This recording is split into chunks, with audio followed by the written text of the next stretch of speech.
Announcement at everyone. He back.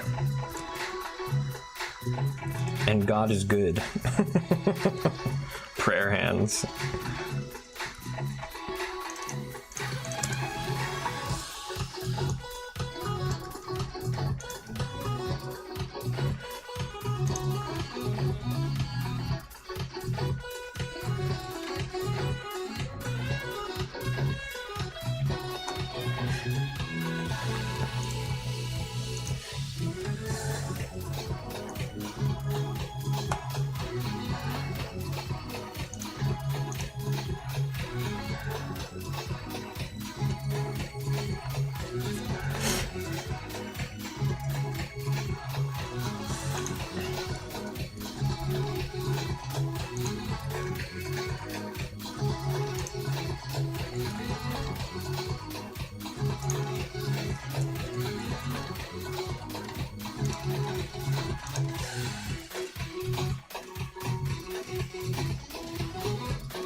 Dude, put it back, put me back in the funk. Hold up.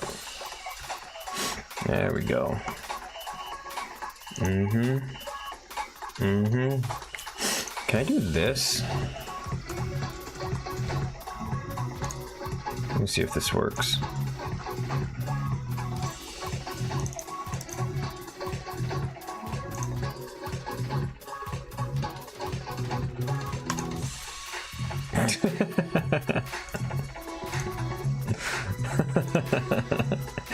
It's actually pretty funny. Let's see. Hell yeah. Hell yeah.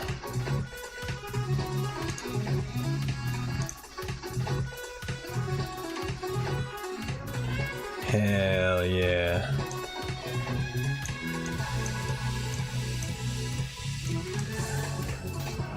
Does this work?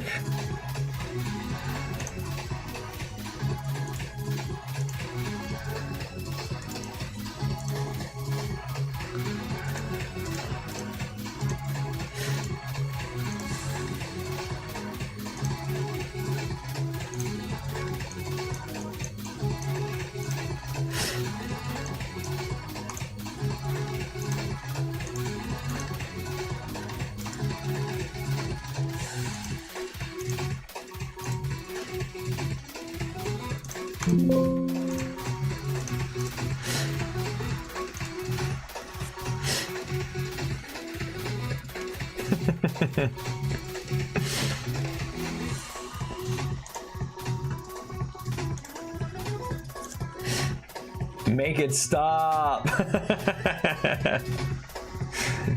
My eyes. Here, what if we did this? What if we did this?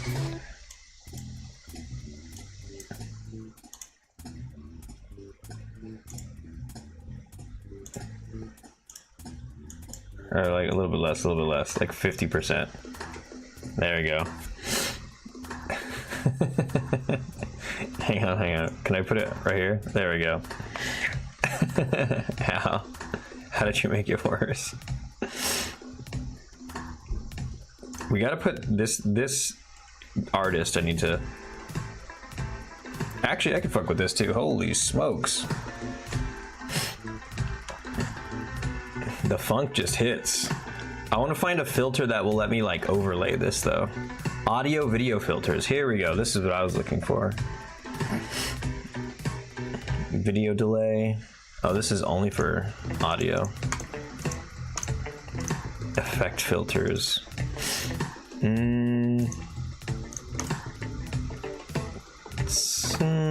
Opacity, I guess. That's not what I want.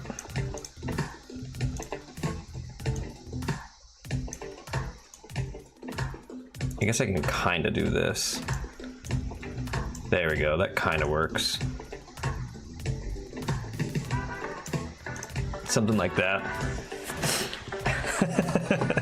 What if I just overlaid this on top of Unity? Here, can we put this other guy back? Where's he at? How about this one? Please no. I have seen the death of God today. All right, I'll get you guys a better one. Hold on, here we go. This one's gonna be really funny. Hold on. Oh shit. Here.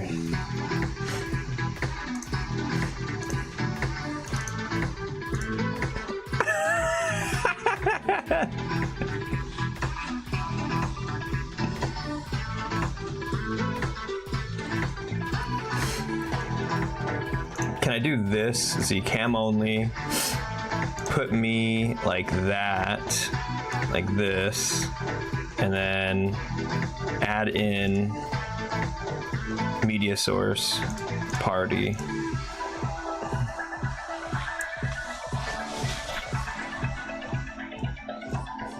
I heard all the cool kids like 100% opacity. The electrocuted chicken, a classic dance. The electrocuted chicken. What is he doing with his head here? This thing? All right, one more. Last one, I swear to God. Let's see, here we go.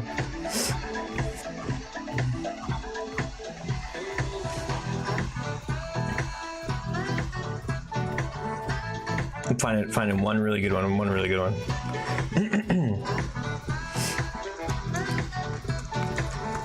New search term, here we go.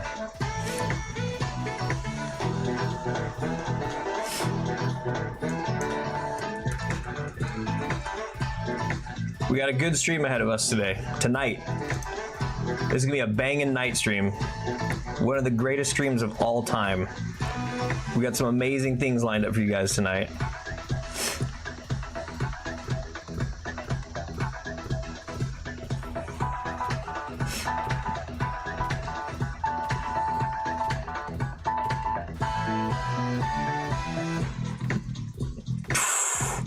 These are some jams, dude.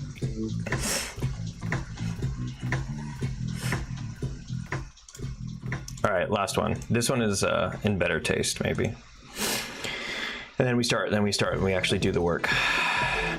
Feature request. What if some nights when the player goes to sleep in Witch Stories, there are cutscenes where you kind of half wake up in a futuristic alien lab and then go back to sleep and continue the game as if it's normal? That's a good one. That is a very good one. Oh, man. You know, I don't know how ironically you were saying that, but I have to admit that it makes me want to make another game where that happens, where like I could lean fully into that. I've never been more grateful for an ad in my entire life. 100% ironically. You know what? Dead ass. You know what you might want to check out is the Echo Paradox. This is an ad for the Echo Paradox now, as you've heard me talk about the Echo Paradox before. Ooh, damn, this one got, let me see. Transform, fit to screen. There we go. How about transform, center to screen? Transform. I'm surprised I don't have fill screen. Center to screen, center vertically, fit to screen. I don't want stretch to screen though.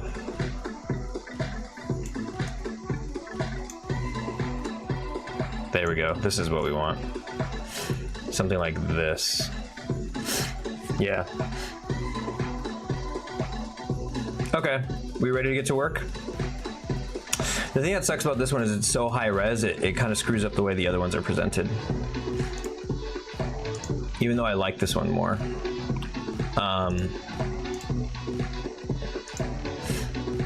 Okay. I I played Exit 8 a few days ago and beat it in 15 minutes, and now it's a fucking movie. Yeah, dude. Exit 8 seems like a lot of fun. That's one I wish I would have been there for when it was hitting the zeitgeist. What the fuck am I doing with my life? It only proves to me that simple is best. Yeah, I mean, you know what? Okay, hold on. On that note, kill the party. Here we go. On that note, I was watching a video. I was actually gonna send it to you earlier. Not even fucking kidding, man. I was gonna send you a video earlier of here. I'll put it in the chat right now. Let me bring up my YouTube history. It's an interview with Dave Szymanski, and it was from this last December. So, you know, there is sort of them talking about the Iron Lung movie coming out and everything. Let's see, where is it? Is this it? I think the true story behind Iron Lung, dev dive interview with Dave Szymanski. Yeah, here we go. Copy link address, and then here, I'm putting it into chat. But anyways, the thing that's so interesting about it is that, like, Iron Lung, when he first put it out kind of thinking like, not a lot of people are really gonna resonate with this, and so he never really thought too much about it, or like the sort of the lore, and like the even mechanically, you know, one of the examples he gives is like, you know, he thought for a second about hiding things in the world for people to find, but he's like, but it's like, it's such a painful way to navigate the world, like the way the actual character movement works in the game, or the ship navigation moves in the game, and it's a pretty big world. He's like, I don't want to waste anybody's time, and people aren't going to want to do that. That sounds boring. That sounds like not, like, people wouldn't want that, right?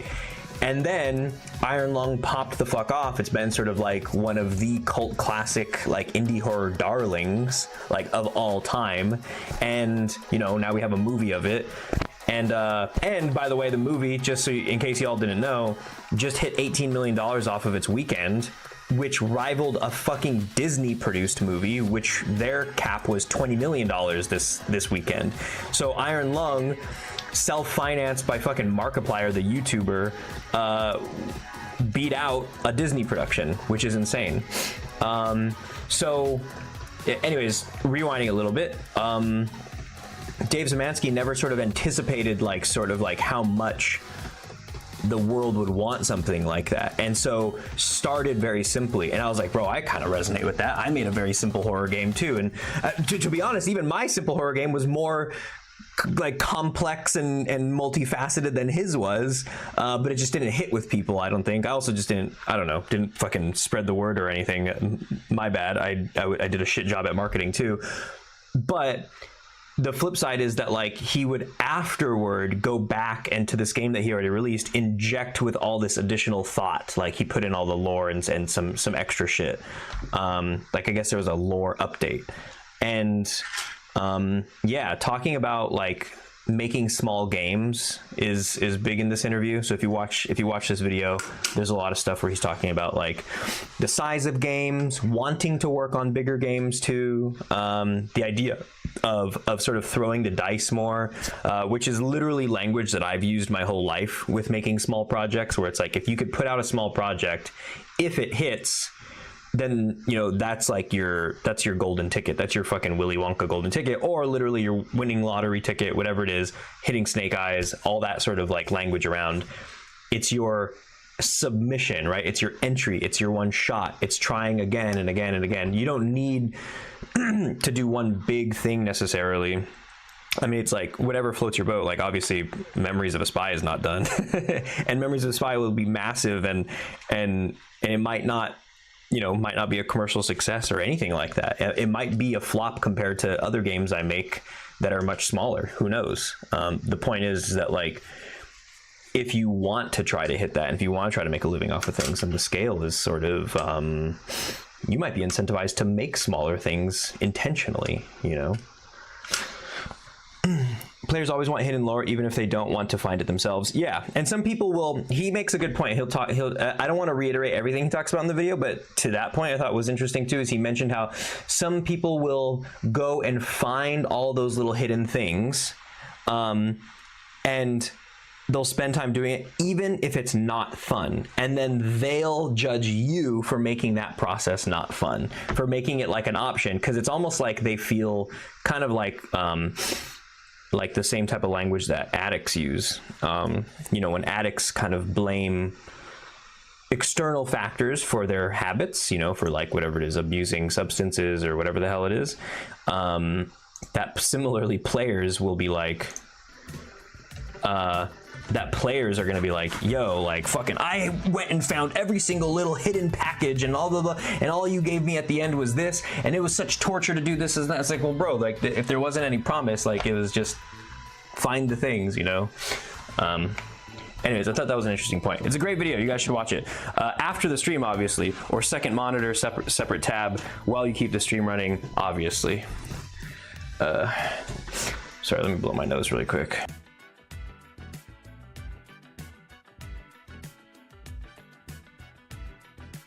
And also, in case you didn't hear, I was trying to stream earlier, but my internet was taking a huge shit, and it was at 5 Mbps upload.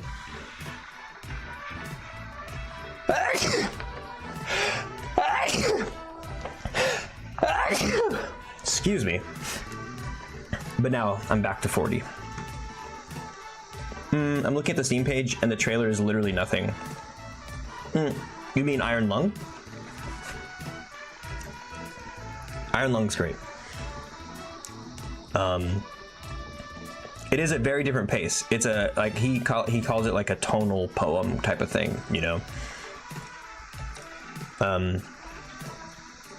Like if you're not getting lost in the first like 10 minutes of the game, if you're not getting, you know, if that atmosphere and vibe isn't your thing, then you're not gonna like the rest of it. Probably, I don't know, I might be wrong. Maybe some people change their minds halfway through, but I think for the most part, it's like you kind of know what you're signing up for in the first few moments of the game. Not to say it doesn't evolve or anything. Like it definitely, like more things do happen, but like more or less you're getting the same thing out the gate that you do at the very end of the game. Especially since it's a small game.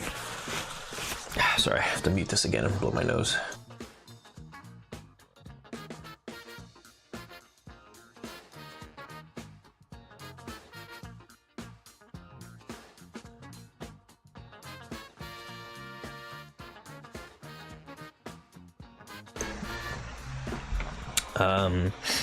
All right, sorry, dude. I gotta go to work. Take it easy, friend. Cage, thanks for swinging by. I know that was a moment ago. I don't know if you've heard me, but thanks for hanging out. Have a good day at work.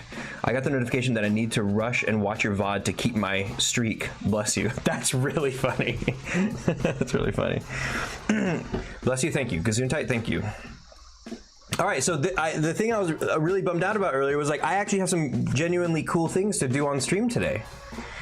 And I was bummed because I was like, shit, man, I spent like my whole afternoon like preparing like a little checklist and really consolidating ideas and sitting there and kind of like doing the more or less boring work of sitting there and thinking through like a design.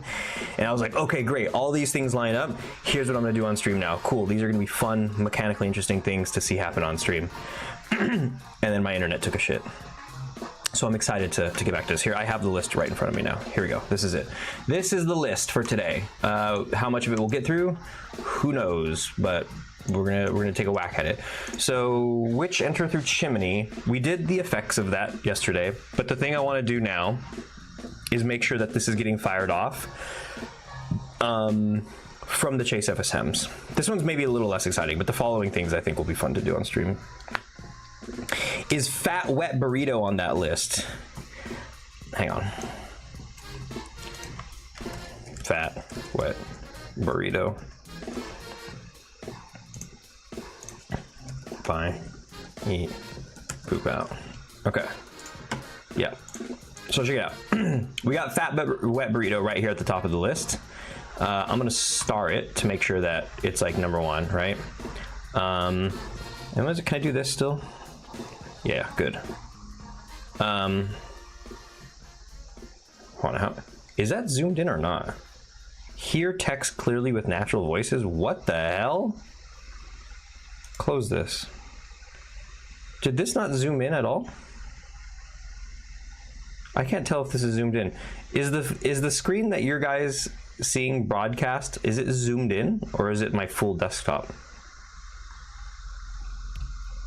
Because it doesn't look like it's zoomed in at all, actually. Full desktop? That's so stupid. I'm using the zoom feature and it's not. Stupid. Go to settings, maybe. Zoom increment, view, full screen. Oh, what about lens? What if this is kind of an old school way of doing it. Damn, I remember this mode, the lens mode. Yeah, okay, here we go. Surely you guys see it this way. Right, yeah, there we go. Okay, check it out. Fat wet burrito. Plus second monitor with all your naughty tabs. Oh, right, that's good to know. The fat wet burrito checklist item, right? 0 out of 3. Let's select that, and then over here we have step 1, buy. Okay, done. Eat. Good. Poop out. Yet to be seen. So we'll go ahead and put that down here, right here at the bottom. But 2 out of 3 is good. We're making progress. I actually never looked at the settings for this now. Docked. What's docked? Oh, the top view one. I don't like that one. I'm gonna do the lens one. There we go. This is fine. Okay. Sorry, side quest. So, what's first? Witch through chimney. This is the thing I'll knock out first. Oh, but you know what? Hold on. There is something cool about this. I wanted to put in a sting. I wanted to put in like a cool sound effect that if the player sees her when she's climbing out, then we play a little audio sting. All right. Let's bang this out. How's it going, everybody? How y'all doing? Has everybody had a good day today? Has everybody had a productive day today? Behaviors. Okay.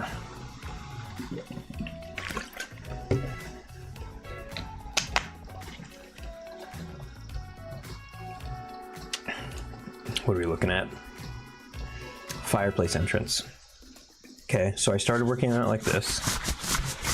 I passed my dude. I was telling my mom about you today. I was telling my mom. I was like, "Oh, Andrew he took his test recently, so we're gonna have to hear the news whether or not bro's cruising or not. Are you cruising?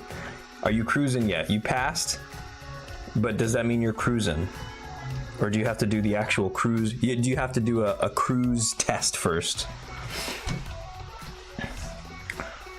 Congratulations, by the way. I need to take the driving test in a few weeks. God, Japanese bureaucracy, dude. That's crazy. Fucking Japanese bureaucracy. 2 weeks. They just couldn't possibly squeeze you in any sooner. It's just, sorry. It's just how it is. Okay, I have, it disables all of these. I don't really have logic right now for like how, let's see, if I go to chase, let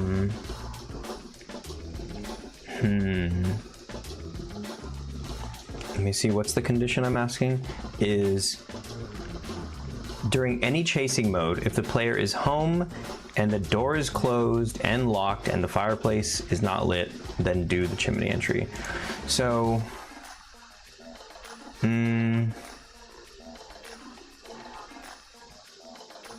let's see.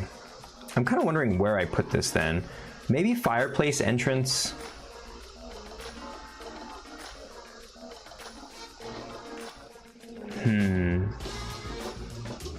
I don't have a central authority for like what the like current, I don't have like a history of the behaviors of the witch right now. They all kind of just link and like leap to each other, and they just kind of cue each other. And the thing that's unfortunate about that is that like you kind of lose the checks and balances part. So right now, if for example, the witch was in chase mode and she queued the whole fireplace entrance thing, then the fireplace entrance thing becomes the current active behavior. And then when it stops itself, if I tell it to go back to chasing, that assumes that it can only ever go back to chasing. I would have to do something that, like, when fireplace entrance starts, it knows which behavior was active prior to it. Because fireplace entrance can also be queued from, I don't know, like wandering or something, the wandering behavior.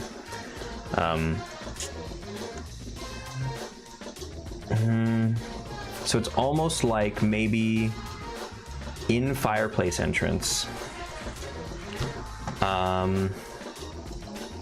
let's see, which enter fireplace, let's delete this, come here, and I'm just gonna put an empty state here in the beginning that says receives previous FSM name. This is a really funky way of doing it, and it's not super universal, but like,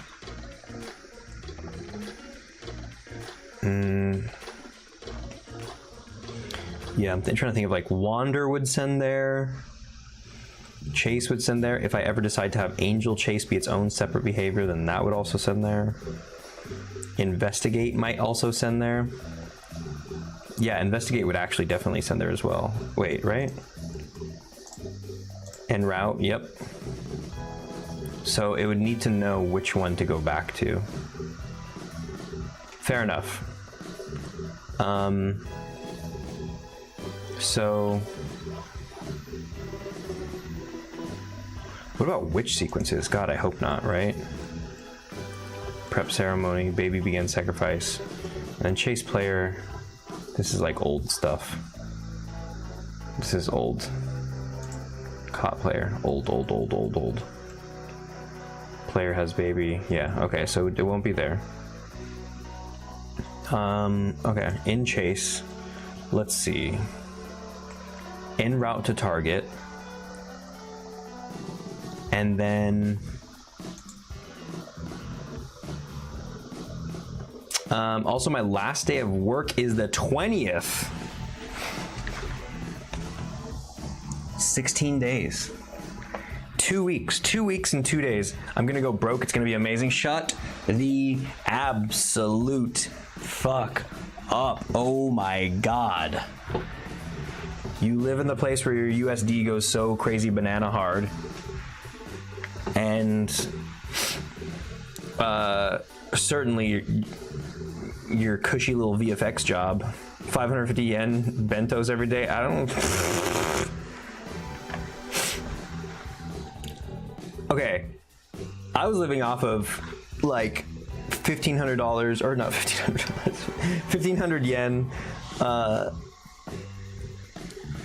pretty well, pretty damn like cushy. 1,500 yen to maybe 2,000 yen every day, just getting pre-prepared food from the markets, like eating fresh sushi, freshly prepared like steamed vegetable plates, you know, little beds of rice, trying to stay away from the carbs mostly, and staying within my maintenance calorie level. Proteins too, little cutlets. Dude, 2K yen, so that's like $16 a day. Wait, 2K yen, 16? It's less than that, huh? That's like $12, isn't it? Isn't 2K yen like $12 basically? $13, right. So like, you know, and that was me going like, yeah, I'm gonna eat like just pre-prepared food only, healthy pre-prepared food, like good stuff from the markets, and meeting all my macros every day for like protein, not too much sodium, not too much carbs, making sure I'm getting enough fiber with like vegetables and stuff, like really just zeroing in on the macros. Fucking less than $15. Like, you're so good, you're so good. And you know, if you're also in the middle of like, hey, I'm about to fucking launch a goddamn video game, like, brother, get ready to make some rain. Get ready to make the rain. You know what I'm saying? Fucking, I'm praying that Alpine is like an absolute commercial success. I don't think you necessarily even have to hope for like some massive commercial success. I think even a modest commercial success for Alpine, for a game that looks like Alpine, like just third party, my assessment of like, oh, how well do I think this game can do? If you do all the Chris Zabludowski tips, I don't know. I feel like you have a good shot. I think I'll sell 1K copies at what's the price point? You haven't even said 1 to 2K copies. That would be that's still cool. 1 to 2K copies would still be cool. It's not like I get that you don't want to like max out at that, right? But if you're gonna be selling for somewhere around $10, okay, like 13, right? But I was even thinking like, okay, even around $10. Sure, does $10,000 justify the last 4 years of work? I don't know. It's like the fulfillment you get from it is its whole other thing. But like plus 30% Steam, that's 12K. Yeah. So I'm talking about like taking home, right? At least a 5-figure, bare minimum 5-figure return. So like that's still good enough for you to start doing either things with it to continue to monetize it and to also kind of keep pushing, right? If that's like launch sales, right? And if hoping for your first month or two or whatever, right? Those are still good enough numbers where you can push it. And like, you know, if it feels so complete and if you feel so good about whatever I've done with patch notes or whatever, or not patch notes, patching bugs from launch and stuff, like, maybe you work on it for a little while, but I was gonna say that like if it goes well enough, you know, you can use that to do smaller things too, or even like jump onto DLC. But that's like the lowest expectation. Again, that's like the lowest expectation. And to me, that still sounds like an opportunity. Like to a lot of the people, like they might be a little put off by that, but I'm like, that's already such a great place to be in. Definitely make 5 figures, you think? Yeah. I mean, you're in a really good place to do that. You're in a really, really good place to do that. I think it's largely about the maintenance, and I feel like you've maybe mentioned before on stream, but the whole like post-launch sort of like keeping them going, keep them sweet with the content kind of thing. I feel like you mentioned that you had some wish list items that you would do post-launch. Maybe I'm wrong, but I feel like you mentioned something like that. But yeah, keeping the longevity is also going to, like, a lot of games launch and then don't do any content updates. So many games do that, and they're just dead in the water after, and they kind of just rely on their first just their initial sales. But like, if you have a game that is this elaborate enough and then is also promising, and you're advertising that to the players in game, like main menu, here's like fucking what you can expect next month and all that kind of talk. Excuse me, I just had a big katsu porklet or pork cutlet. Yeah, I think that's the kind of thing that like that cranks it up a little bit, right? At least it's going to push you over the edge into not being that bare minimum expectation. These are my sort of like, yeah, back of the napkin kind of assumptions. Don't do what I did, brother. Don't do what I did. Don't launch a $4.99 game to nobody and make $500 on your first few days and then fucking pull nothing in after that. Some people do. I think I got a check from Steam like 2 months ago, but every other month, I mean, every other month besides launch month and like maybe 2 others after in the last year of it being out, I basically have had 3 months maybe where Steam was like, hey, cool, we sent you money. And all the other months I get that email that says, sorry, you didn't make enough money this month for us to justify sending you anything. So all right, so in the chase FSM, what do I want to do? I want to tell this lady when she's chasing.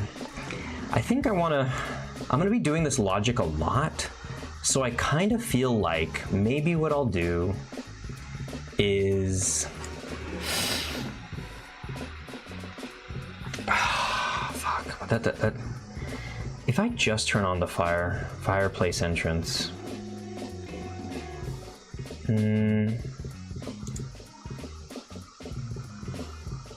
I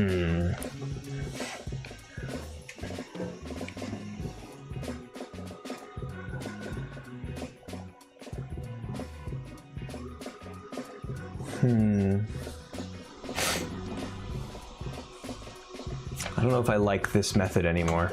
This whole receives previous FSM name. What I could do is make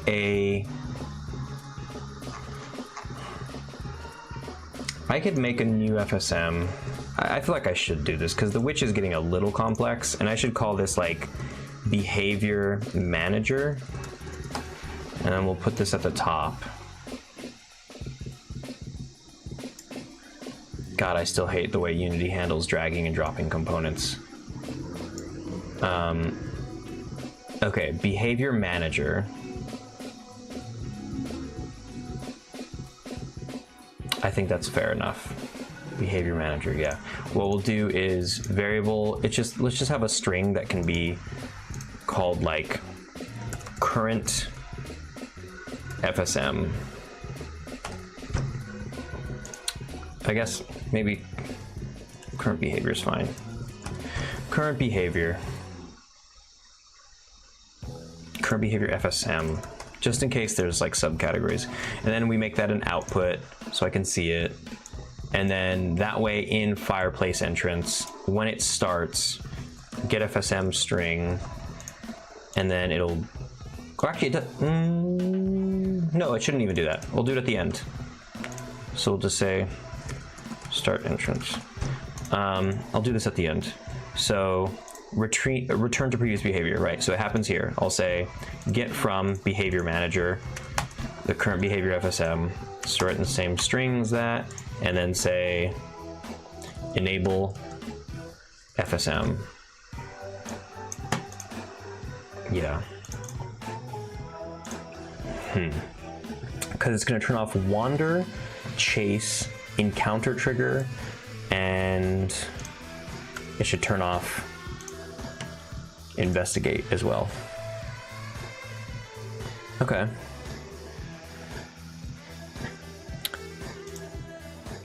Dude, the party thing is so funny. Hold on. Put this one. I do like this one still.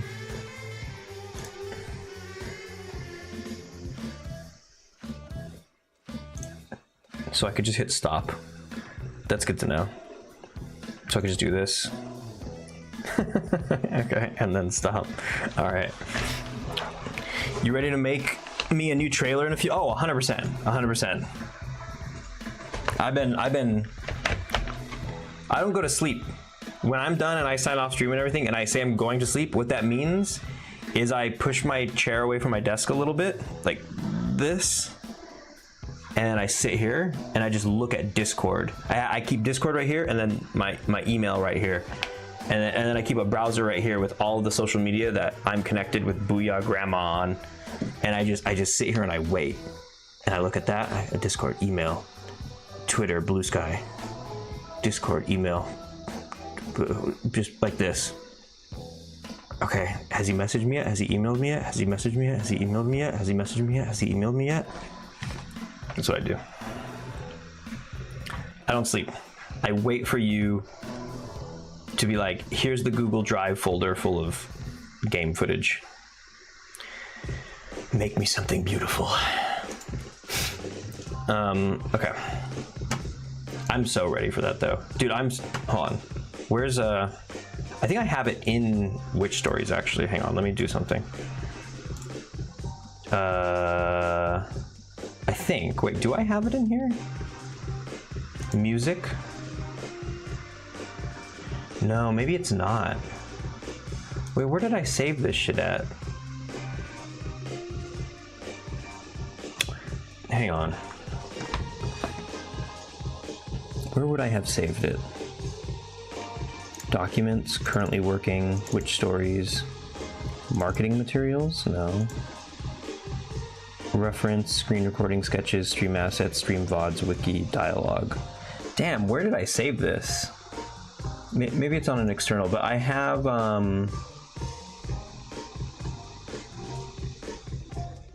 have some like songs that I was kind of jazzed to cut the trailer to, the new Witch Stories trailer.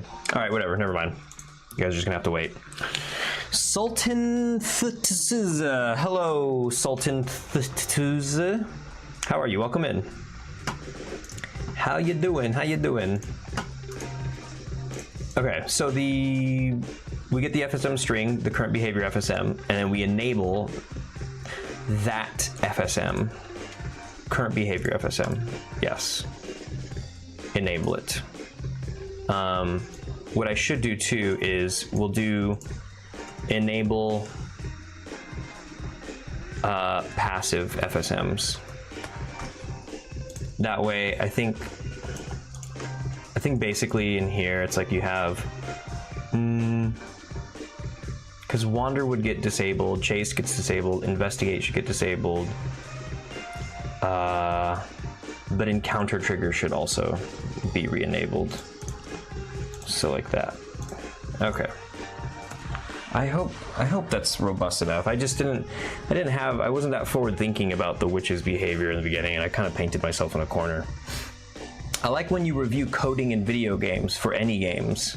Oh, like the Silent Hill 3 in 2003. Yeah, I remember. Are you mentioning that because I did that one Silent Hill video where I kind of just gave my feedback on what I think is happening? You're talking about like the YouTube video I made for I think it was like the first Silent Hill, right? I did a stream of that, and then I think I did a little edit down, maybe. Yeah, that was fun. I would want to do more of those. I would definitely want to do more of those. Okay, I think this fireplace entrance thing is like good enough.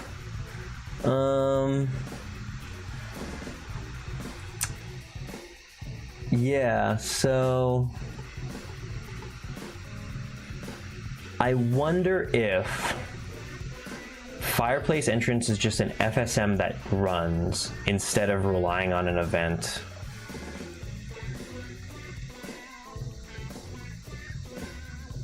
I think it is. Okay, so I'm gonna delete this event. We don't need this. And so after it initializes, it goes to a state that is just like standby, wait for conditions, or just call it standby. Standby. And what it needs to do is, what did I put on here? It checks if the player's home,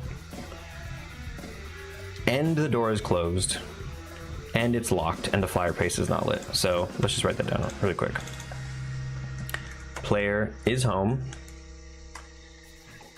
door is closed, door is locked, fireplace is lit. So lit. It's genius for teaching us how the engine was built from scratch and what codes were used. Well, I'm not claiming to know anything about how the engine was built from scratch or anything, or even what codes were. That video specific, I don't know if you're talking about the same video that I'm talking about, or I don't know if we're talking about the same thing, but the video that I did like a year or two ago, where I watched some Silent Hill playback and then I kind of paused it and I was drawing on screen as to like how the game might be done. Like that was all speculative. I have no idea how any of those things are built, what their engine was running, or anything like that.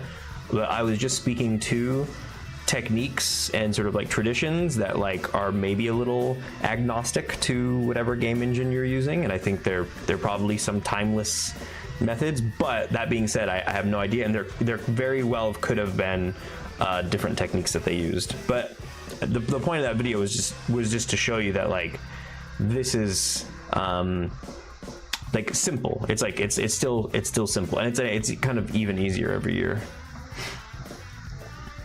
Wait, so you made a video based on your own made-up opinions? Yeah. It was my. I was speculating on how Silent Hill was built. I love learning about the mindset of developers in the 20s and how they used to program. In the 20s? What are we talking about here? What are we talking about? Maybe in the 2000s? In the 2000s? Yes, it was engine from engine. Yes, it was engine from engine using C and PS2. I love how. Wait, you just said the same. You just copy and pasted the same thing. Okay. Getting a little lost in the sauce here. So on init, we are going to also, well, we have the player, and I think we also want to do a get FSM game object. I just want to make sure I know what the door is called. It's called player home door. Let me see, where's player home door? And is locked and is open are the ones that we want. Player home door. So if we go here, behaviors, fireplace entrance, get FSM game object. We're gonna get from the game manager, main scene objects, player front door. That's what it was called, right?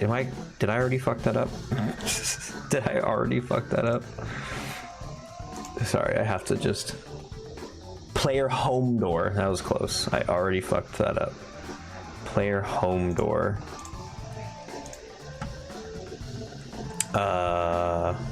Fireplace entrance. Player home door. Then we store that in here. Yeah.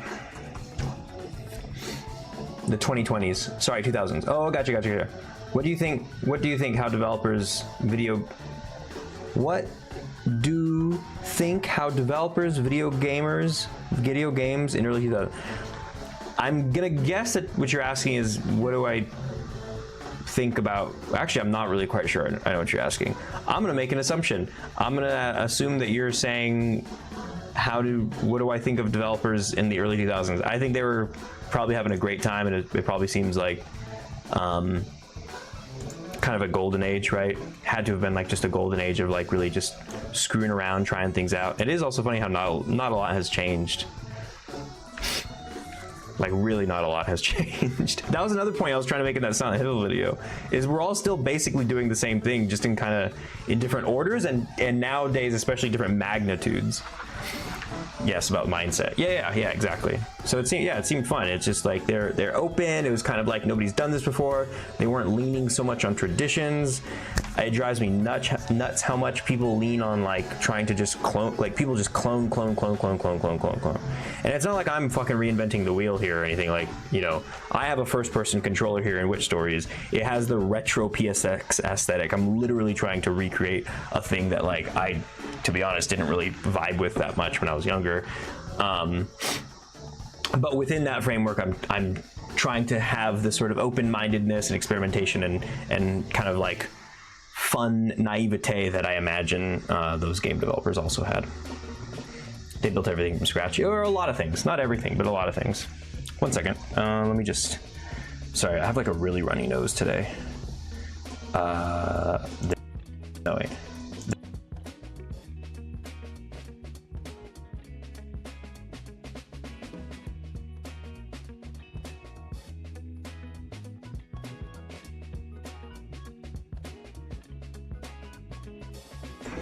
Okay, so now that we have the home door, we have the player, when it's here on standby, we're gonna do get FSM bool for the door, the lock, and then I think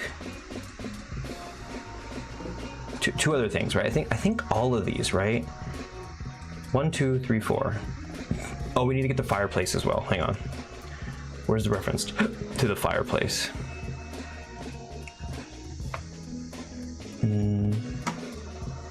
How does the baby know? Baby, witch kidnap, husband is dead, husband is home, fireplace is lit. Oh, it's a variable in this. So I'll copy that, paste it, put it right here. And then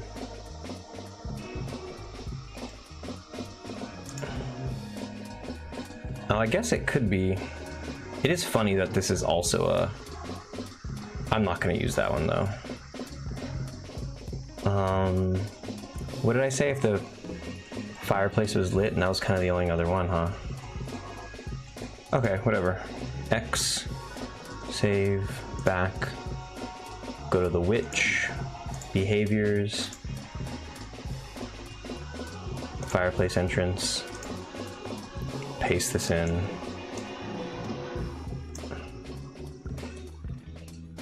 So we're getting this variable.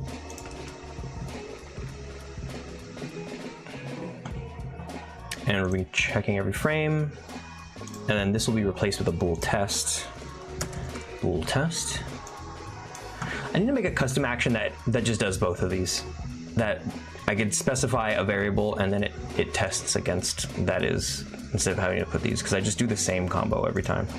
Fireplace is lit. Actually, we don't need to do a bool test. I'm just getting the bool variable. Never mind. Because at the end of this, I'm gonna have to do a bool bool match bool conditions. Because it's like player is home, that's a true value. Door is closed, that's true. Door is locked is true. Fireplace is lit is true. Oh, I guess you could just do a bool all true. Yeah. Okay. So it's 4 bools. This one is fireplace is lit. Next one is door, or let's just put is closed, and is locked, and is home. Not is Locke, like John Locke from Lost. Or John Locke, the philosopher? What was he? Sorry, but I'm really obsessed with how they were at the time. I wish be like them. Yeah, it's a pretty romantic time. I get that. You ever watch Bandersnatch? The Black Mirror episode where you can kind of control it or whatever. Bandersnatch is interesting because it's a whole fucking episode dedicated to 1980s like burgeoning game development scene in London or something. It's like a British game development scene in the 1980s. And I was like, oh, this is a pretty like romantic time too. There's something cool about that, something very exciting. We're running this every frame, and if all of these are true, then we will send continue. Okay, and it'll go here. But we still need to also get door is closed. So get FSM bool from player home door. Door is open. Get every frame, storing it as is. Oh wait. But see, that's why it needs to be match conditions. Because I think the door, right? It's is open is the bool that we're looking for. So that means we need to match conditions since one of these bools. So instead of a bool all true, fireplace entrance. Instead of this bool all true, we do a match conditions. 4 bool variables. Fireplace is lit, is closed, is locked, and is home. Required states for, and we're looking for the fireplace to be not lit, the door to be closed, the door to be locked, and the player to be home. So false, true, true, true, true. And we'll call this is open because that's what it should be. Boom, is open. And then we are getting FSM bool also on the door again. Player home door, and this one is door lock, and this one is called is locked. And then the last one is, what is it? Is home. I forget where that's stored. That's somewhere else. It's in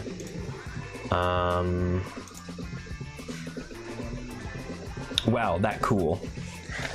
Was it true, true, true, true, true, true, true, true? Booyah, have you seen that episode? Did you ever watch Black Mirror?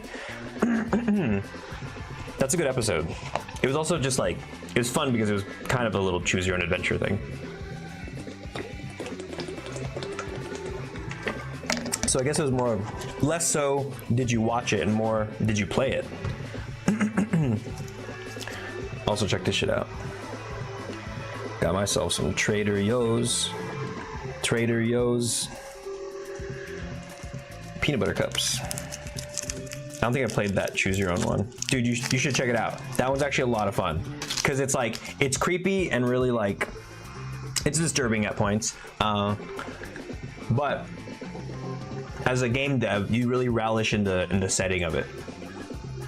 Like, it's legit like a game dev's episode.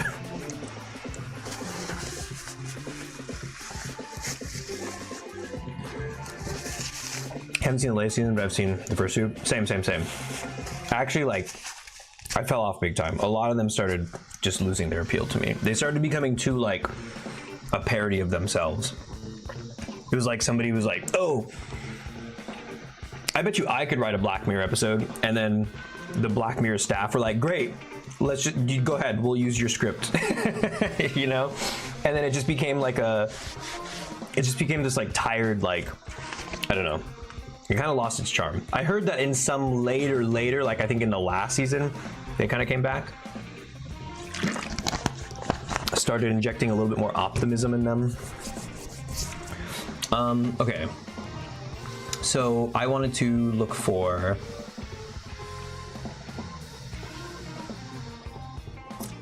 I think there is just literally a player is home thing. I think the baby was kind of on this shit, huh? Witch kidnap. Where is it?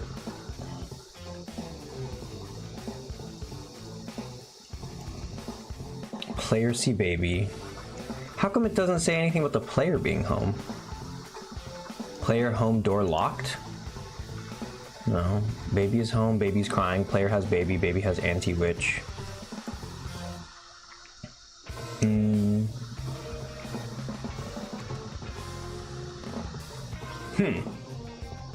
Where the hell is that value at? I think maybe on the player's house, huh? Home.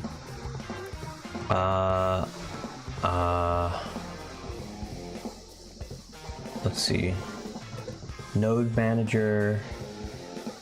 Zone triggers. Here we go. At home trigger. This is what I was looking for. Player is home. Look, there we go. There it is. Player is home is also a dialogue system variable. All right, let's go to the witch. Behaviors. Okay. Add this to the pot. Oh wait, that's set variable. I want to do get variable. Player is home. Boom. Get rid of this. Player is home. And then I'll change that to this. Player is home. Okay. Looking good. So we're checking if the player's home, if the fireplace is lit, if the door is open and the door is locked. And if all those values match the order here of false, true, true, true, then we're running this every frame, and all matching event means continue. Cool. Checking conditions. Okay. So it stays there, hangs out, checks those conditions.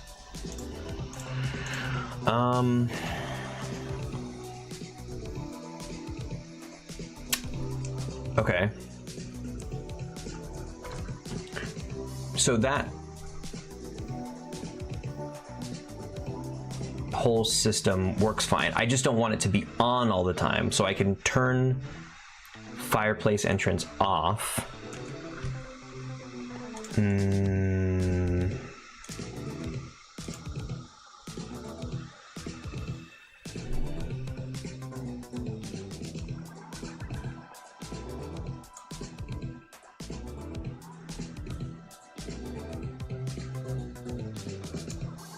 Maybe this does just go here. I'm tripping. Okay, delete that, delete that. So by default, this stays off. And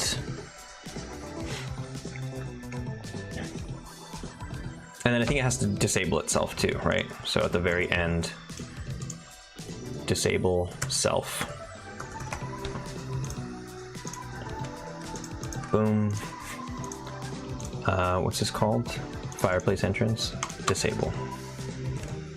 Brilliant. And now this fireplace entrance FSM is the behavior that basically tells the witch, hey, magically appear in front of the fireplace as if you just crawled through the chimney. We want this to only be activated when we're in, what did I have? I had a little list here. Or did I not have a list? It's like chase, wander, and investigate, but not encounter trigger. So chase, wander, and investigate. Wander is right here. And so in all of the,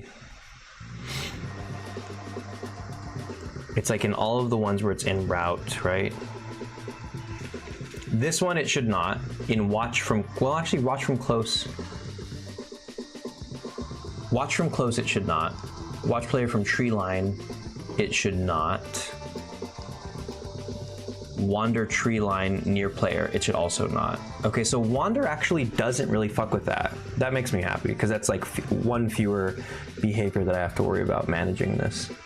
But chase does, because chase has this in route to player where it sees like you see like the witch is actually pursuing the player to get like right up on their fucking business. So it's here where you would do an enable FSM. Right up here at the top, you can have it enable and then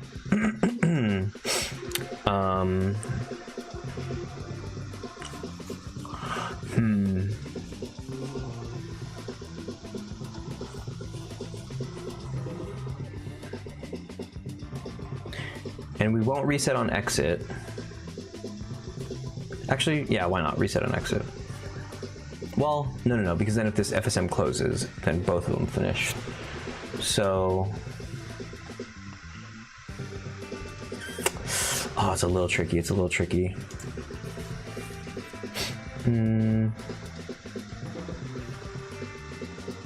Oh, hang on.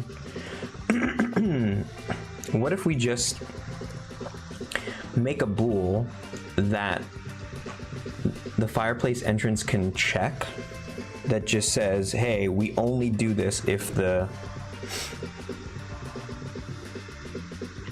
we're chasing the player, if we're like pursuing the player.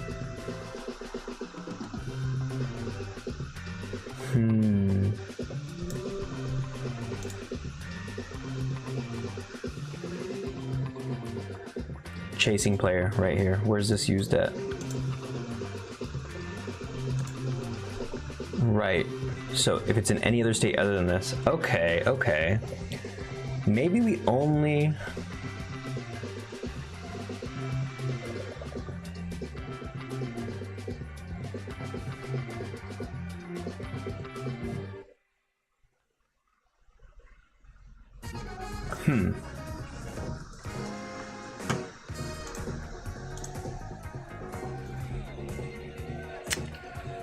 It's tough. What about investigate? Okay, so I might be able to get away with this.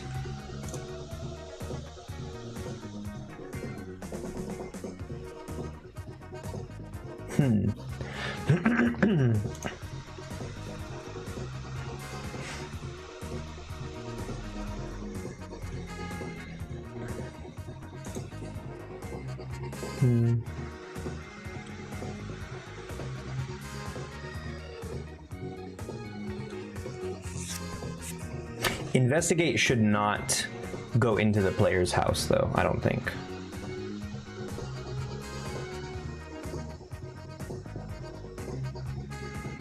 Or should it? No, actually it should. It should, I think. Yeah, I think investigate should as well.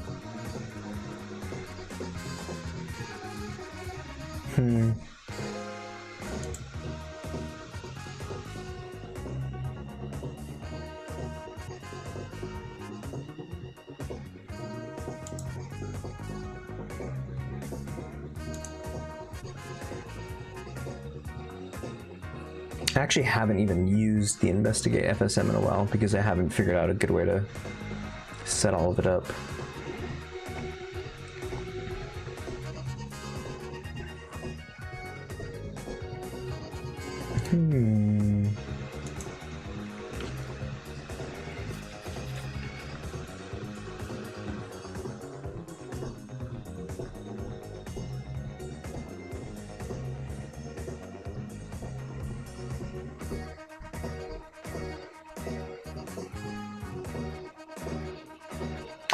I guess, okay, if I said it out loud, it's like the witch chases the player, the witch needs to sort of observe.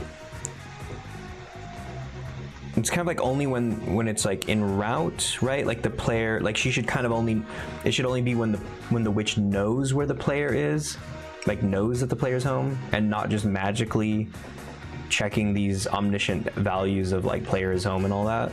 So it would have to be that while she's in pursuit, that she can enter the house.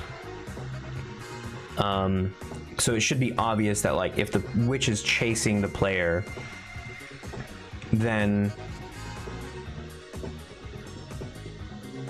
yeah, in that, let's see, let's look at chase. I kind of think it really does come down to only chase and investigate.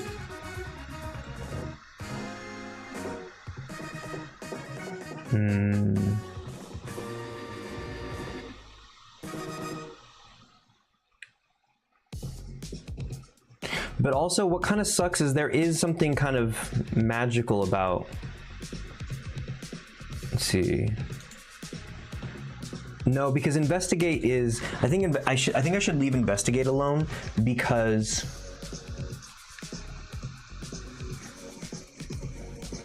investigate is about this really kind of, I think, for me personally, I always think of like the illusion that this is trying to sell, the investigate FSM. It's like a behavior. It's literally when she just hears a sound and she goes over to it and she kind of walks around and she like looks around and that's it. That's all that kind of happens, right? Is that, let me see, this is, yeah, she just checks out, oh, look around, here it is. And it does, yeah, the agent look around, she kind of walks around a little triangle in the little area where she last heard a sound, right? And so I think, what I think is interesting about that is that if the player does manage to hide or kind of get away from her or whatever, they should still at least be able to observe the witch doing this behavior, because that's cool to see, right? It's cool to sort of see the sentience of this monster, and you can kind of like, okay, it's smart, it's looking for me, this is how it behaves or whatever. And like,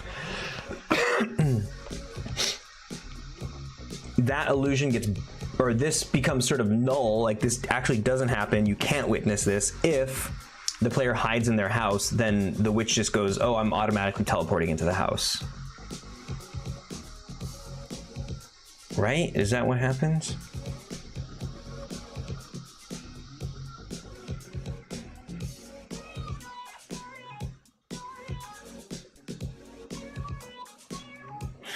It almost makes me want to make it so that like when investigate's running, instead of just checking if the player's home, it checks, hey, is the last known position that I would be investigating, or is the position where I heard the sound coming from, is that inside the home? I think that makes more sense. That the witch would, in this little investigate behavior, climb through the chimney if she heard sounds coming from the home, right? So in here, wait, she has heard something, closest sound, right? Get FSM game object from hearing, where is it? Right here, detected, yes, sort, get closest sound.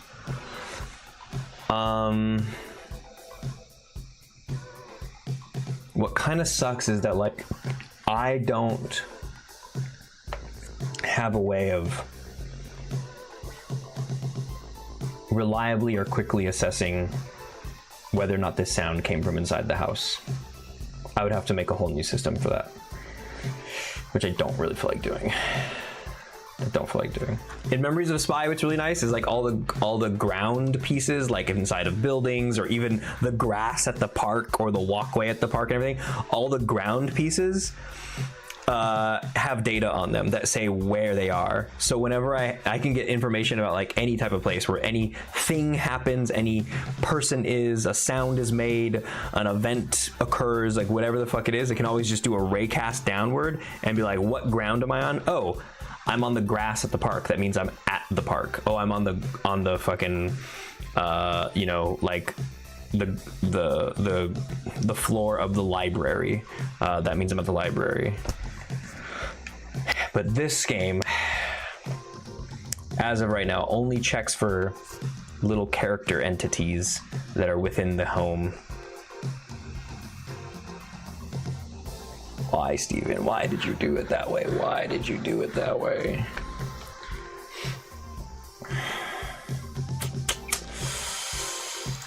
I'm so close. I'm so close.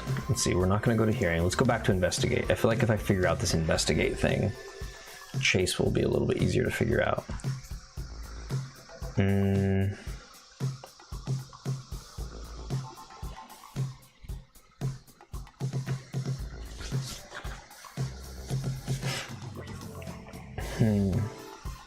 Yeah, that's unfortunate.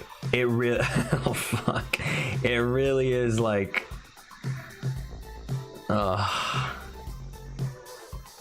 I mean, the floor is a separate entity. It is a separate entity. Where is it? Let's go in. Let's go into the scene. Here it is.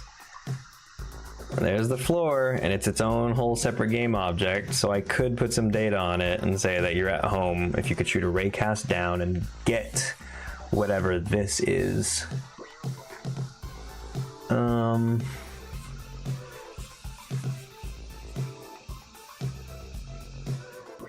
But does this have a collider on it?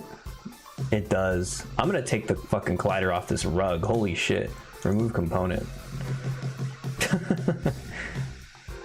Also, let's zoom in a little bit. I'm gonna try to bring this down so things don't...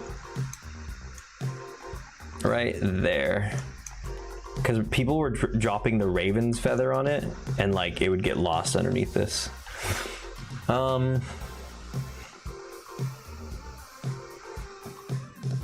What about anything else in here?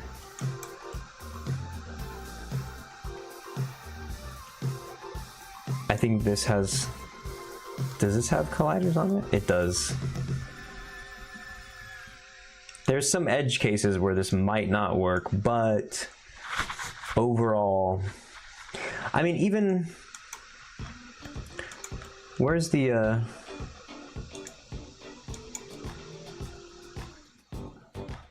walkable ground. This has a mesh collider on it. Wonder if I could check if a sound object is within this mesh collider. That might be a... Oh no, but it's not convex or anything. Damn. Okay, wait, hold on. What if I... Getting closer. The at-home trigger. It's using a get objects inside collider. I guess I could do this. I could use this for the at-home trigger.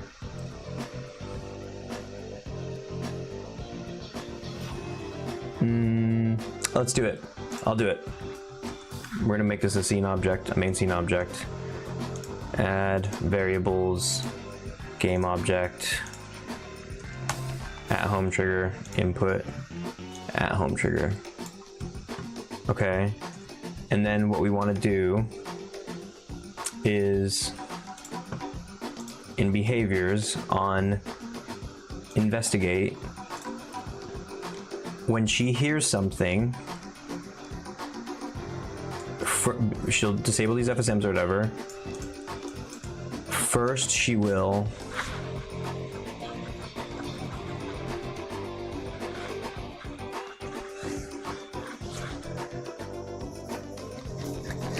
you know what's kind of funny is this makes me think that the enter home thing,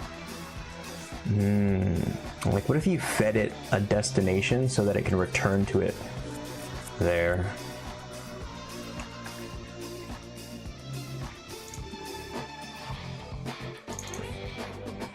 Okay, on init, first of all, do a wait. Get FSM game object.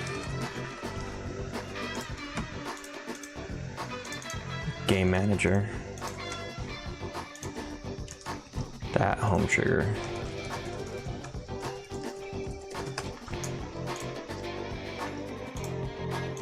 Okay.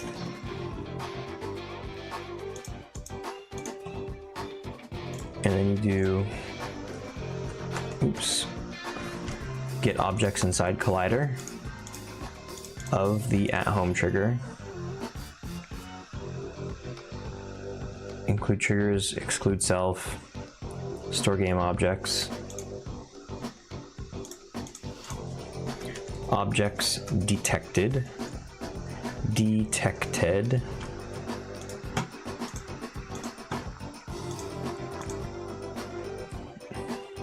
If none detected, then you say skip.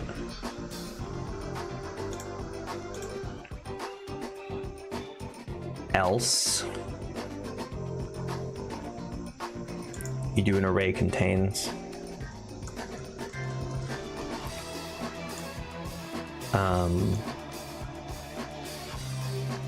Array contains. We're gonna check if it has the closest sound. Yep. Okay.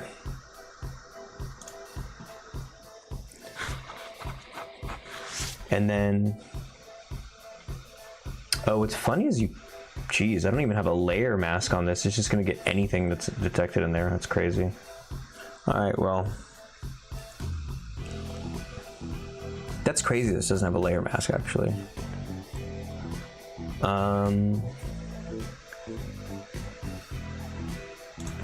Has, oh, sound in player home? Question mark. Instead of skip, we'll make this say no. Okay. Is contained event? We'll say yes. Is not contained event? No.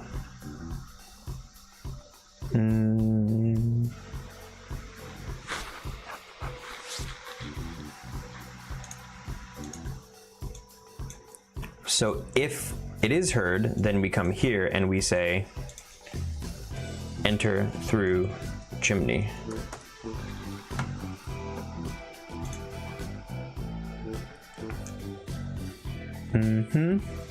So that really makes me think that this standby checking thing should not be here. It should not be checking. I think, I don't know.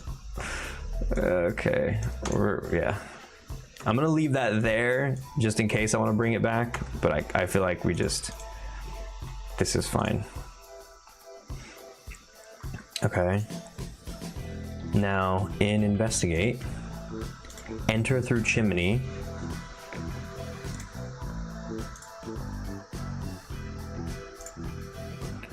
I think this is like enable FSM.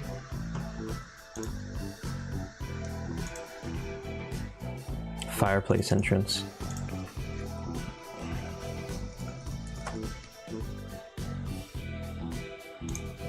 Yeah, you enable it, and then we don't reset on exit, we just enable it. It runs, it does its thing, it puts you back in here. And, oh, that's what they do, that's what they do.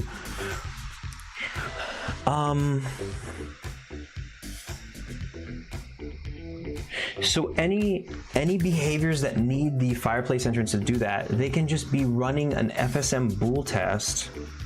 No. They could be.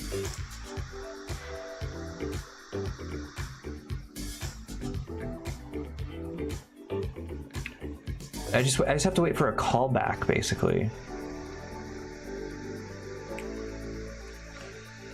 I think. Yeah, okay, I think.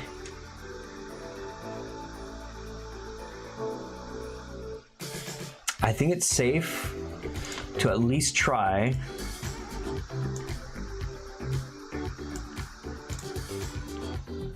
something like which fireplace entrance complete. Yeah, I have an okay feeling about this one. So it's like it gets here and then it just waits for this event to send. And when it does send,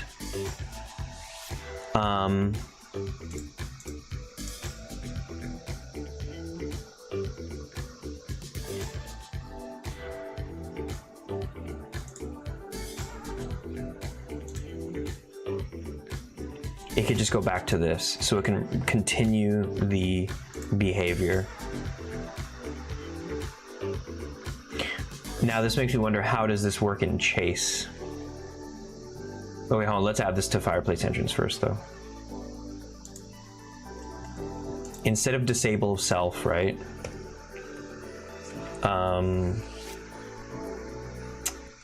And to be honest, I feel like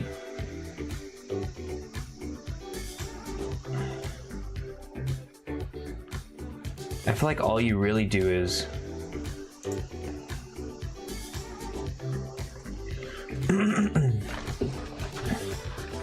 shit, you can't. You gotta just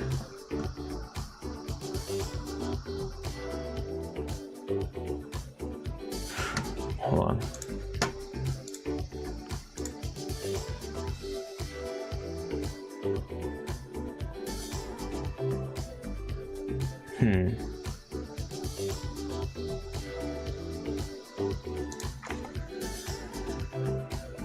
This should also be disabling Chase.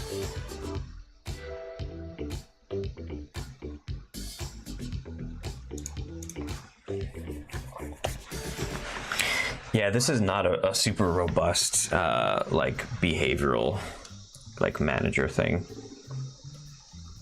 This is definitely a sloppy joes kind of thing. This got pretty sloppy joes pretty fast. That's unfortunate. Man, what I loved about Memories of a Spy was when I really locked in the behavioral like framework. So easy to just design. Just, oh, I think of like a new behavior it should engage in. Like, it always just has some really great way of like plugging back into everything and for everything to remember where it was and just like, but this is like, oh, like this is just not how to do it.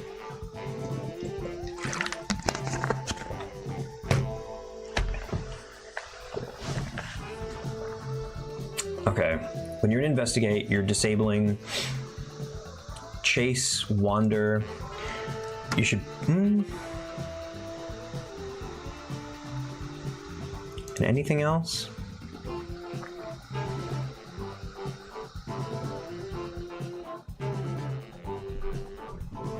Maybe that's it. Enable FSMs. Enable Chase again. And then in Chase, or rather, Fireplace. I think it does not disable any. I don't think it disables anything.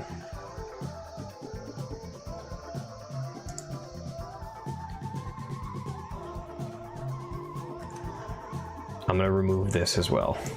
It's gonna go like that. Okay, we're making it smaller. It just tells her to disappear, reset her path, do all this shit. I feel like I can get rid of this too.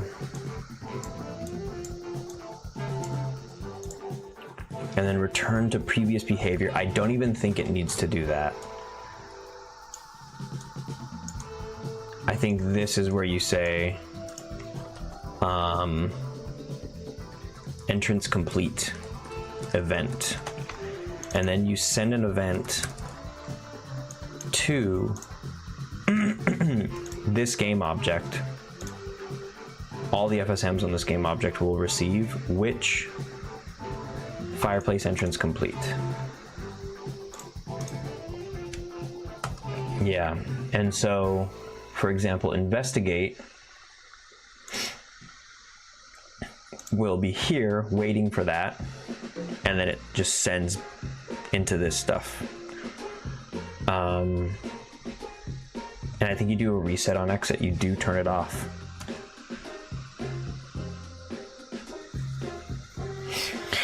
And then that way in chase, you do the same thing. Well, hold on, let me also just make sure that can I just copy players?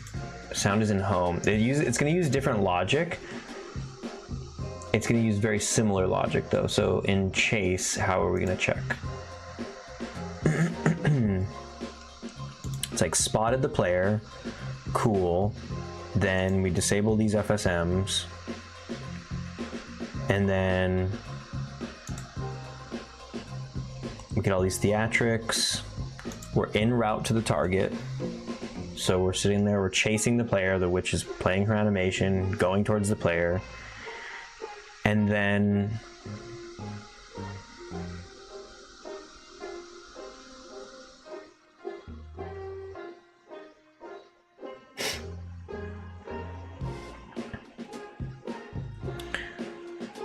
I think lost fully means you go back to start up here. And I think before it calculates the last known position, I think instead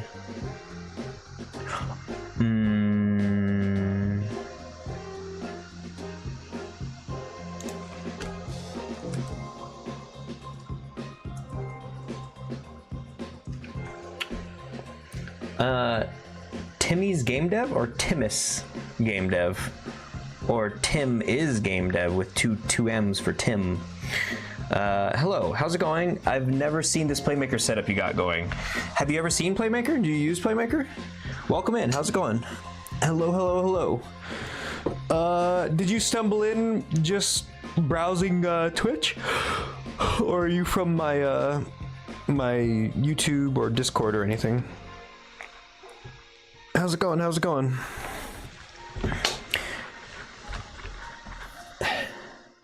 And is it just that you've never seen Playmaker before, or you haven't seen the way I've set up my FSMs? So yeah, what I was gonna do right now is just when the player's lost. Let me see, where's the one where it says back to start? It says lost fully, goes back to start. Back to start is here. And then this is typically where it would try to get the position that was closest to the last known position. Just browsing. Yeah, never seen Playmaker. I'm only a year into game dev. Never tried visual scripting stuff. Right on. Well, depending on what you want to do, this comes so highly recommended. Playmaker changed my fucking life, man. Playmaker is like, I mean, holy shit. I really do need to, hey Siri, remind me to make a video that I could link to or just press play instead of rambling on about how great Playmaker is. Okay, I added that to the Okay, list. good. I have because I have to do that. But yeah, I'd still be homeless if it wasn't for shut up. Shut up. Don't patronize me. Andrew is a very patronizing chatter, but it's only because I'm a very patronizing chatter when he's streaming. Yeah, Playmaker is dope because it's for both ends of the spectrum of your like expertise. If you're like a super duper beginner who like doesn't want to ever do programming and you're just an artist and you don't want to like code and shit like that, it's still programming. It's all programming. There's no getting around that. Video game making requires programming. Even if you had a magic genie, I would call it programming when you're telling it the logic, right? Programming just means telling a thing logic to follow. So if you're on that end of the spectrum, it's great. it's wonderful. It has all this high level language. It has a visual interface. People call it visual scripting. I don't think that's super accurate. It's fine as a shorthand. I get why we use it. Fine, whatever. But more than anything, I would call it like a flow chart. It being a finite state machine, I think makes more sense to people as just a flow chart. More so than even, Blueprints, I guess you could also call a flow chart. But Blueprints takes all of the API from Unreal's engine, C++ shit, like literally like one-to-one for all the each part of the syntax of their C++, and turns it into a single node or like a parameter on it. And then you end up with all these little nodes. You have to chain all these things together, and you still have to kind of do all this extra shit and do a bunch of fucking super low level, or not super level, but pretty low level math and logic stuff, right? To arrive at something as simple as make a thing, look at a thing, or whatever, right? And the thing about Playmaker is, while it does have those type of options, there are very low level, just sort of math and basic logic nodes. We call them actions in Playmaker. It's also got the high level stuff, the just plug and play. Somebody did this a million times, so we're not going to make you reinvent the wheel, and here we just have a node that does that thing that we want, that you probably want. And then it gives you a nice little series of very user friendly, human readable parameters that you can change. And so the way you put them together after that is whether you're taking from the high level stuff or the low level stuff, you could do the combination of the two. And yeah, it's wonderful. And probably a lot of your favorite games used it. The Forest used it for a bunch of their AI, or all of the AI in the Forest basically is done with Playmaker. The AI for Hollow Knight, so the enemies that you fight, also done with Playmaker. Firewatch, all of the dialogue, the super elaborate, the most technically challenging aspect of Firewatch was the whole dialogue system and how that's all set up. It is very intertwined with, I would say half of their system is made with Playmaker. If not, you might even say it's fully made with Playmaker, but it has a bunch of little custom components that they made in conjunction with it, which is also a beauty of it. What am I trying to say? Is also a beautiful thing about Playmaker, that you can have massively customizable things, because under the hood, it's all just a bunch of C# scripts. So if you did want to graduate into working with C#, like I said, it's on both ends of spectrums, whether you're a total beginner or somebody who is very well versed in writing code, then you can use Playmaker as a way to sort of expedite a lot of the other sort of menial processes that you usually go through in writing code. Another way to look at it too is kind of the accessibility of having, if you've ever built your own sort of database of methods and functions and stuff that you reuse throughout your projects. Playmaker is exactly that kind of thing, and that's kind of the same power that it wields for you. Before Playmaker, my feet and ears itched a lot. Now they barely itch at all, and they're only very, very bruised. Yeah. Think about how itchy your feet would be if there wasn't Playmaker, man. That's the major selling point. And then, but Playmaker 2, brother, your feet are gonna be so not itchy. It's pretty cool. I like to code, so I'm not sure I could make the switch at this point. My life is a lie, I guess, knowing all those games use this. Well, I mean, that's the thing, is you could still do a ton of coding, you could still, most of my streams, you'll see at one point or another, I'm opening Visual Studio and then making more components to work with Playmaker. I think the selling point of it at that point becomes, being able to just drag and drop a bunch of things in, instead of it becomes more like a time thing, right? It's just it's literally okay, well, if I'm trying to make a project faster, then it's a lot easier to sort of drag and drop all these components into a thing, instead of writing in all the lines that tell those components that they need to work together. Yeah, give it a look-see. It's a good one. Okay, so the thing I was about to do was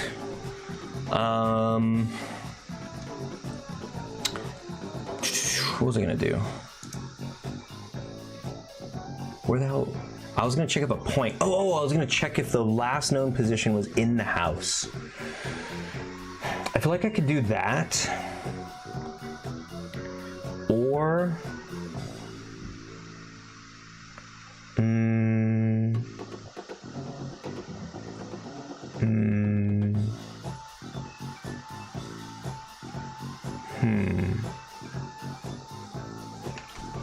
Also, let me just check if the sound object, I have a prefab that's like sound object. The collider. Okay, it's properly a collider. It's not a trigger. It's a little sound layer. Okay, okay, good, good, good, good, good. Dang, the fucking groove is kicking in.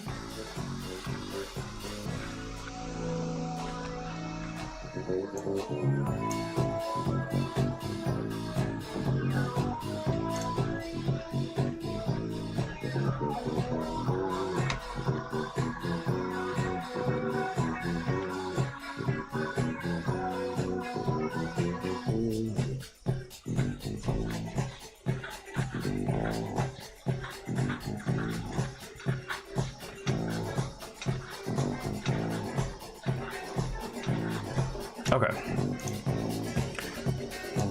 Sorry, sometimes they do be hitting.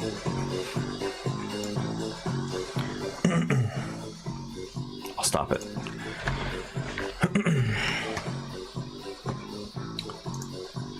Behaviors. What was it in Chase? Yeah, so yeah, I could you know what I could do is I could use the same action. Speaking of opening Visual Studio in Collider, or what the hell was it? Collider. What the hell did I use right now? Investigate.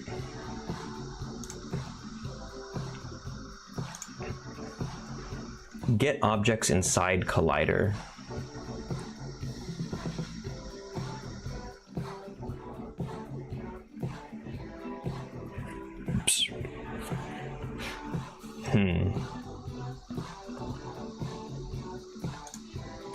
Is there already an action that I can use for that, or should I just add the functionality to that?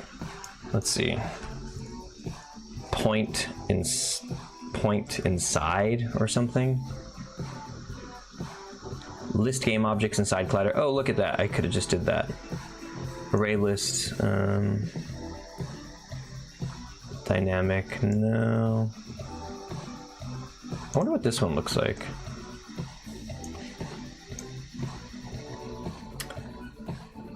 Store all active game objects with the Collider component that are inside the specified by filtering tag. See, this would have been better actually. Just tags and layers must be declared. Okay. This one's better than the action I made. Optionally filtering by tag is also nice. Ignoring triggers, yeah, this is a better action. I should have just used this. Well, it's not like I lose anything out of that.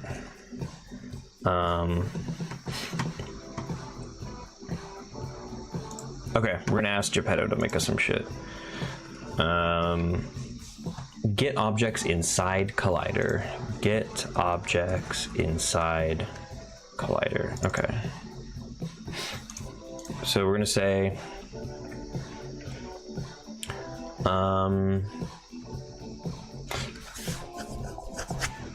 well, actually, it is kind of a different thing, huh?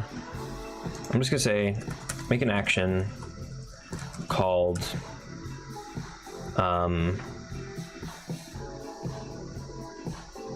checkpoint inside Collider.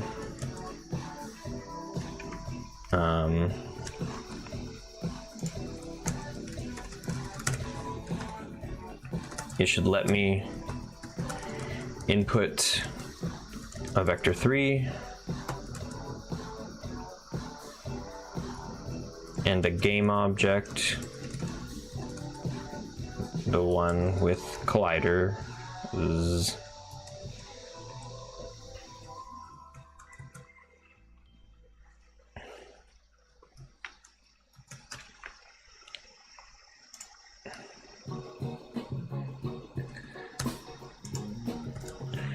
And then should return a bool as to whether or not that point is within the collider.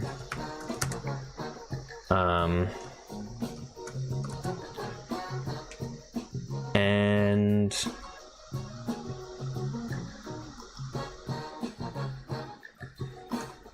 option to run every frame. Option to send events based on results.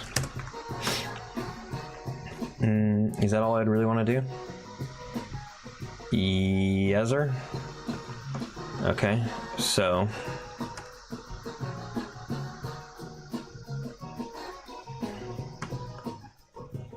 we're gonna make a new action. Create just this.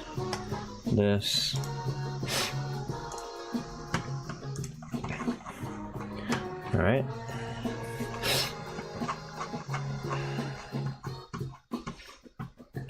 Copy that.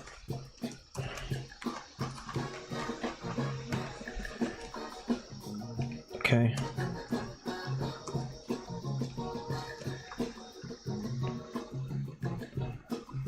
And now we can check if the last known position of the player, right? So in the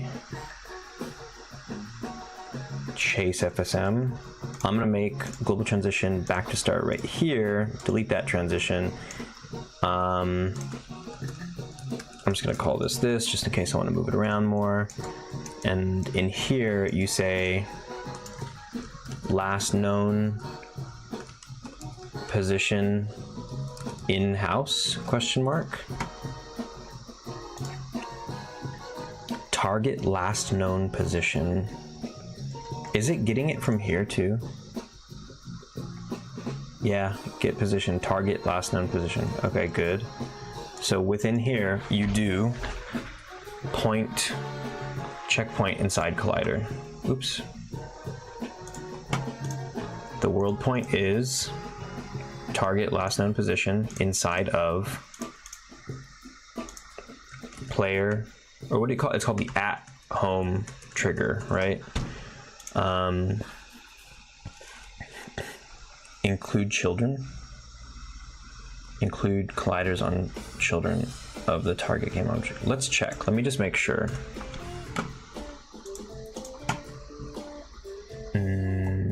At home trigger. It's just it, right? Yeah. Okay. And at home trigger on main scene objects. Cool. Chase in here. Do a cheeky little wait. Turn this into an action sequence. Do a get of some game object. From the game manager, main scene objects. And we're getting the at home trigger. Storing it as the same here. Cool.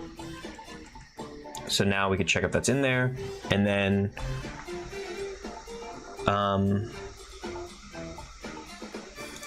is inside, we'll say that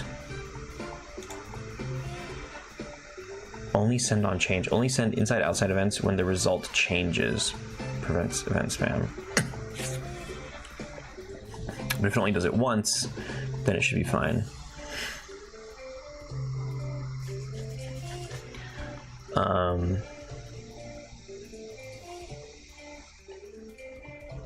Inside event will be yes, outside event will be no. Also, I have not tested this action, so that would be helpful if we did that first. Okay, but if they are in the house, then we do that thing that we did over here in, what do you call it, investigate. I'm just gonna literally copy this and paste it. Like that.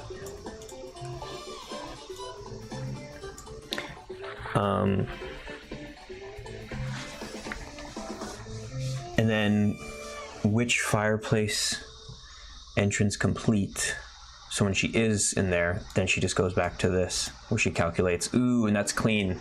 That's clean. As long as these actions work, the logic, I think, is pretty clean.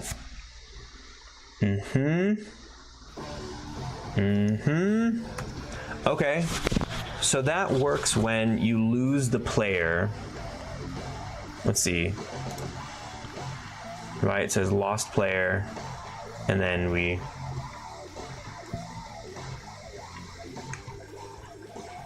How did we end up here, though? It's like you get here, and then you en route to last known position, and then you look around and you lose the player again. And that's fine, because she still needs to do the little look around thing. Okay. I think it's pretty good. I think we should give this a spin. So that means that I should enable investigate, and chase, and wander. Also this music, holy shit. Stopping it. We're gonna put on some creepy music.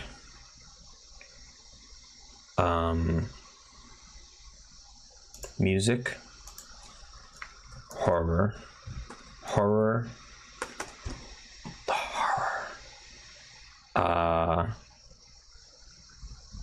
Drone. Let's hear some good ones. Put on some like mood music for this test.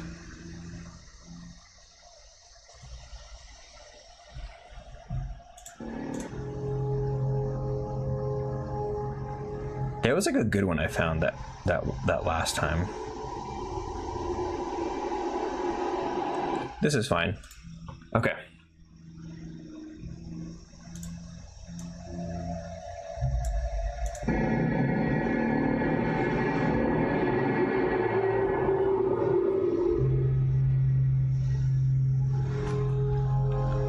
Here we go. Saving it. Let's just, oh wait, one,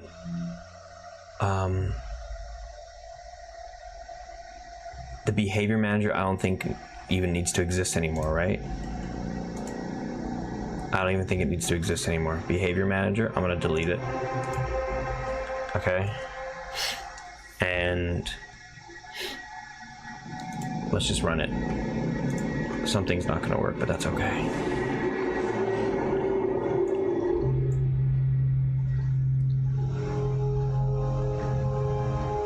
So we're basically just gonna have her chase us around.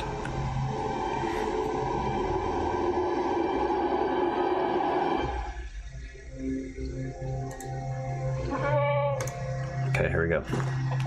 Spawn her in.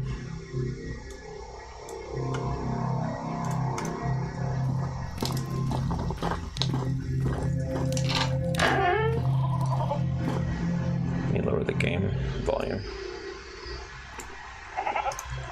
Okay. Oh shit.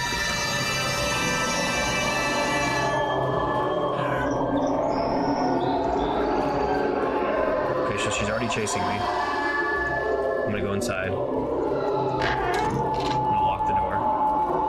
And I'm gonna turn out the fireplace.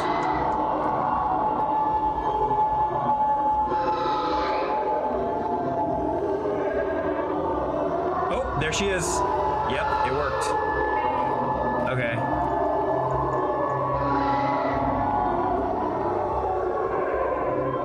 It's funny though, because look now. So, to clarify what happened there.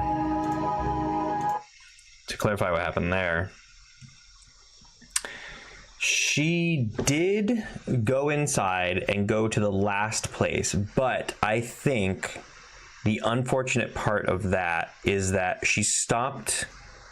She should have noticed me first. Notice me, Senpai Witch. That she spawned at the fireplace, but the last known position that she was gonna head towards after that was kind of by the door, because that's kind of like, you know, right when I closed the door behind me, that's when I broke line of sight, but that's where my footsteps were last heard, or the last known position that she saw me at or whatever. So that's where she started heading towards. Instead, you know, as a designer, I'm like, okay, fucking, that looks stupid. Because she should have, she correctly spawned in, like the logic was there, like, okay, it checked the point was in the house, whatever. She enters through the chimney, and she was successful at that. But when she arrives through the chimney, she should have seen me. So I think what I need to do is that when she arrives through the chimney, after that check, I think I need to make sure that whatever behavior is utilizing this chimney entrance thing, that she checks if she can see her target first. Yeah, so let's see. It's a little, I don't remember. I think she can kind of chase anybody now, right? Or maybe she could just chase. Let's see. Behavior, chase. Right, so she enters the fireplace and then she just goes to the last known position. But I think it almost makes me think that it should send like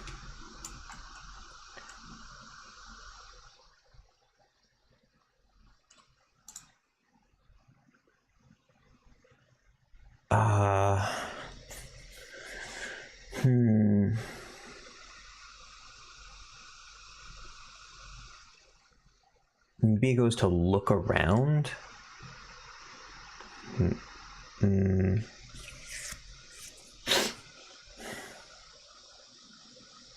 Because right now she calculates last known position. She goes there on complete. She's going, oh, okay, hold on. Here's what's strange then.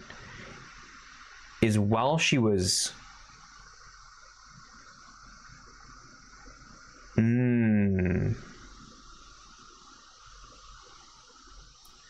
It's strange that this never triggered anything.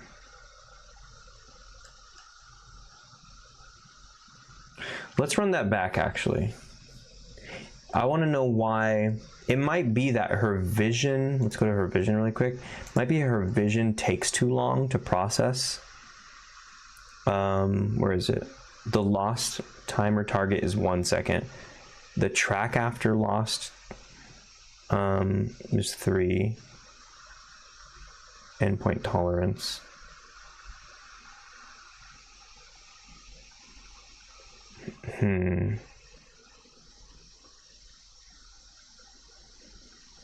This just goes after can see, huh? Okay.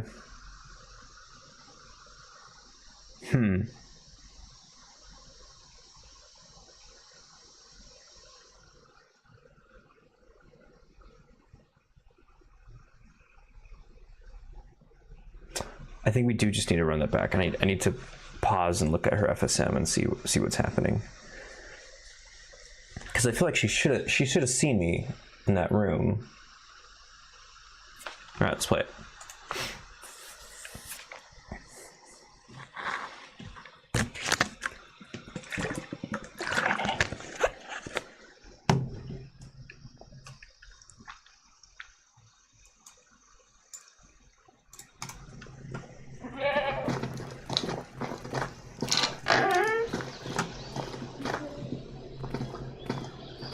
There she is.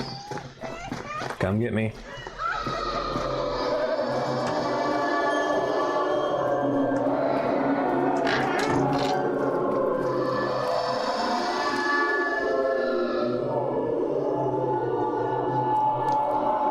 There she is. Oh yeah, she is coming towards me. Holy shit! So maybe I just got kind of lucky on that last time. Oh, now I'm cursed. Okay, that worked actually pretty well. Was I obstructed? Maybe? Huh. I actually don't know why she started beelining for the door last time.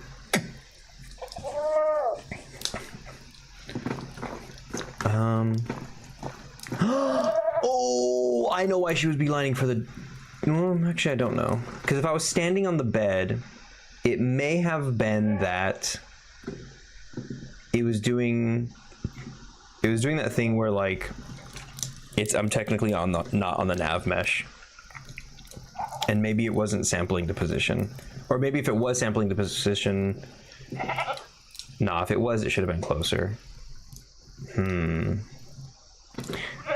I think we just play that a couple more times just to kind of make sure it like. Let's see if I could kind of break it again like that first time. I'll stand on the bed properly this time. Like really just like in the center of the bed.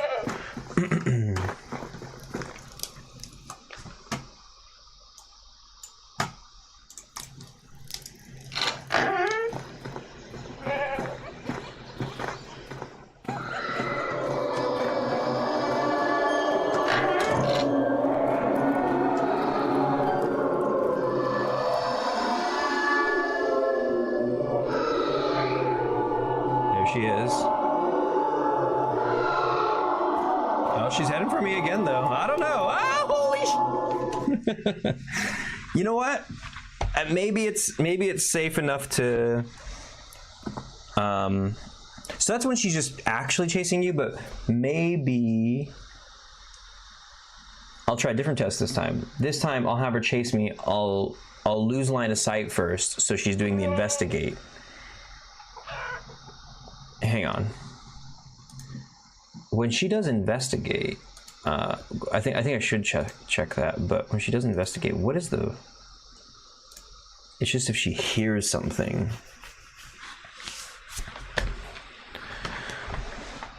Why does my back hurt? Was I sitting funny today? Hold on, do a little stretch. Ooh.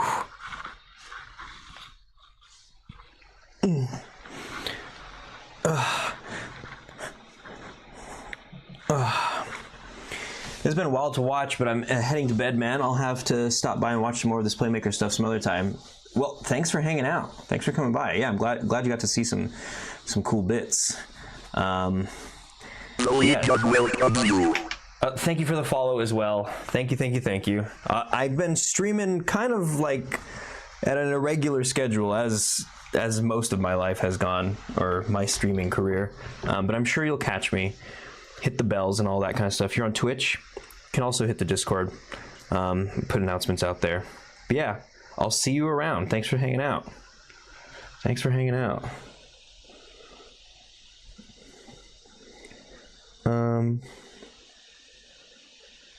What's this? Ooh! My friend, what's this? Dude, this is so cool. Oh my god. This is so cool. And the timer and the repurposing of this fiber illustration I had drawn everyone. I'm actually jealous.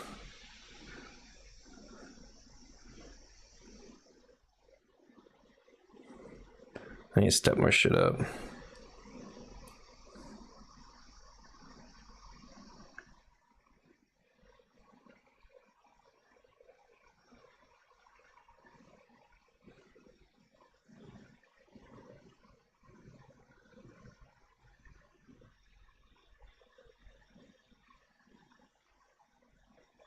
Sorry, one sec.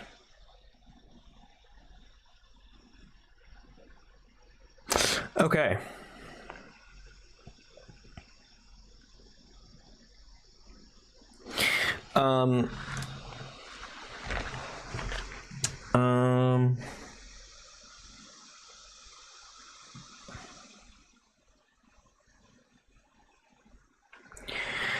So,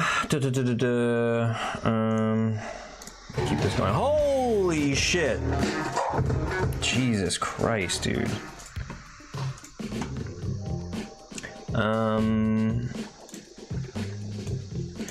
Yeah, the thing that I wanted to check was, where is it? Investigate, heard something, just goes off of the closest sound, which is happening in hearing. And that kind of means that the witch has to not be chasing me, right? So I think it's like, if she's in chase and she lost me, then she goes to the last known position. The can hear says, she enables investigate. And then that's when, okay. So I have to break line of sight and then she has to hear me. So we'll do that. Yes, yes, yes, yes. Okay, here we go. So let's bring her out. Bring out the witch. And then, let's see, I can bring this up again. All right, where is she? There she is. Okay, so she has to chase me first. Come get me, come get me.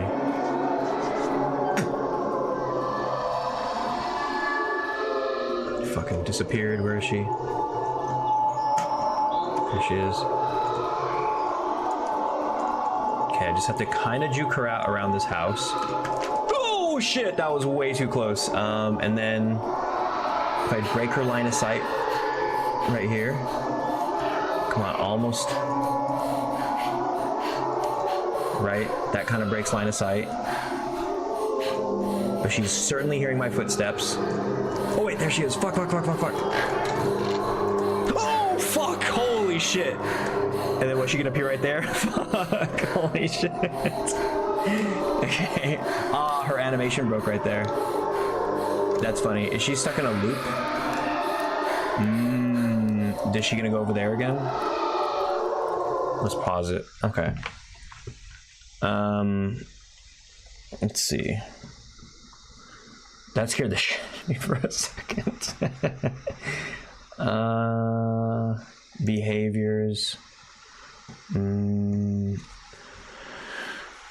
So she never. She did get to hear. Where is she right now in this? This is disabled. So is she in investigate? She is. Oh.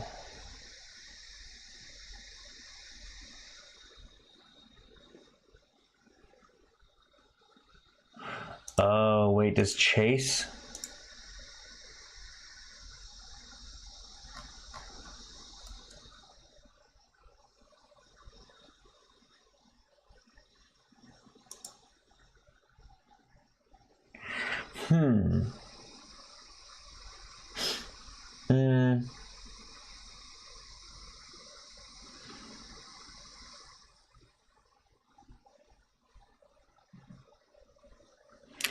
Yeah, maybe investigate needs to reset on exit or something.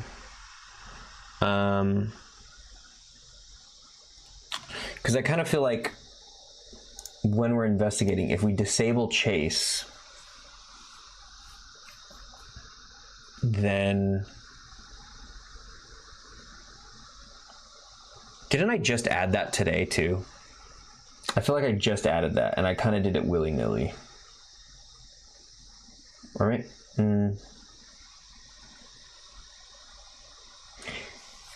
Yeah, and then if you're in Chase already, right, and if we're waiting for her to investigate shit here, in here, or here, stop Chase, so she's alerted.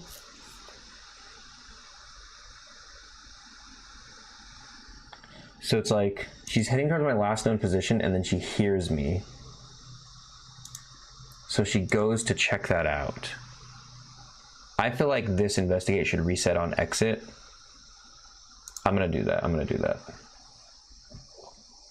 I think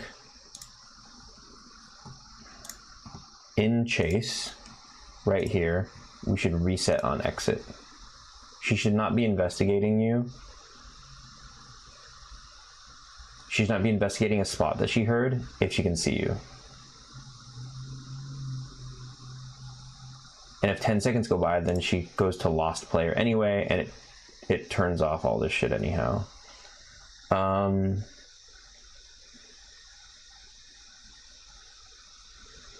Investigate stays on though. Here, that's kind of the problem too. Because it needs to be reset, right? That's why I have reset FSMs here. It needs to just go back to the state where it's checking its conditions.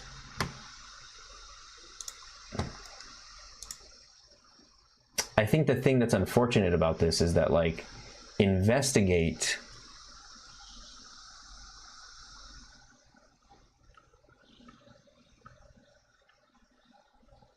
this has like redundant logic in it.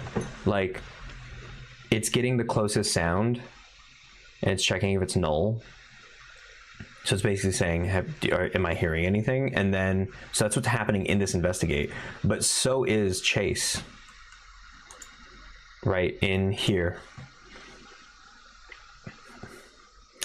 Yeah, it's doing the same logic. If it can hear something, then it should investigate. Right. So in here, I think in investigate, I should get rid of this.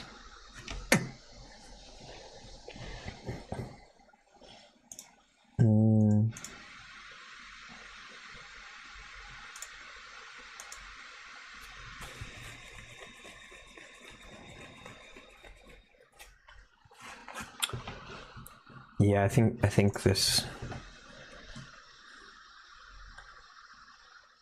it's kind of weird because, well, what even sends back to sent by enable FSMs, and it just comes back here. I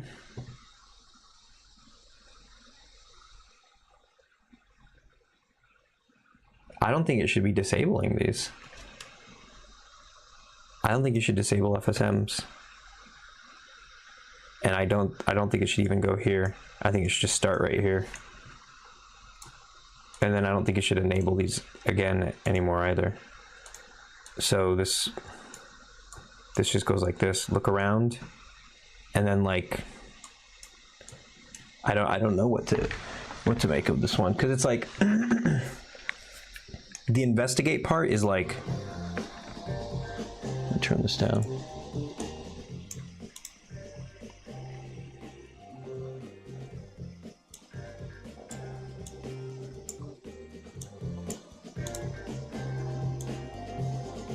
Yeah. If this is being treated the same way that the fireplace entrance behavior is being treated, that means that the behavior starts because some other behavior requires it to begin with. I'm here. I'm here. I'm queer.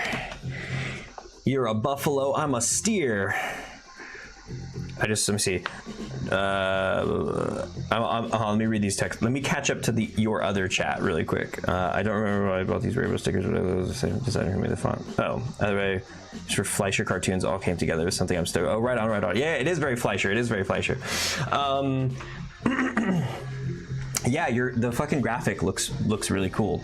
So Scarlett just sent me some graphics for her stream stuff, and it looks, I'm like jealous. And I'm like, oh, here, I'll show you the things that I had going. So like, I put these in today, and this is just, again, fuck around thing, nothing like branded, but like, okay, like queuing up the song. I think this was one of the songs earlier that got me hyped too. Let me see, where it's like.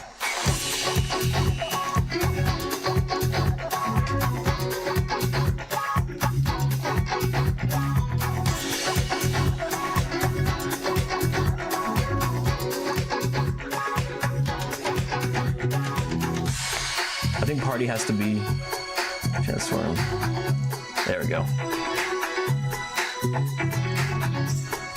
There's another one in here where it's like, let's see, where is it? It's like,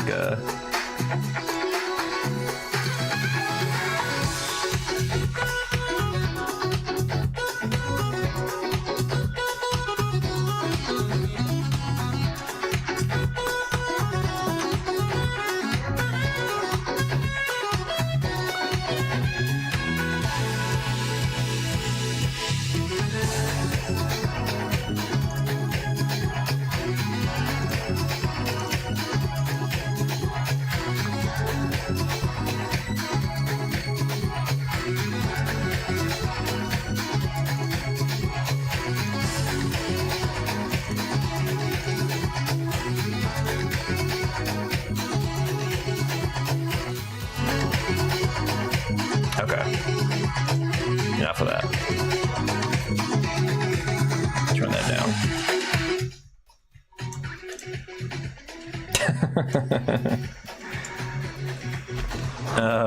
What is this, a YouTube video? I just pulled up some royalty-free videos off of Pexels or whatever.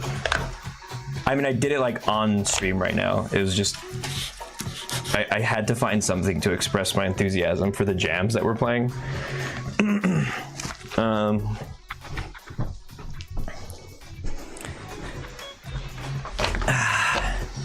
Yeah, but I do always like, I'm sitting there like, fuck, I've gone over like so many Fiverr accounts of other people and just been like, ooh, do I get the little intro? Do I get the little offline thing? I think I might have had, I did make a little offline graphic at one point for Twitch when I was trying to do more IRL stuff in Japan, but that never really manifested into anything. How you doing? How's it going? How's it going? I'm working on my little witch game. Oh, wait, kind of related, two worlds colliding, is that I went to go see the Iron Lung movie, and I don't know if you knew about this, but Iron Lung is like an indie game by this dude David Szymanski, and that a YouTuber, a pretty big YouTuber, Markiplier, made a movie of Iron Lung. So it's like this cult classic of a video game being fully financed and written, directed, and like starring this YouTuber, and that shit fucking popped off at the box office neck and neck with a Disney movie. That movie, what's it called? Send Help. So for the weekend, Iron Lung was #1 movie in America for most of the weekend, and then on the last day, on Sunday, Send Help beat it out by like a couple $1 million or something, or I don't know, I think it was like by a few hundred thousand. And then so by the end of the weekend, collectively, even though it was in first most of that, it wasn't the highest grossing of the weekend, you know, even though it held its place longer. And then now, if you look, I think, let me see, I'm pretty sure like yesterday, or what's today? Today's Wednesday. Yeah, so for Monday and Tuesday, I think it went back to Iron Lung, and Iron Lung went back to first place. And then I think today Send Help won again. But it's still neck and neck, and it's just crazy that it's like a fucking Disney financed movie, you know? So it's kind of huge, and it's just dope seeing too, like on Twitter and the community and everything, with like the musician behind the soundtrack, the game dev, the dude who made the original game and everything, Dave Szymanski, like just everybody's like celebrating. This is like such a huge win, self-financed, bro, fucking in all these theaters across the states. I'm not super familiar with Markiplier's videos, but I read a bunch about how he was a filmmaker actor who pivoted to YouTube. That's like kind of, is that true? I don't know if that's a super accurate statement about it being filmmaker actor pivoted, because I think he's always just done movie stuff, right? And it's like making videos, I guess. Or maybe I just, when you say filmmaker actor, I maybe was assuming that it meant like in the biz or something. But I think it was more just that he like made like videos and stuff like that. Like he was one of those people who was like, the industry never wanted me, so I don't know, is that his story? I kind of don't think that's his story. I might be wrong. I don't know. I feel like I've never heard anything about him trying to be in the biz. I might be wrong though. What was it? Because I think he has like one of those, you ever watch those videos where like they draw pictures, like it's literally like on a whiteboard as they're telling their story? He did one of those, and I think from what I remember, it was like he did one where it was like he went to school and stuff. Maybe he went to film school, maybe. I thought he wanted to do something else though. And then he got really sick one day, and then he started streaming. I read an article about him when he announced movie on trades. Yeah, maybe. I don't know. Maybe that's a blind spot. I haven't heard about that. But yeah, nevertheless, yeah, still just like a YouTuber, somebody who has like, he's not in the industry at all, and then solely sort of like figured out a way to be released in like hundreds of theaters across the entire country, which is just so bananas. and it does set like some type of precedence for like what a self-funded movie can be like. I mean, he does have 38 million subscribers on YouTube, which is, you know, that's its own whole thing. That's like clout, and of course he was able to self-finance the project. The behind the scenes looks crazy. So there's definitely a lot of like, you know, very privileged variables. But yeah. Yeah, dude, I want them to make a fucking... It sucks. I was thinking this day, I was like, oh, nobody's gonna make a movie out of Witch Stories because Witch Stories is already a video game inspired by an art house movie. Like, this is already a game that I'm like, oh, this is like Robert Eggers' The Witch, but like a video game. So nobody... I mean, you could be like, now I'm gonna make a movie based off of a game that was based off of... Like, this is largely inspired by Robert Eggers' The Witch. I wouldn't say it's I'm not trying to do like The Witch video game, but like, you know, that would be a weird full circle to come around. It's not as like original of an idea as like Iron Lung was, where you capture the imagination of somebody who goes like, that should be a movie. Because if somebody sees this, they're like, oh, that was already a movie, you know?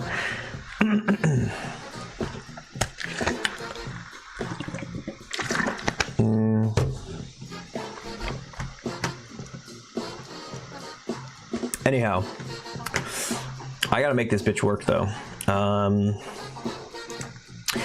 What is she doing? So when she finishes investigating, I think she should send an event and say, I'm done investigating. Yeah. Investigate complete.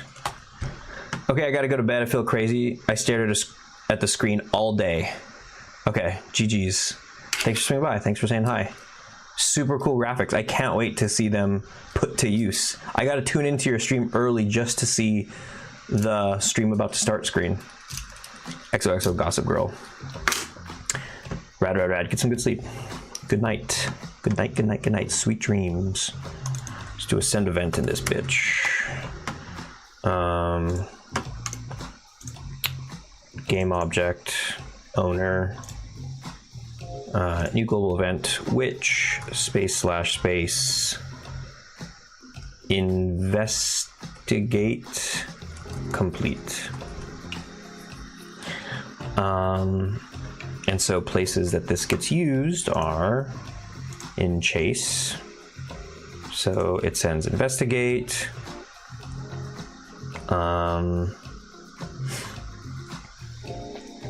And instead of waiting 10 seconds,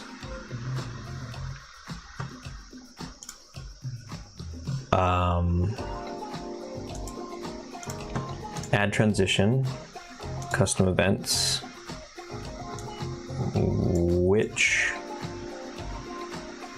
investigate complete, and it goes here. There we go.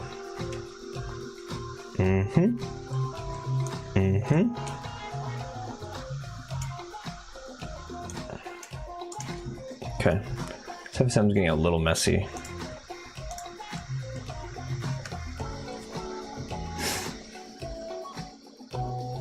And where else is it used? Enable FSM, investigate, yeah. Okay. Anywhere else? I kind of feel like I don't need to reset it in this case. Don't need to reset that one. Look around.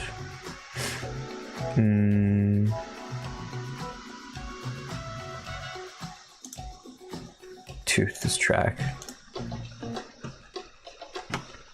Okay. Guess last known position. Let's see. Enable FSM. Where are all the places this is used? Oh, it's gonna take me to all these different FSMs. Behaviors, chase, theatrics on. Chase shrieks, okay. Enable FSM. Wander, investigate. This one doesn't need to do that because it already does it. Disable FSMs. Back to start. I guess I should just go through every single. Okay. So far, so good. Reset FSN.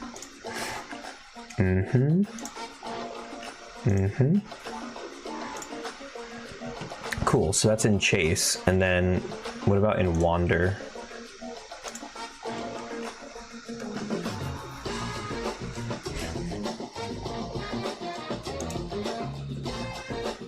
Okay. Wander from Chase. Inside. Fade in.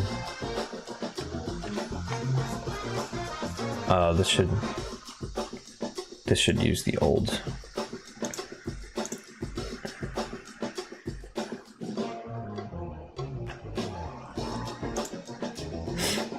Fade in.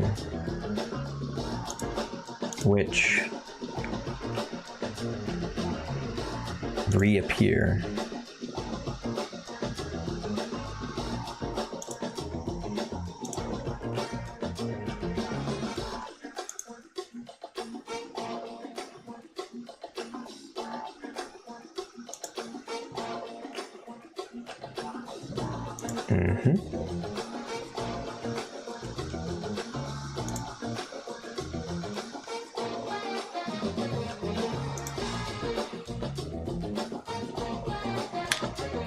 Why wouldn't health be on? What the fuck? Why wouldn't health on the witch be on? Fade in from black. Witch reappear.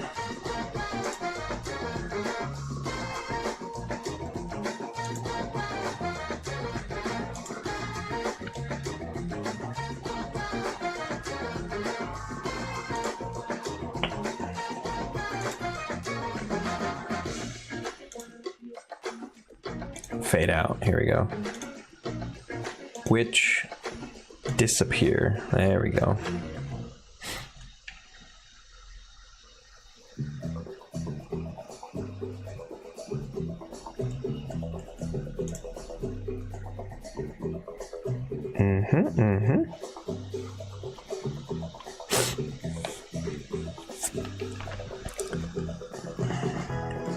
But this is like, she's not really pursuing you. Or is it watch from close, get random position around? She just kind of stands there, huh? That's fine, because then it's like, she's not chasing you here. Yeah, Wander doesn't need to do anything with that stuff.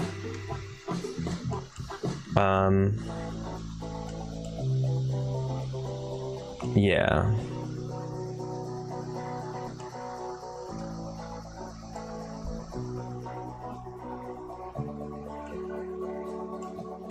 What is this retreat shit? Why do I have... What? Watch player from tree line. Calculate retreat.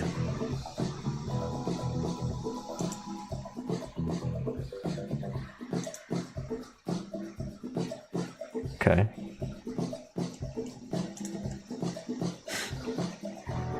In route direct. Wander tree line near player.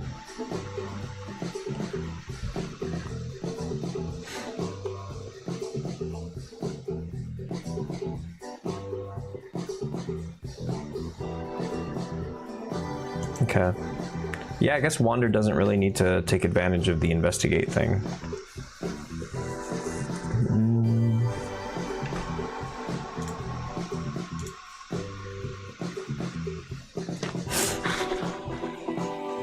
Maybe. I might figure out a way to weasel it in later. For now, though, I think I should try to run a couple tests. Let's do it. Let's do it. Let's see if she doesn't act too funky.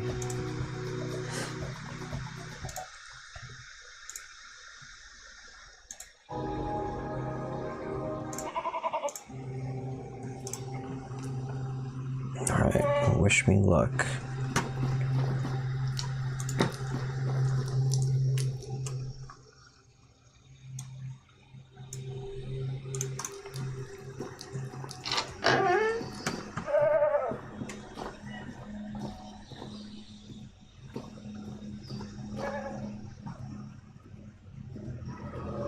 Where? Oh.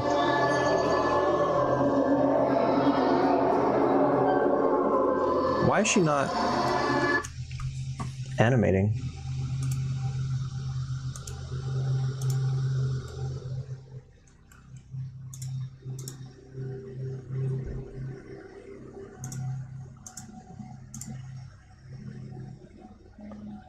Witch walk fast.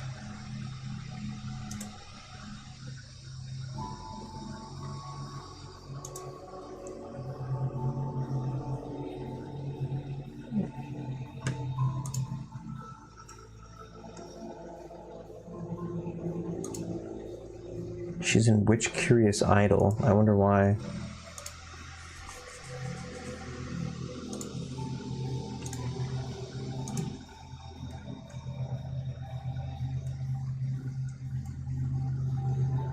Is Wander's just disabled?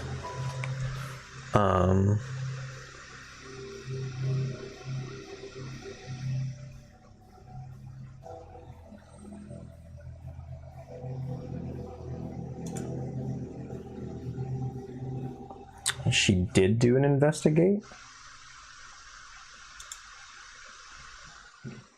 Why did she do an investigate? Oh, do I have investigate on by default? Investigate should be off, huh? Investigate needs to be off by default. My bad. Uh-oh. Oh, okay. Uh-oh. Fuck, hold on. Oh, no.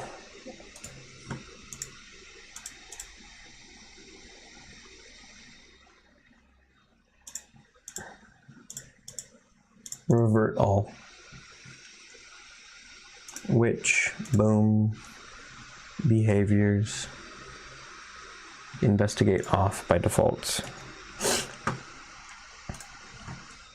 Save. Run it back.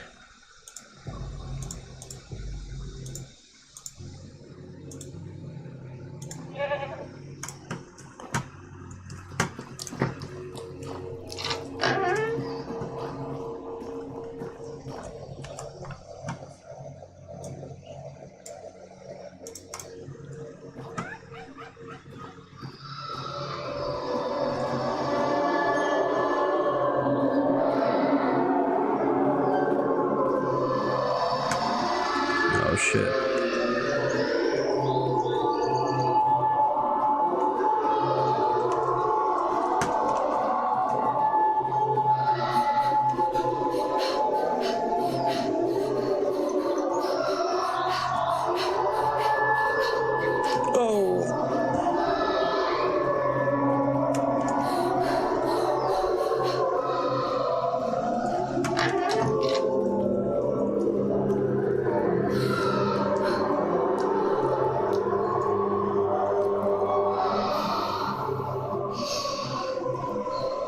And she's got me.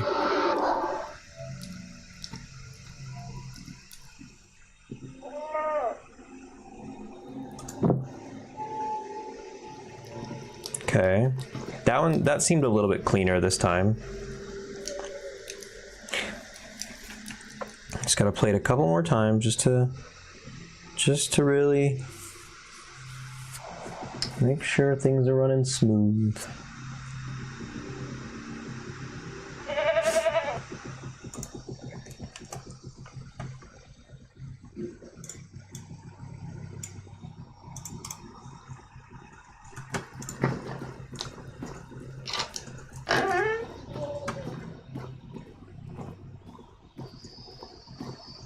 I see you.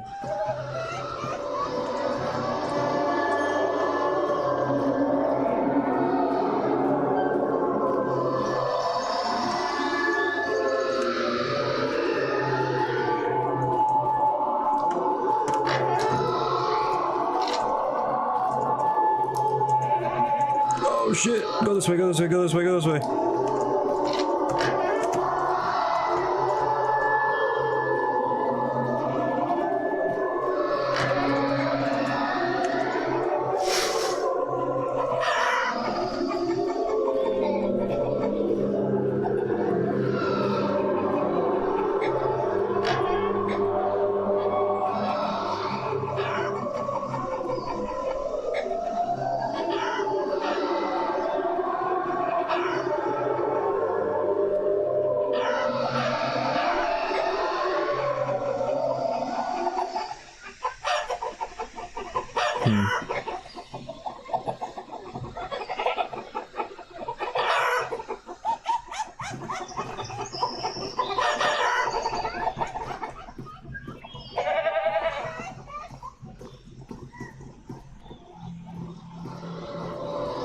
Okay.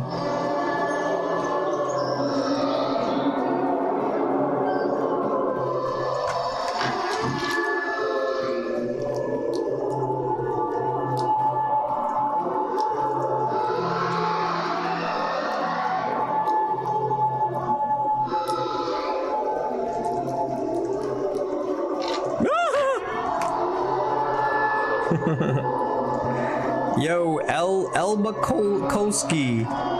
How's it going? I'm just testing out my new logic for this witch. There she is. There she is. Okay. Yeah, I think all of her little behaviors are chaining together nicely, and she's got us. Hello, welcome in. How's it going? Okay, so I think I can check some of these things off my checklist.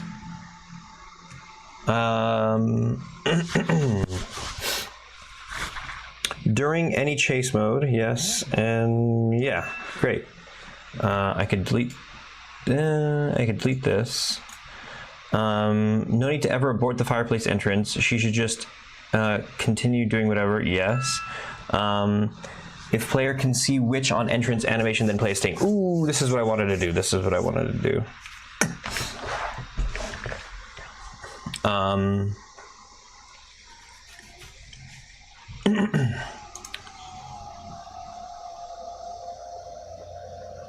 So, witch. Damn, it's already 10:30. Holy. Behaviors. Fireplace entrance, warp,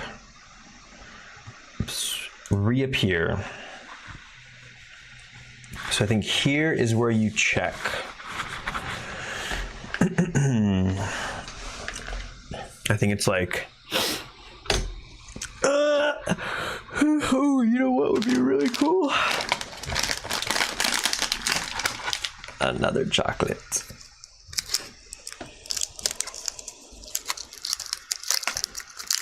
The dance juice.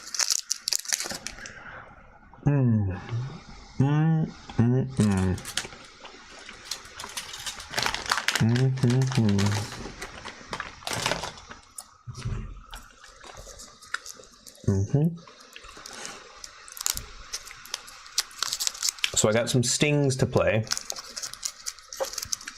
The only thing is that right now, it's like you cue the reappear thing. And then I think you do this. You say cue reappear.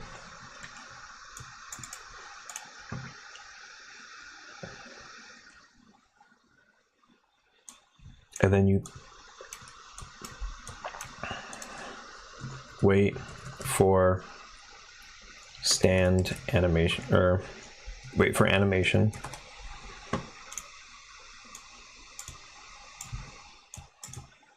Like this.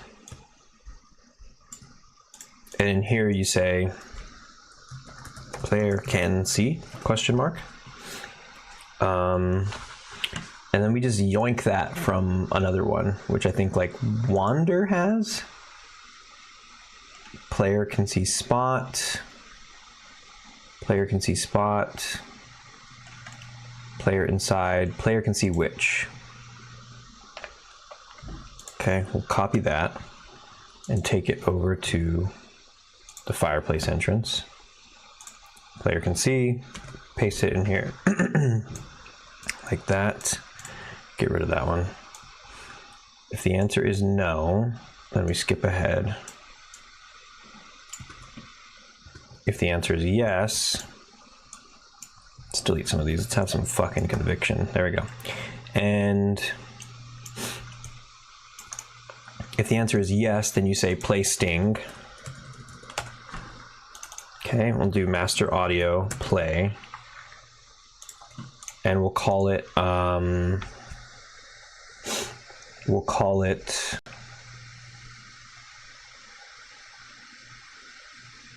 what are these sounds? I think shrill, like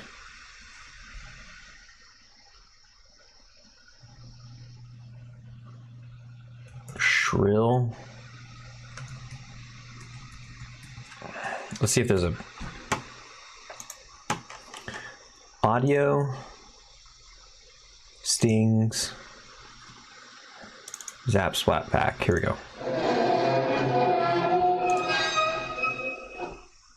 Let me put this up so you guys can hear. Not that one. Not that. Not that.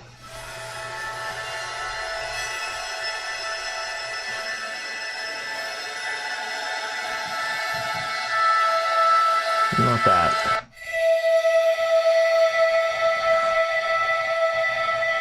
Kind of that.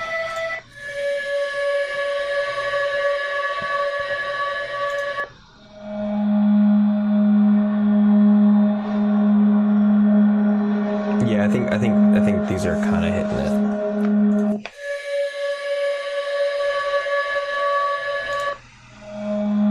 This one particularly, I think, is good.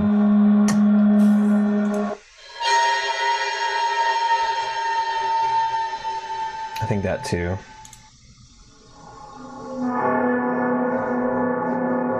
I like these ones. We'll call this, since these are called metal scrapes, we'll call this metal shrill.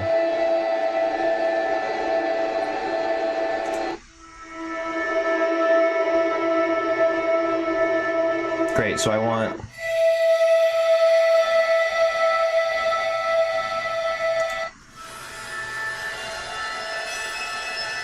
basically all these.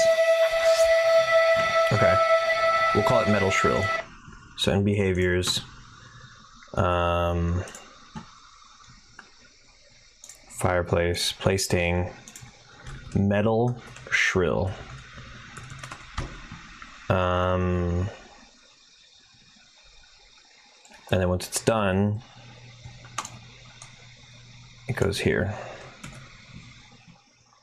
Okay, so then we can go to master audio, drag in the first one. Yeah.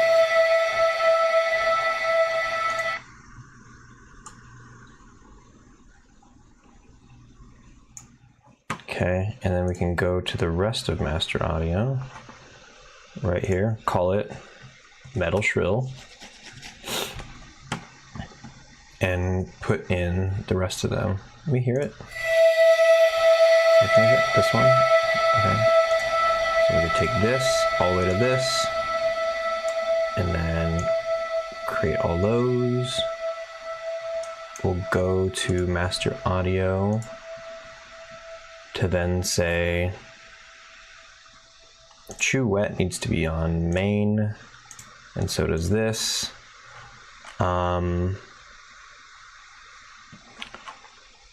And metal shrill should be forced to 2D. Variation, randomize, good, good, good. Okay, save. And then we can apply all these overrides. And now, hopefully, when we see the witch do that, there will be a metal shrill sound. Wait. Oh. Okay.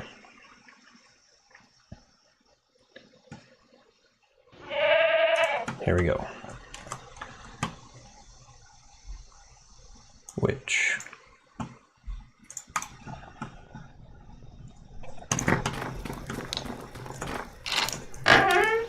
Wait a minute.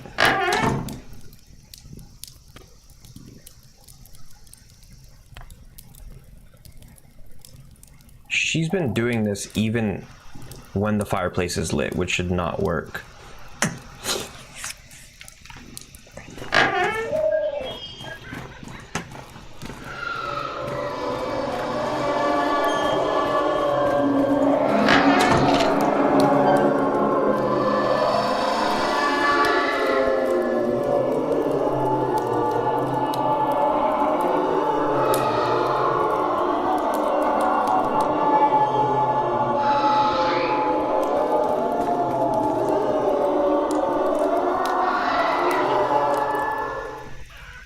Really? I just lost her? What the fuck? Hold on.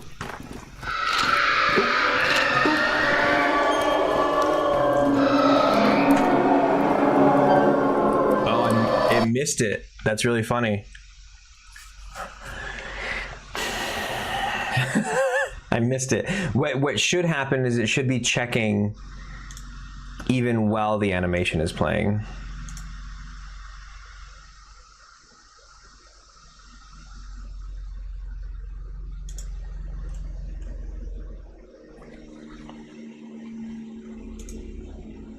Oh, wait a second. No, what the fuck happened here? Oh, because it just never finishes because it got stuck on main camera. I don't have main camera. And I don't have player character entity. Okay, that's also why.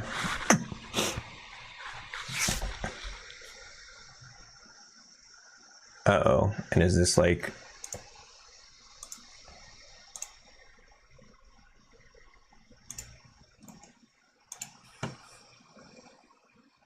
Game object contains, game object... What am I looking for in here? Player can see which?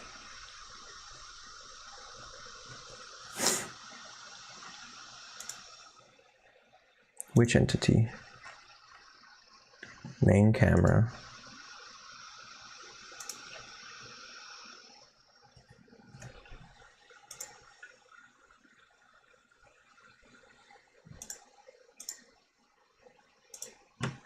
And what else? Player character entity.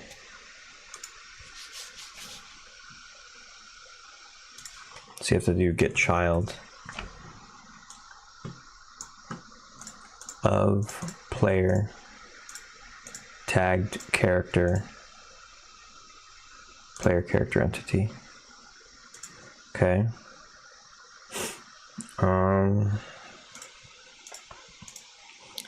So it says cue the reappear, and then while it's waiting for the animation,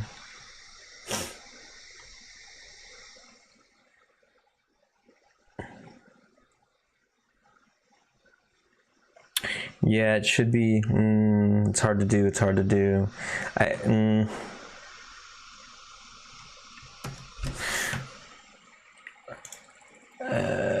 Okay, we're gonna do it a different way. We're gonna do it a different way.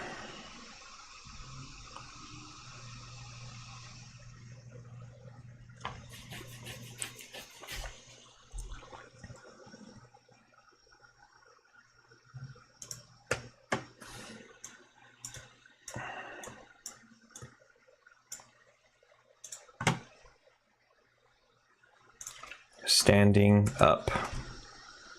This will just send continue. This will send, or we'll do a can see object. Target is which entity. Origin game object is main camera. Set to nothing, character, and environment. Ignore game object. Player character entity. Use field of view. 165. 120. Distance limit 0. Lost target 0.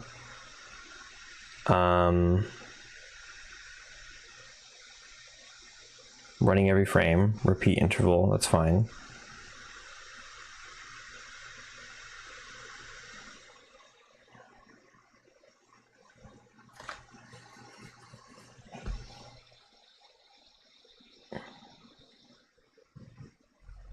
And then the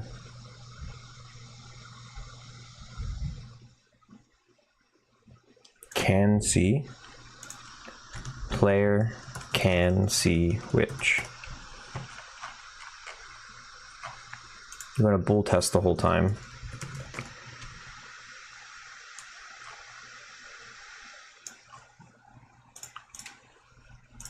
If it's true,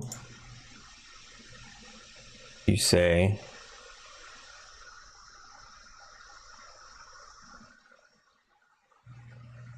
you say continue, and then we'll make the other thing say complete. In fact, it's not even a wait anymore. 5.1 seconds. We are going to wait by doing a float subtract.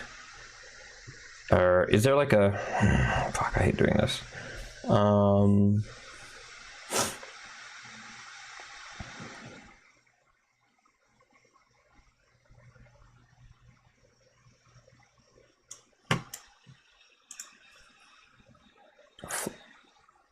New variable. This is stand animation timer. Subtracting 1 every frame per second, and then you do a float compare.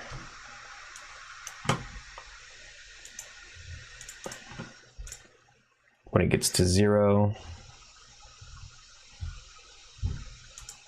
equal, you do complete, like that. Continue will play sting. Send down here.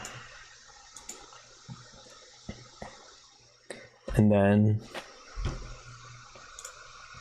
you put these in here. Equal or less than.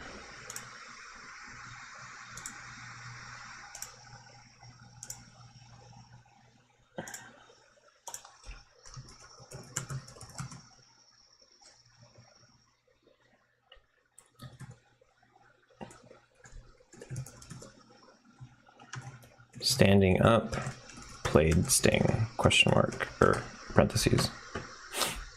Yeah. So like this.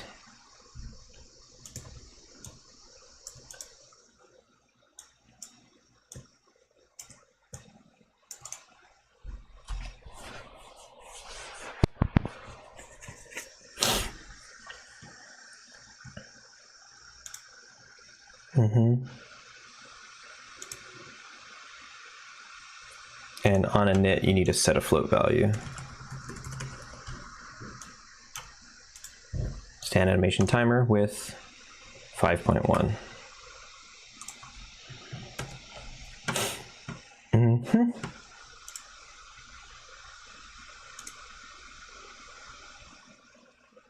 Okay.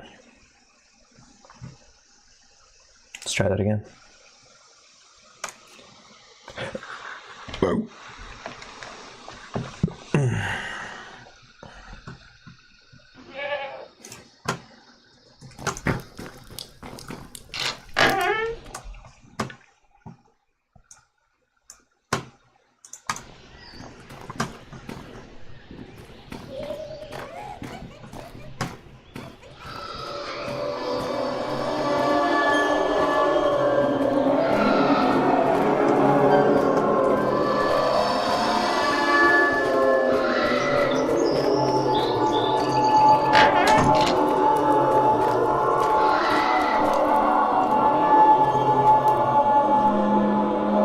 It did.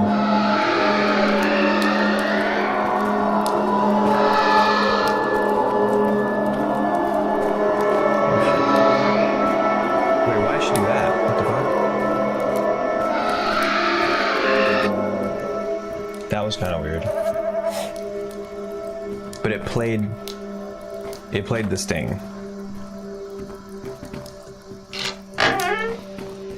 That was a little weird. There's some finesse that I think is relying on making sure she has a destination that is on the nav mesh. I think she did her little restart thing right now. She went back to the fireplace and something kind of happened funky there. Because I think it's like literally like the way the nav mesh looks on the bed. Because I think the floor, yeah. Maybe something to do with that. Like I wasn't close enough to it. Though there is nav mesh on the ground here. So I'm not quite sure. Maybe because it was like I wasn't on the nav mesh.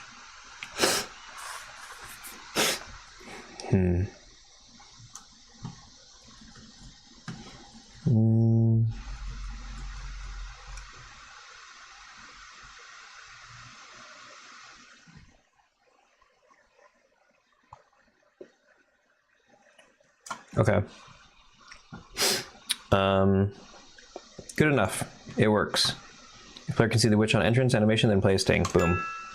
Change kidnap logic to add this sequence when the baby is home. Oh wait, we haven't even done the kidnapping the baby part. We just did it when the witch is chasing us. You know, I'm kind of curious about what happens. Surely she... How do... Angel chase, is this? How does she know when to catch the baby? Or how does she know when to get the baby? I don't remember. I don't remember anything about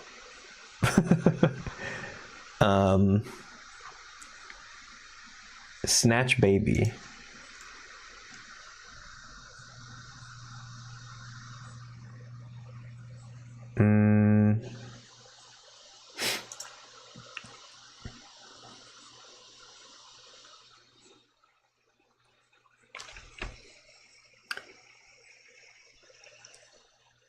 I forgot that this existed, to be honest.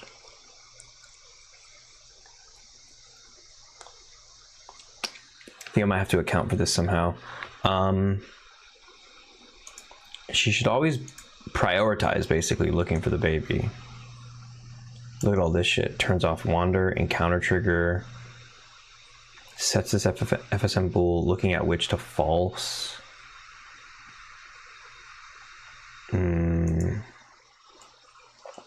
I mean, this is kind of a heavy duty ass. It's kind of heavy duty.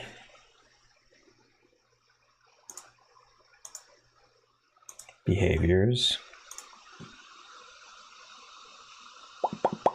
Snatch Baby.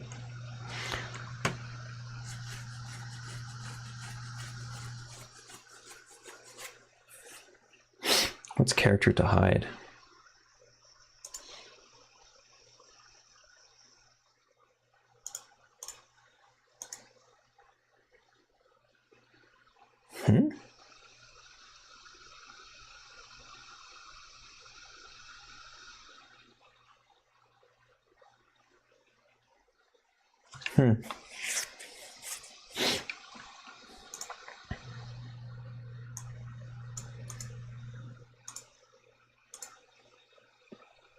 I think I delete these now, huh?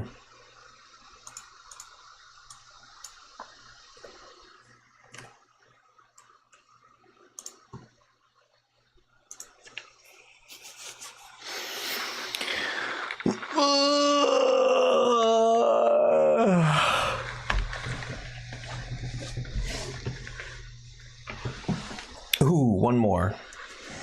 Last one. Yes.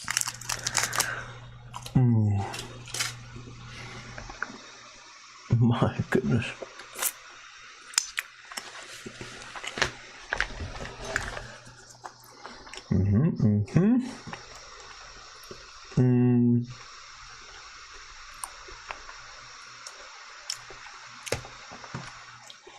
Okay.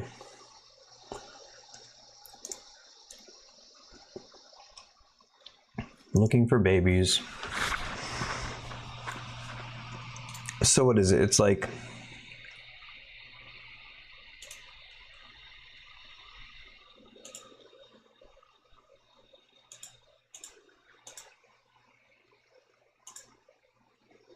does this account for like the player holding it too?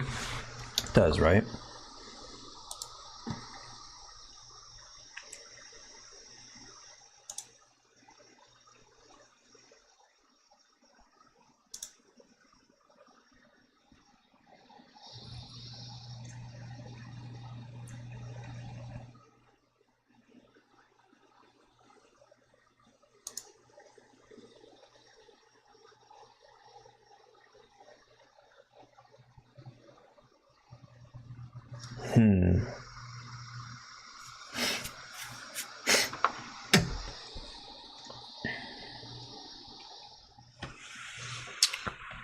Damn.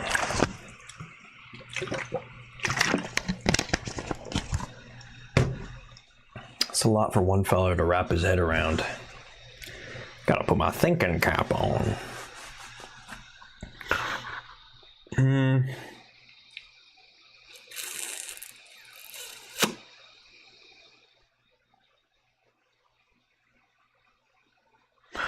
For example, if she's chasing me and she sees the baby, then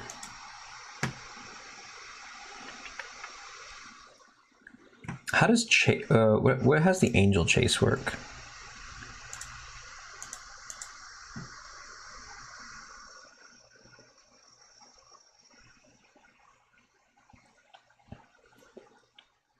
It's always just the player.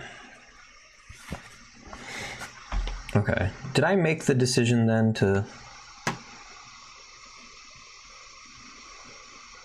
always just have her chasing the player, basically?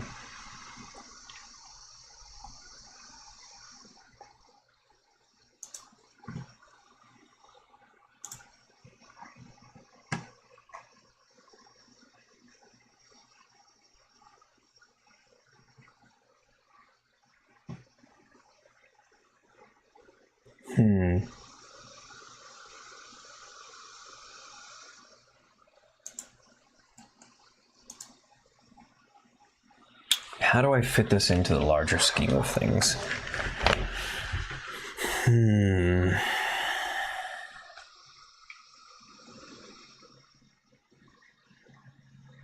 What happens if you just turn it on? If you just turn it on, then she's gonna disable these things, but what if she's chasing the player? It doesn't even disable chase.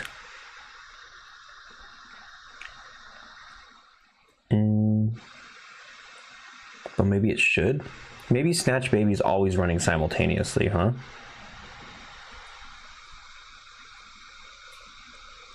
But here's the problem: is that if you see the player and the player's holding the baby, then it's just like it's gonna go into this like looking for babies mode.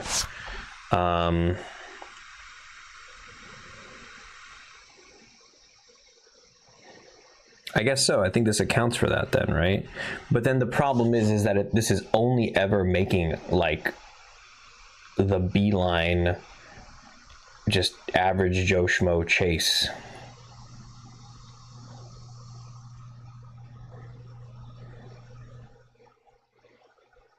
And then it's not doing all that other stuff.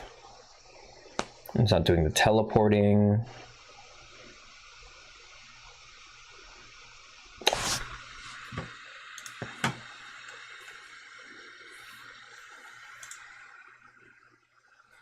Yeah, it's not doing any of this stuff.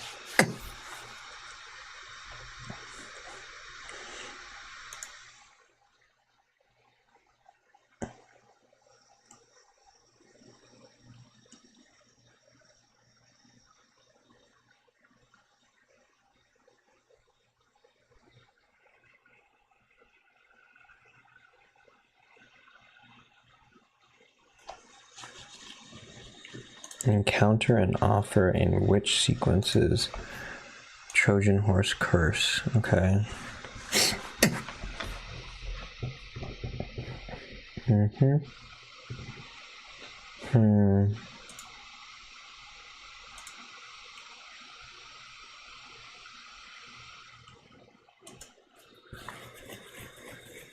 It's almost like if in those states where I have like the can see, can hear.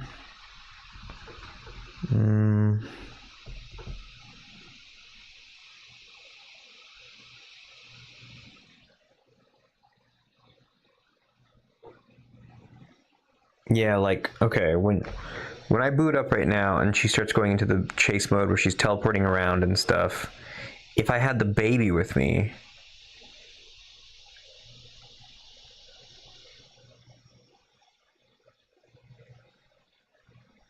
there's two ways that she can snatch the baby right now. And I think if she catches me right now,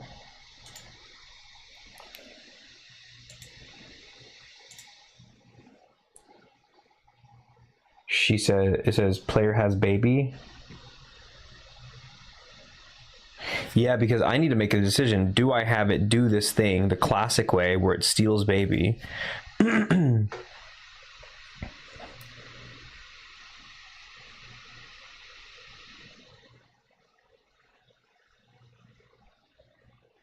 Yeah, this is sort of at odds. There are two designs that I have running that I have kind of competing for each other right now. And I basically have to either pick one or pick when each happens. Like, give them different circumstances under which to happen. Give them different conditions to happen.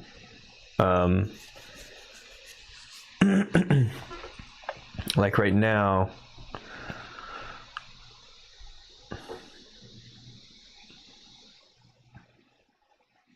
if I play and I have the baby in my hands and I encounter the witch, it'll fade to black and then it'll fade in from black and my baby will be gone and it'll play sad music. That's what this is, steal baby. Yep, but this snatch baby FSM, if this was the only thing running, if I turned off all these other FSMs, and it's kind of the only way to run it, is this just looks for any babies, period, and then fucking beelines for it, like literally just runs at it.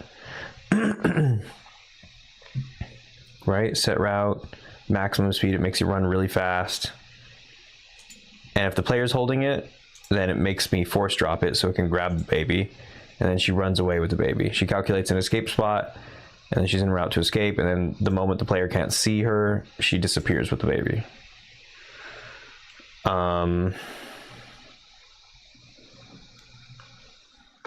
So those are two very fundamentally different ways for the witch to steal the baby. And I kind of like both of them, but I don't really know.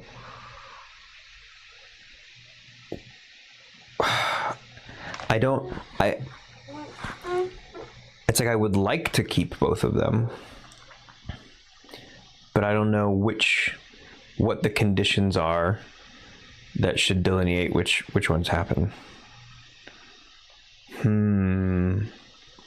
It's almost like one is also very sudden, or they're not necessarily sudden. One is like you don't have, to be honest, you don't have control of both of them. You can run from her in both of them, but when she reaches you in both of them, if you're holding your baby, you're pretty boned. I guess in the one where she's running away from you, instead of just magically disappearing, if you had an axe, you could kill her, and I guess I would just make her force drop the baby. Because you could kill her right now. In fact, yeah, if I ran that setup right now, it would be that, like, she plays her, like, death animation and she stops moving, and then the baby would just kind of be sitting there in midair. So...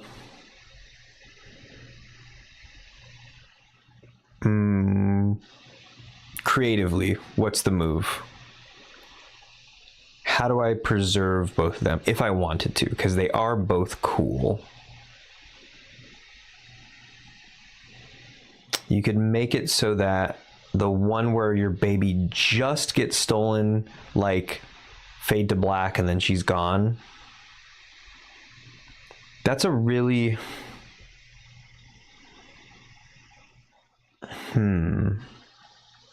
That one doesn't give you any shot.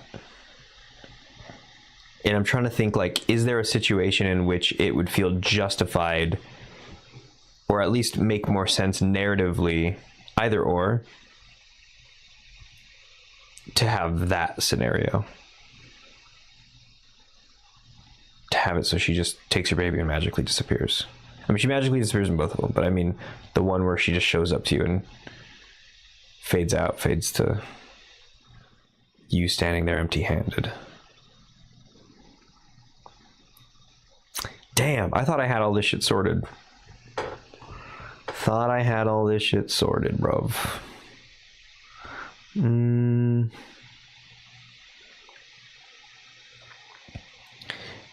I mean, I could take the responsible route and also just fucking pick one and axe the other. But they're both really cool. They're both really cool. When do I keep the other one? When do I keep the other one? Oh!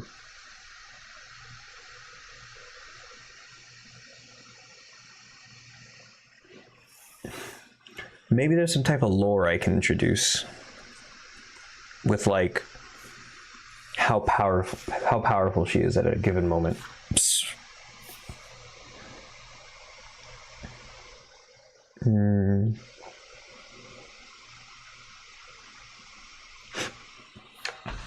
Kind of want to play it to see what happens right now. If I turn this on, Snatch Baby.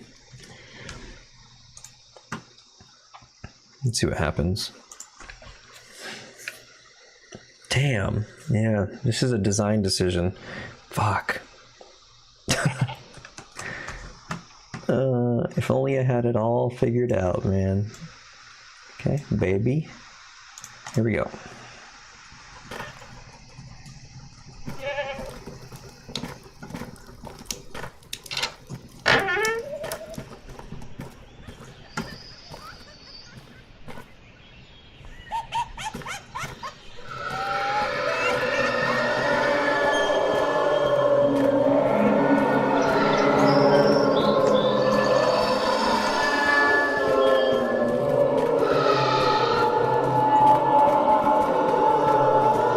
What the fuck?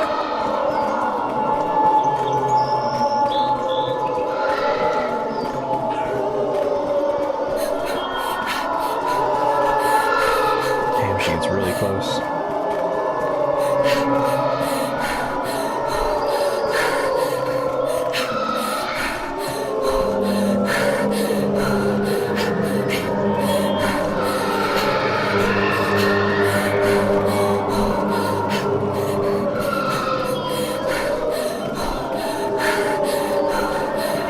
So what is her dominant behavior right now?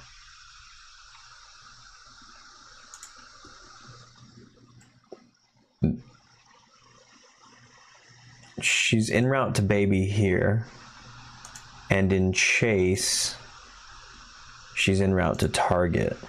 So it's kind of like whatever happens first. It's kind of like whatever one of these has a shorter like line of sight, basically. What is this? So this is trigger or arrive threshold is 1, so it's within 1 unit of the player, and then Snatch Baby is arrive threshold of 1 within 1 unit of the baby, which is going to be harder to do. She needs to get much closer to the baby. Even though it's the same number, the baby is actually kind of higher up off the ground, whereas the distance to the player is basically at the base of the player's feet. So and it's being measured from her feet as well, which means that distance is always going to be quicker to get to. So she'll always arrive at me first, at the player first, before she gets to the baby, which means it'll queue up the black and white one, I think, unless it like gets weirdly, like something funky is going to happen. When I let her do this right now, something funky is going to happen. My assumption is that it should trigger the witch sequence where it fades to black, and then I wake up with the baby magically gone.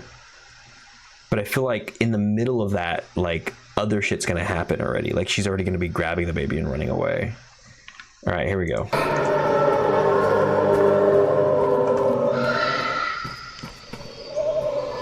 Yeah, it cues that sequence. And so this is, but what's really funny too, is it cues the sequence, but she's still running the Snatch Baby behavior. Yeah, so this one's just kind of stuck here. Like it's gonna do the fade to black thing.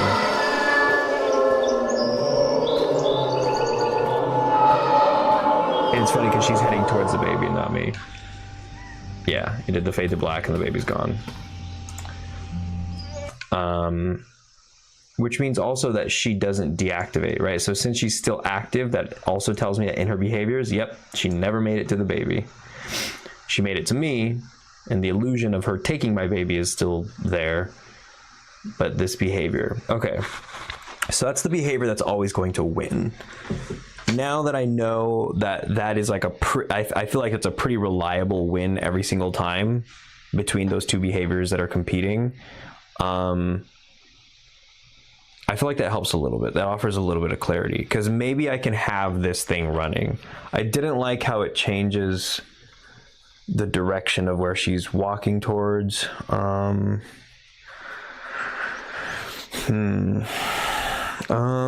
I can have it so that like maybe she's checking if she's chasing the player. It's like, what are the conditions? Like, what are the I'm looking for like just some I'm just looking for some conditions to like turn some shit off or turn some shit on.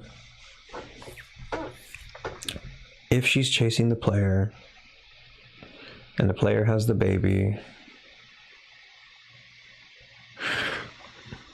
I guess this still doesn't matter if I don't come up with a creative reason as to why she would do the fade away version versus the runaway version.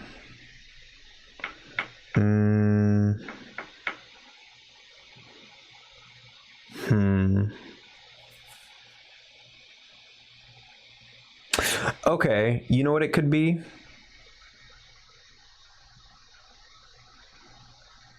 How about this? When she catches the player carrying the baby, she does the fade out thing.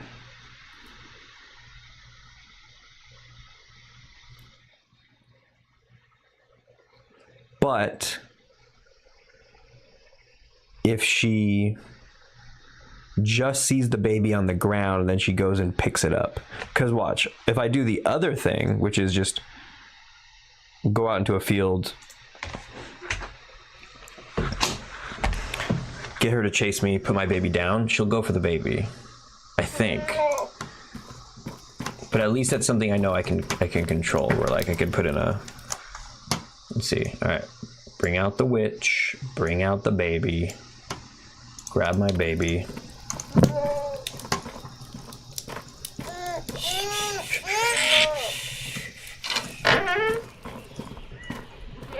Okay, there she is, right? Put my baby down.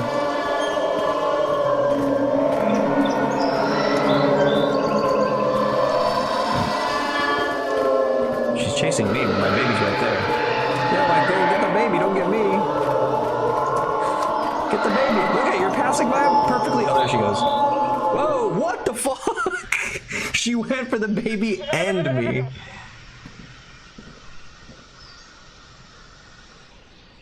And then it stays on black because she can't even. Yeah, that needs to be. Oh. Well, I guess it. Okay. Yeah, it stays on black because she disabled this thing. That's funny. That's really funny.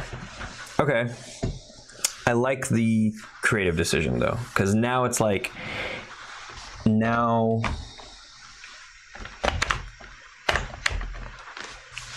it's basically like, if the player's ever holding the baby, just do the fade to black one, the fade to black moment. But are players gonna fucking hate me for that? They didn't hate me for it in the first iteration of the game. But now with all like the dynamic aspects of the game, it's like, don't you kind of want to give the player maybe a little bit of like a chance?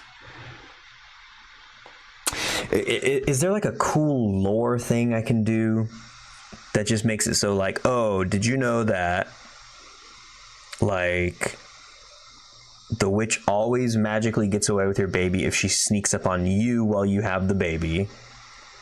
But if you're like equipped with something, or you've done something, you've made some choice, you're like equipped with something, then the witch doesn't do the fade to black thing.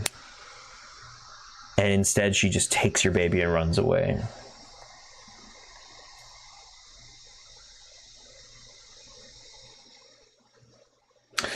I guess it could be that like if you had witch balm, if you had anti-witch balm, But then I don't know. I kind of don't, because the anti-witch bomb I wanted to have act in a different way. It would feel weird if she got all the way up close and personal to you. I feel like the anti-witch bomb is about keeping her at bay.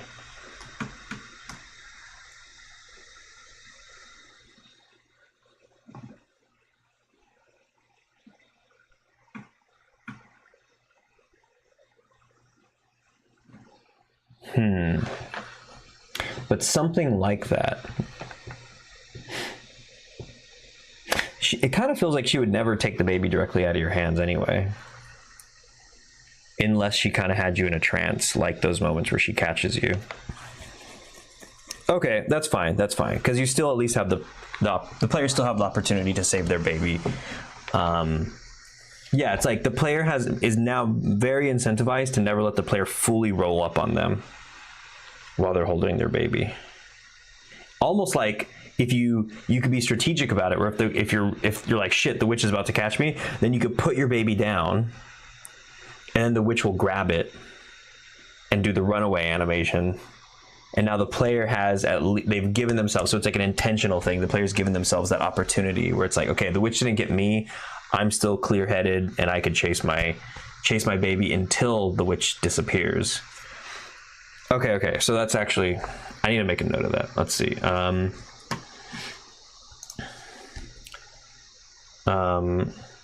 Witch chase baby logic.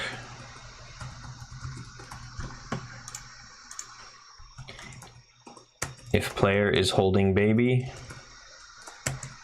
do classic fade to black and disappear. She just gets away with it. If player is not holding baby, do new pick up and run away till line of sight broken, then disappear. Okay. Yeah. This way, players can choose, and the lore is you're not under her spell in that moment because she didn't reach you. Okay, so what that means is that if she's chasing you, then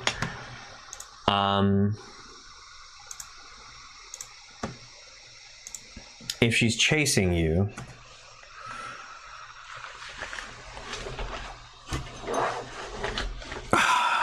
fuck, hold on.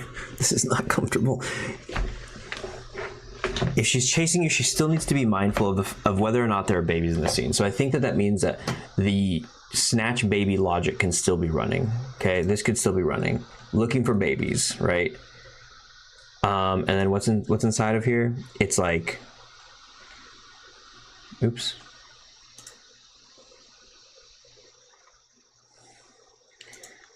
So when it does see a baby, it says get closest baby, outputs closest baby, and it says it finishes. So it basically, this keeps looping until it finds a baby. I'll put a comment in here.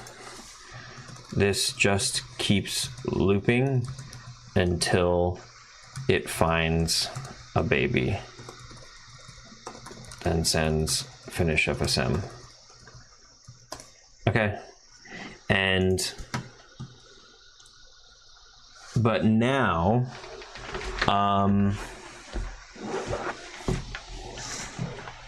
we can add another bool in there where it's like, you check if the player is holding the baby. And if the answer is no,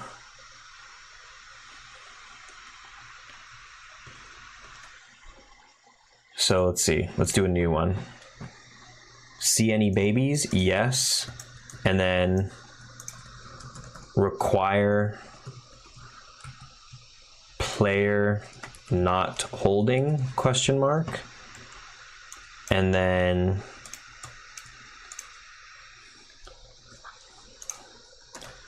player holding baby. Bool test. Require player not holding. And this is an input. Yes, no. Goes down to here. Goes right here. If the player's holding baby is no, then cool, go ahead and get it. But if the player is holding baby, then go back to buffer.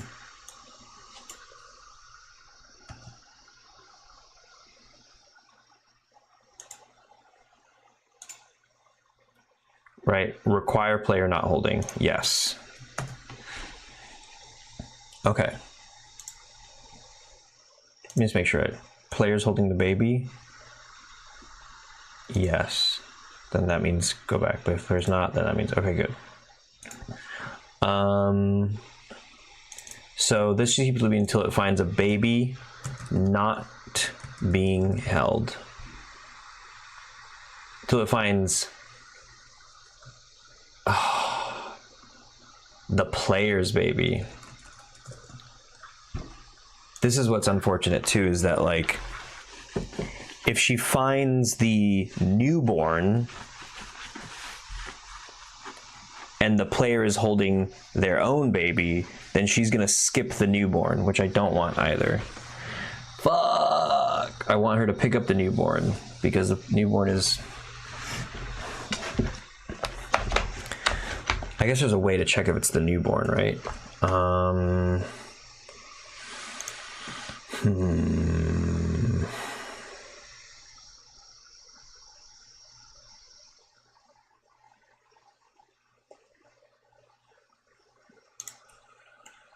Surely I have something in here that has something to do with it being the newborn.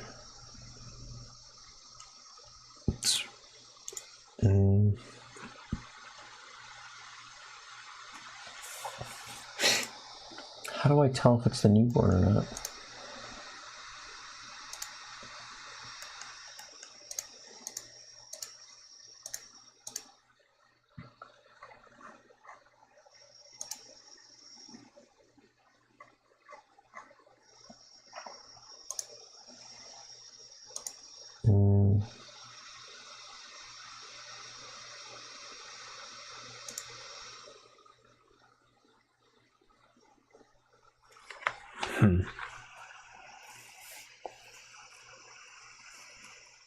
This just keeps looping until it finds the player's baby not being held, then sends finish FSM.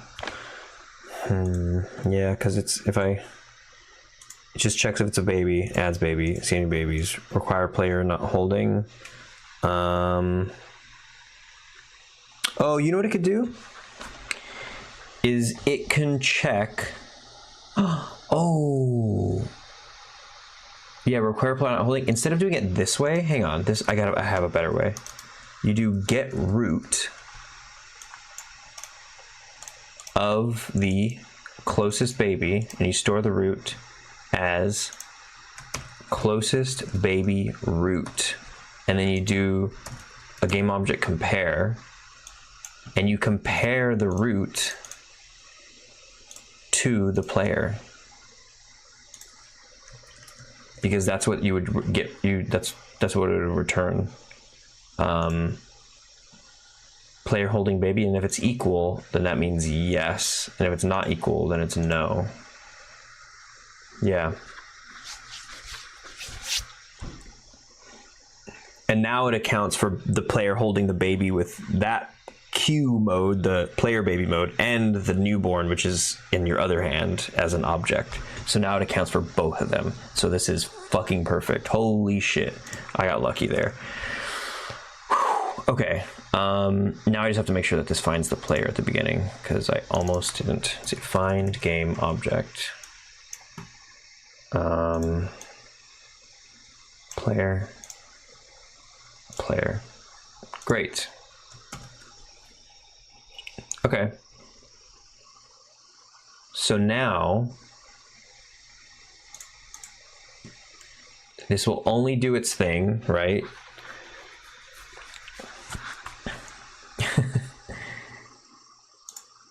And so it should disable. It should disable chase. And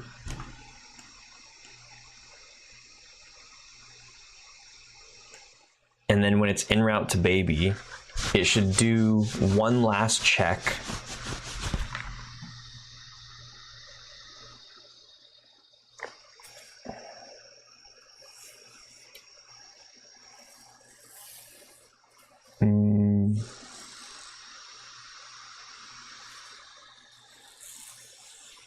And instead of force dropping the baby,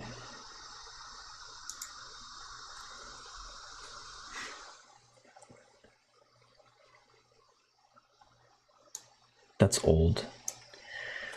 It should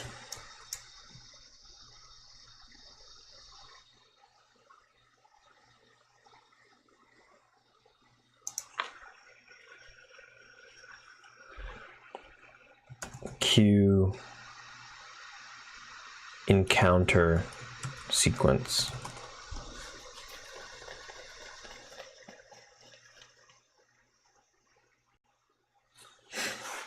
That's like if she's chasing the baby now. But it's actually like if the player's holding the baby, then she needs to like abort, right? It needs to just like abort baby, or yeah, abort behavior.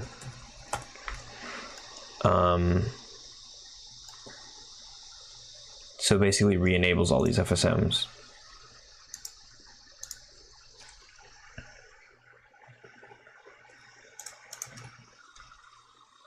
Wander, chase.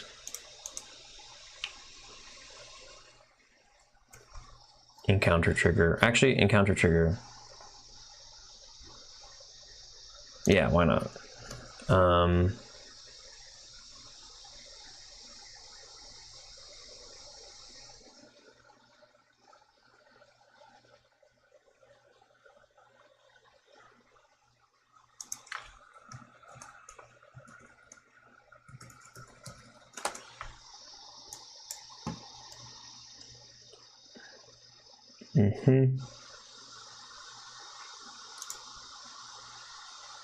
So this needs to be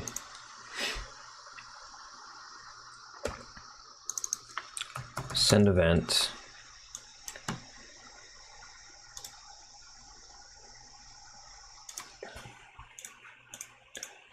global events which timeout start.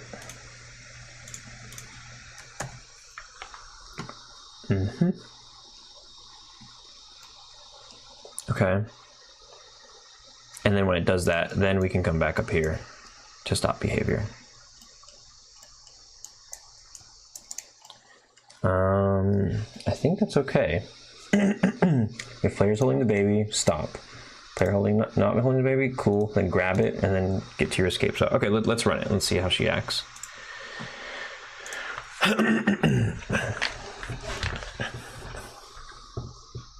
Really cleaning up these systems. It's a little cumbersome, but I actually feel like they're kind of clean. Turn the baby on and turn the witch on.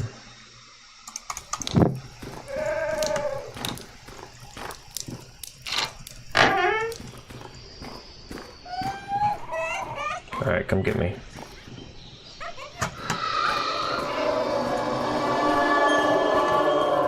All right, so she's chasing me, but then I'm gonna go ahead and put my baby down right there.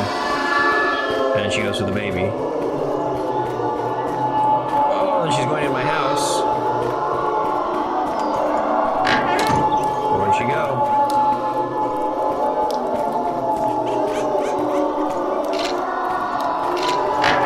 I hear her laughing at me. Oh. And she's walking with my baby. And now she's trying to get me with my baby. Wait, so is she gonna do the... I think I know why. I think I know why. Because I send her to timeout. I send her to timeout.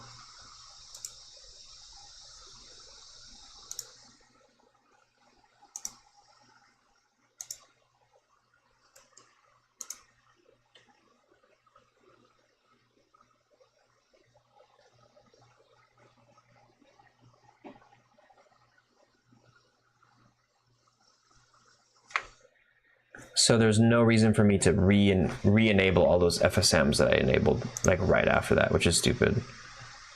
So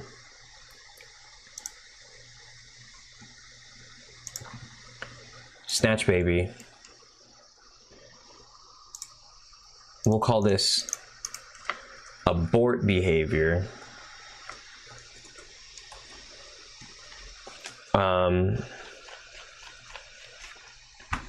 And this turns itself off after, I think. Or no, it goes back up here.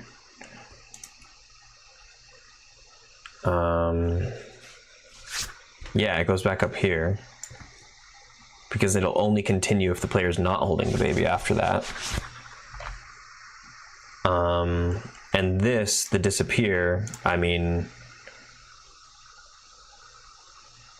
I think you just disable this, right? Or no? Yeah, you disable. I think you just come back all the way up here to looking for babies. But I think what you do is you also add a wait in here. And you make it wait like 5 seconds just to be sure that none of this, I mean 3 seconds, whatever. Okay. I think that might work a little bit more cleanly this time. She shouldn't come back at the end.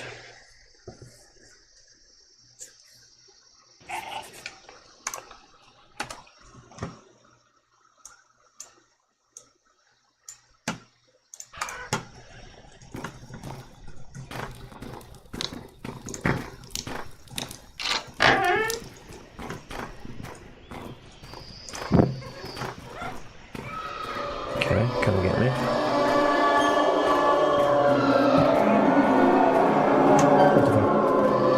Okay. Come get it. Whoa! Shit. She shouldn't have disappeared there. But nevertheless, that means that if I go to her behaviors, she's at timed out now.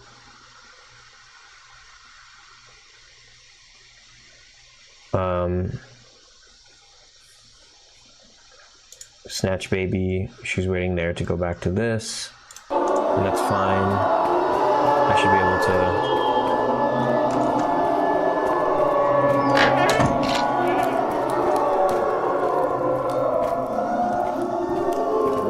You know what I wonder too is like, I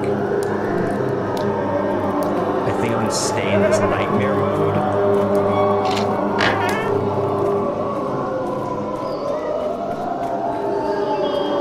Because the behavior that would have canceled it.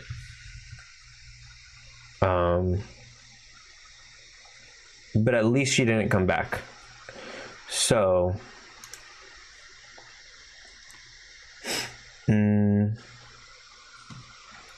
let's see, which behaviors. First of all,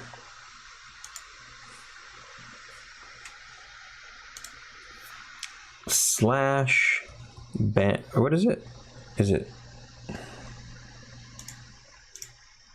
slash ban hawkish swarm OJD TJLLARE bot.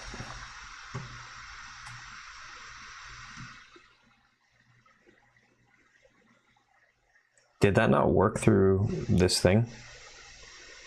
Restream. Damn, I have to open up fucking Twitch. Let's see.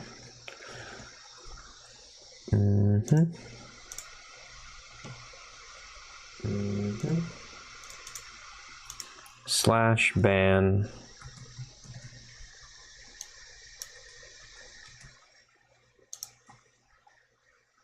There we go.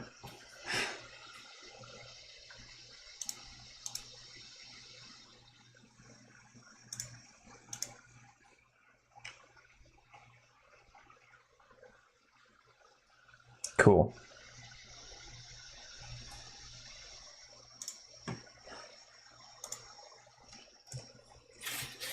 So, wait, can I delete this somehow though? No. Lame. What was the what the hell was the problem? I just heard? Oh, we just need to turn off the nightmare effects. So when the witch timeout happens, timeout start, we can use this to cancel any effects that we're currently running. For example, if we go to chase and we say theatrics on, witch effects on, where's the theatrics off part? Lost player. So these, I think that these are pretty much what we want. Fade out all of these. Okay, I'm gonna copy this, or we'll copy this. Hang on, this. This, copy, paste. Oh. That's annoying. There we go.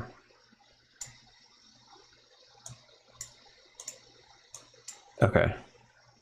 X, witch timeout, paste. Okay.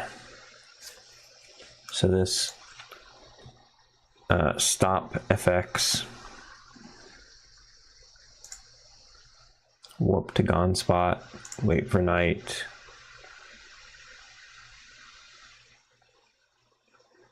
Start ceremony.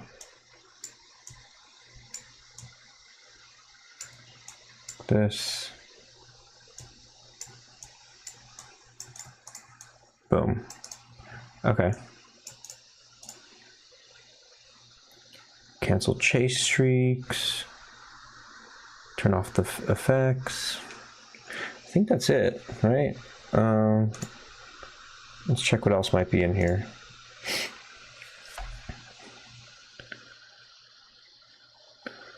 Oh, and chasing player needs to be set to false.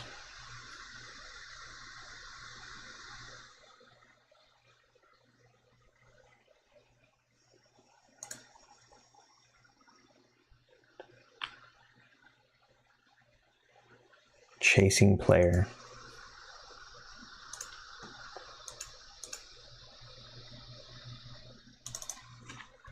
Set FSM bool.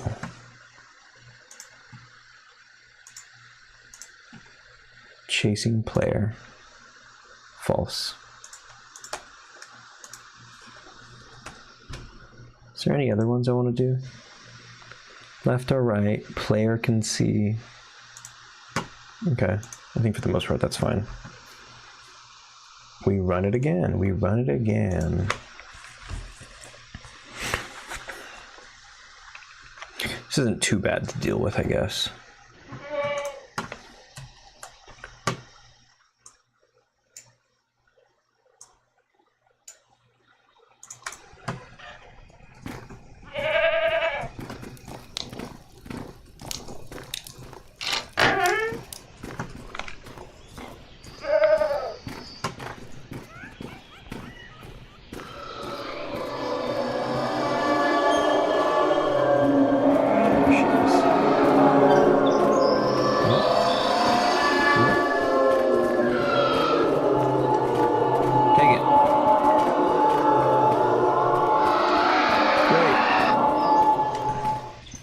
Yep, and the effects go away.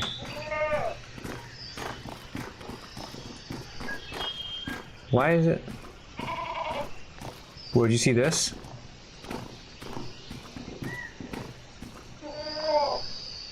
Does it do that if I don't do anything?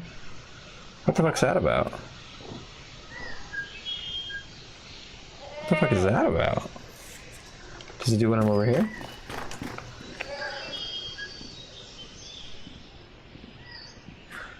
Why is that?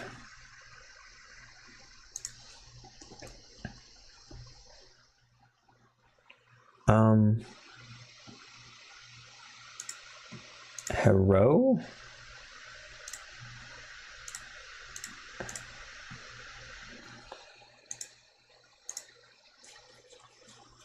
It sent the event.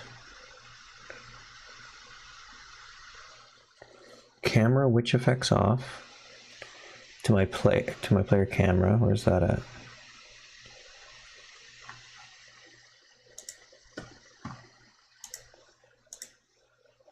It's there, off. I mean, huh?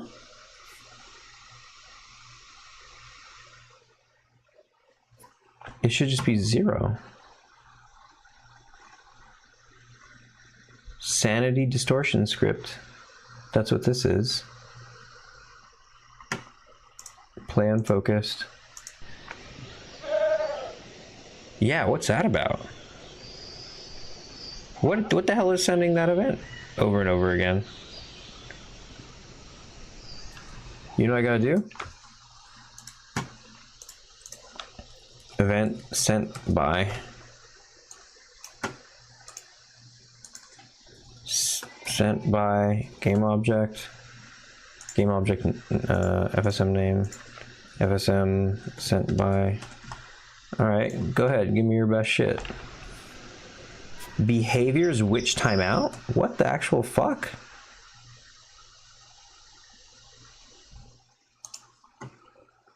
But it's just idling here in wait for night. Wait, why is timeout running over and over and over again? Oh, is it in here? Is this looping? It is looping every 5 seconds. Every 5 seconds, looks for a baby. Ah, because she has the baby. Because she has the baby. There it is. There it is. Booyah, booyah! Just in time for the mystery to be. Wow, that was okay. That was a funny one.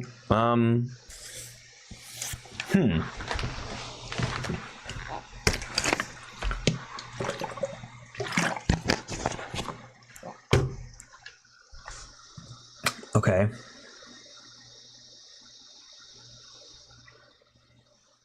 Then what do I do? What do I do with this baby? Because I'm basically sending her away. She has the baby. And she's like, do I see any babies? Oh yeah, I have one right here in my hands. Great. Let me pursue it. Cool. I'm done. Time out. Turn on the effects. Turn them off. Great. Cool. Do I see any babies? Sure do. It's right here in my hand. You know, over and over and over again every 5 seconds. So I think the move is you turn off the baby. Right? Because the baby's still on. Baby. Right? If I turn this off, surely she'll stop. Ooh, excuse me. Surely she stops. Here we go. Yep. No more baby to see. Okay, we'll just turn off the baby then. There's a big off button. It's a big soft off button at the back of its head. And you just go...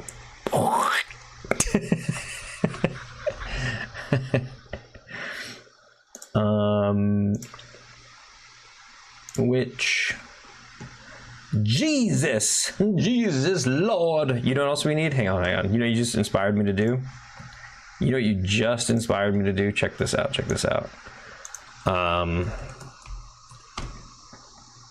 Go into Pexels, and then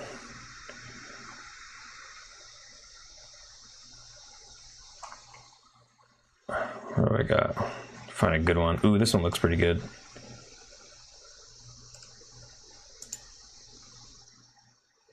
No, it's kind of plain. Hang on.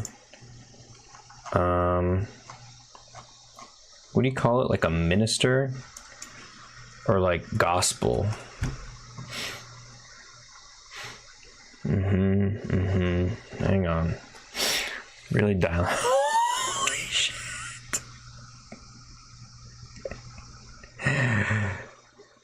I don't know about that. Okay, hang on.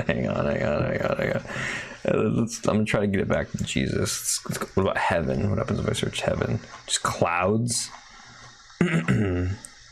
I guess that's fine. I'll do clouds. Let's see. What does this look like? Shaky ass footage shot on a fucking phone. What about this one?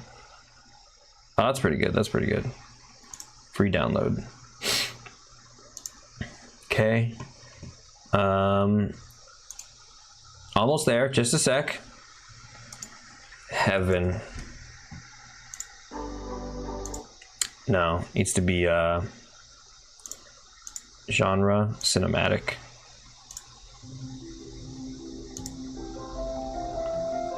Or no, not cinematic. Maybe like religious music. Here we go.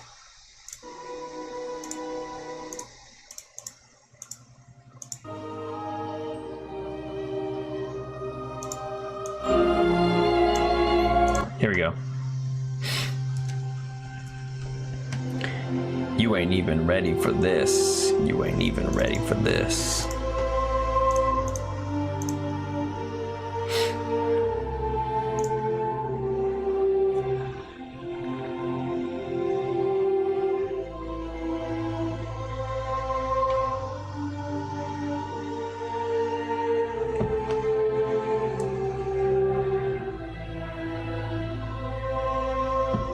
Also, let's make this a little bigger. Got these cropped ass bars up in this bitch. Come on, dude. Let's get it sorted. Vaping like an MFer. Color type. Blue, green. What is this?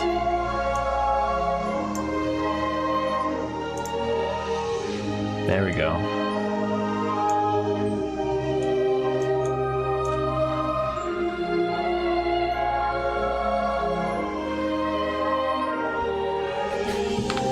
Vaping like a motherfucker is crazy. How about Tweez? No, the first one was better. Or what if I search like a harp?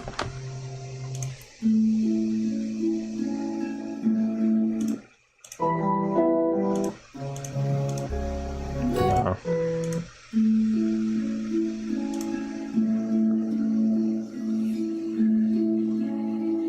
There's no religious ones for harp. This is just Rockabye Baby. God damn it. God. If I just search God. Religious music.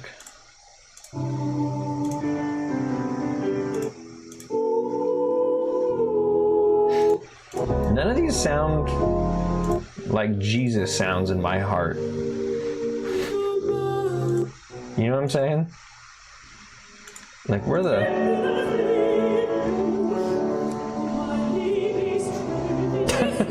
Okay, we're gonna get back to work. We're getting back at it.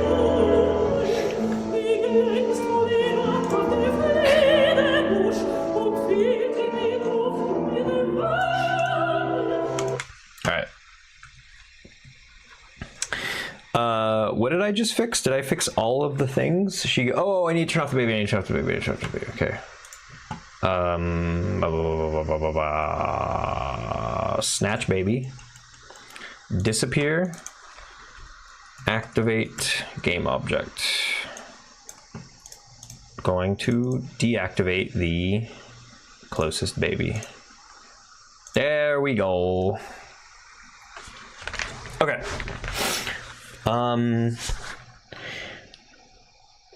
Okay, I did a lot more extra shit that was not, let's see, which chase baby logic. If player is holding baby, do classic fade to black and disappear. She just gets away with it. Great, I think that's what happens right now, right? If player is not holding baby, do pick up runaway until I decide to disappear. Right. So she does that now. And she does this, I guess, let's just quintuple check that she does the other version. I'm almost certain that she will, but I just need to make sure that she does that. Here we go. Activating witch. Activating baby. Boop, boop, boop, boop, boop, boop, boop. I'm gonna put those sound effects in later. All right, come get me, Grandma.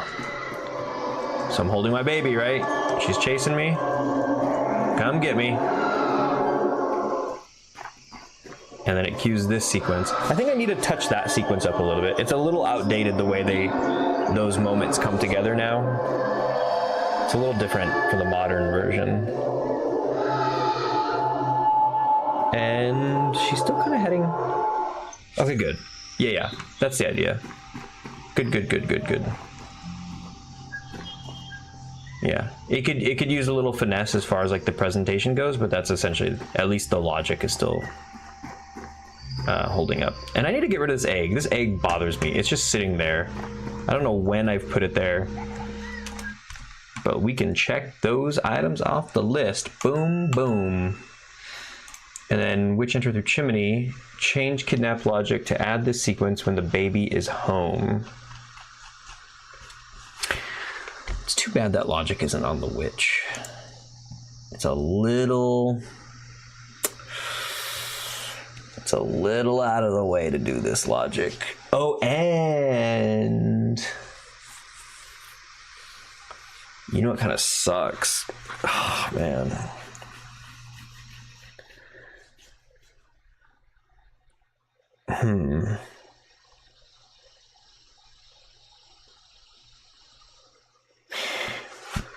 Yeah, because my witch logic for, what is it called?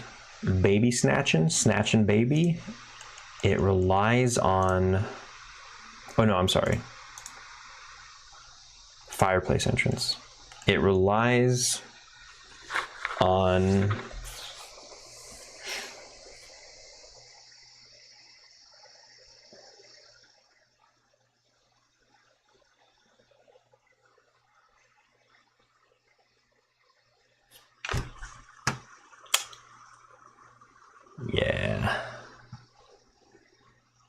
relies on this happening. And the witch fireplace entrance complete. So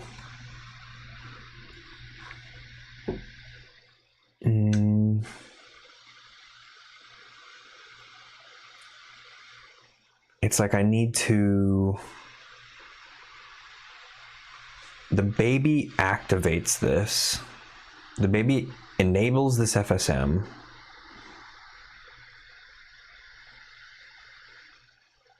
And then, you know what I kind of wish I had? I wish I had an action that sends one event on entry of state and another event on exit of state.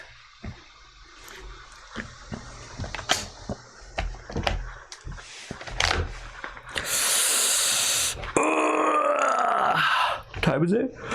Holy moly, it's gonna be midnight. And I haven't even checked all the items off my list. How many do I have to do now?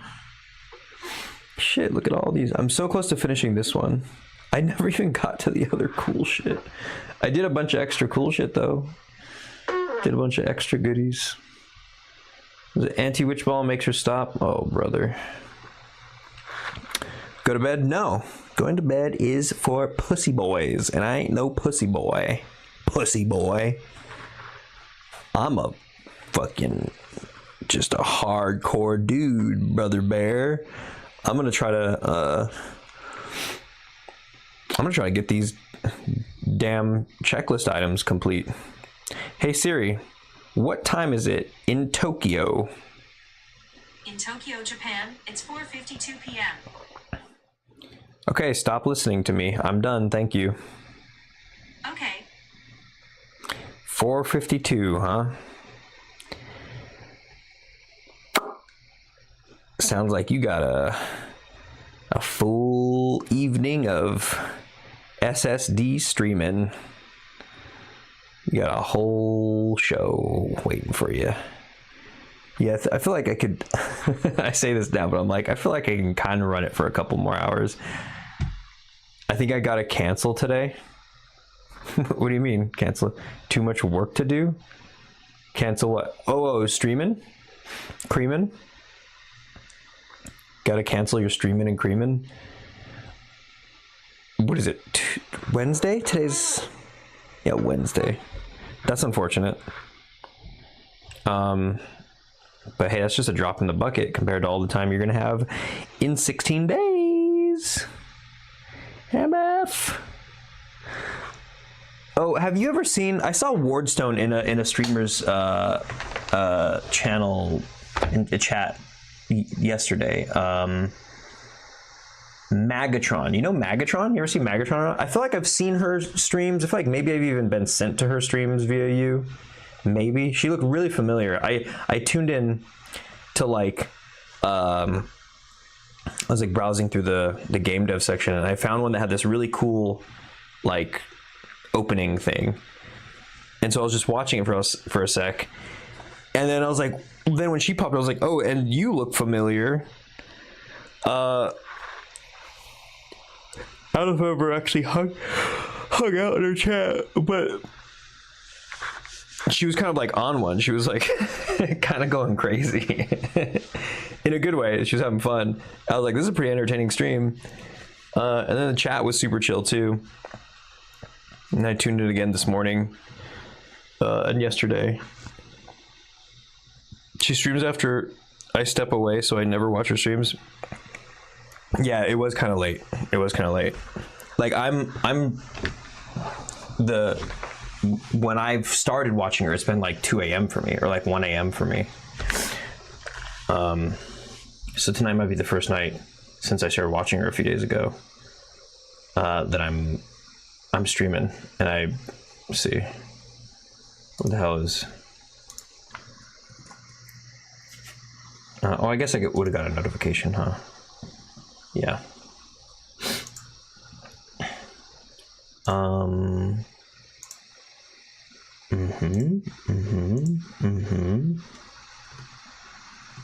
But that's okay, because I got work to do.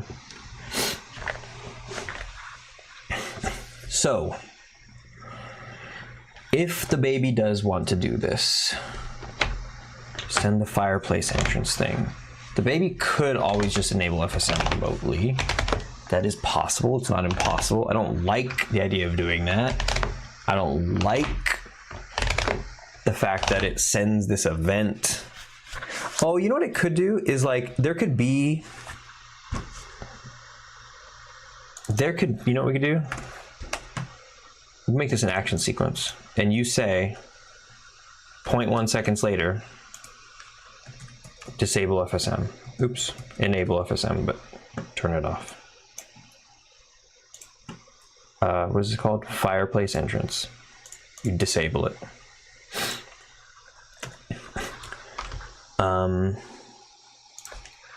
Complete.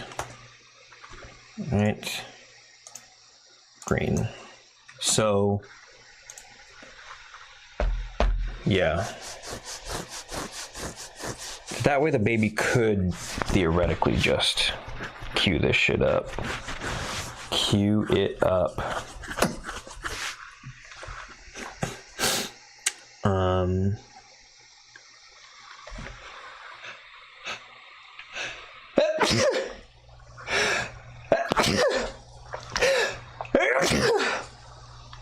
Holy.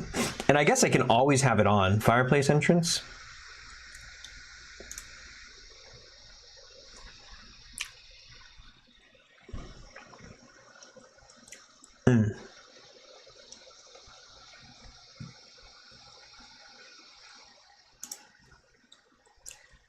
Yeah, what if I did this?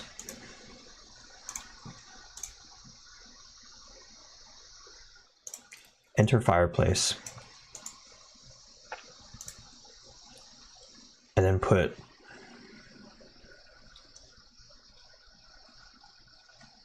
I guess just this fucking thing in here. Boom, boom. Delete that. Boom, boom. Bada bing, bada boom. Like that. And then I'm changing some of this logic, but I feel like this is still a reasonable way to do it. In chase. No, in here. Instead of enable.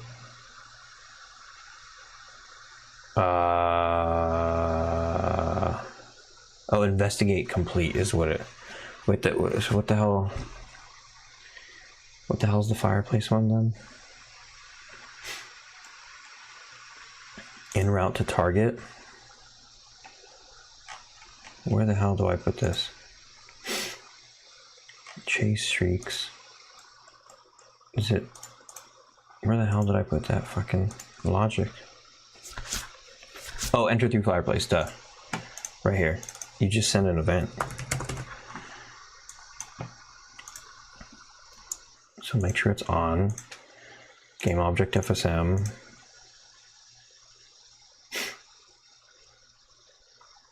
Fireplace entrance. Which enter fireplace.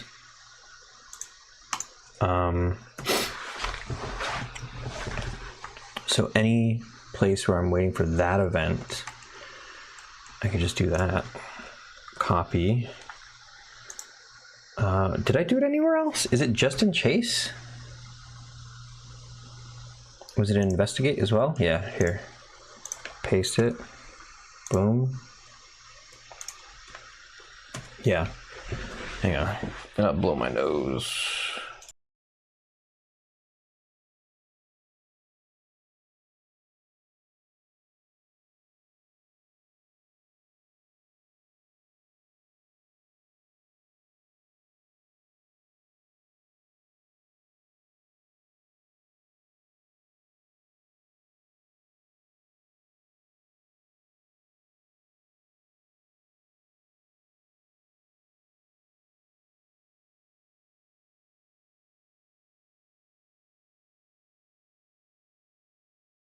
Okay.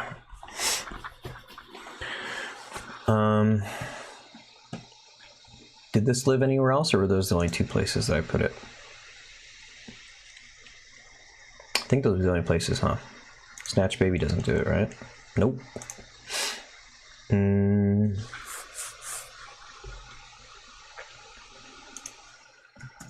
Okay. And then that means that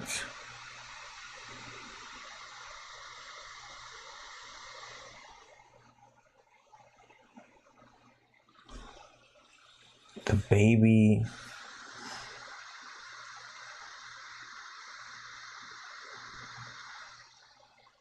I mean, I guess in a really narrow and hyper-specific circumstance, this could trigger the...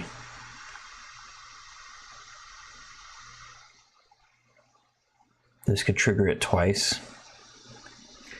If I really needed to, I could add a contingency for that.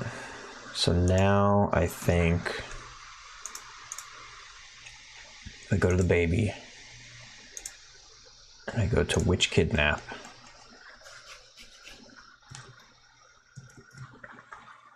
Fat Wet Burrito. Oh, is it already past midnight? 12:01. All right. Well, Fat Wet Burrito, we poop it out. Check. There we go. Player cursed effects, player cursed check, yeah, anti-witch bomb, yeah, witch enter through chimney. Cool, so this is what we were working on.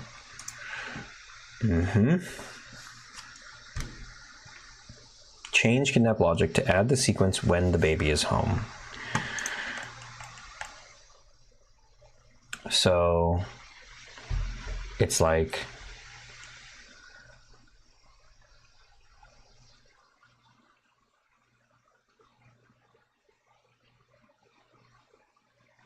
I kind of think I get rid of the whole player can see fireplace part, and I replace that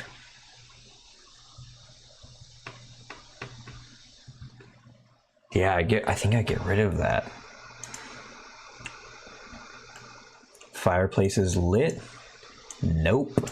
Go here, then go through the chimney. Ah, look, I left myself a state here. I don't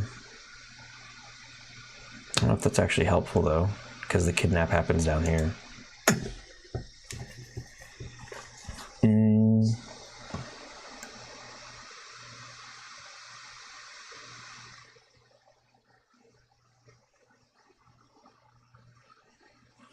So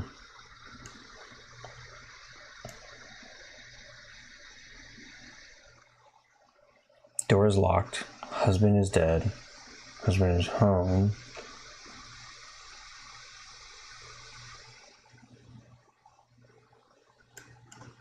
Fireplace is lit. No. Player see the baby? No, husband see the baby.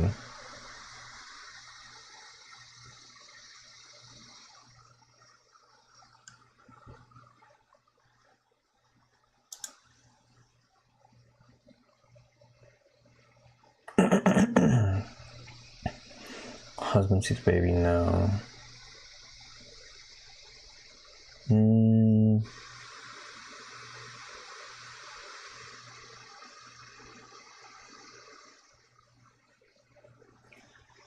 Player see the witch, no.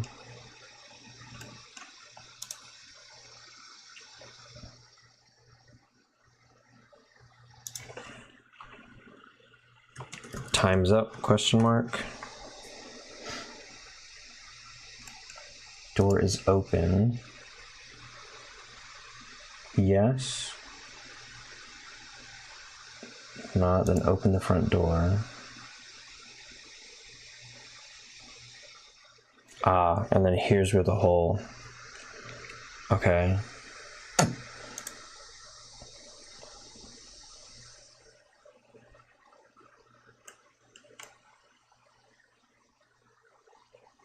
It never asks.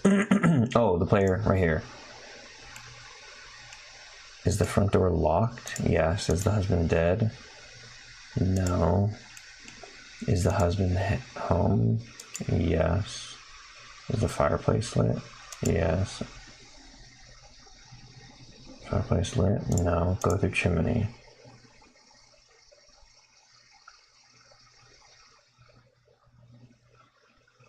So does that mean that all these are irrelevant? Player see baby.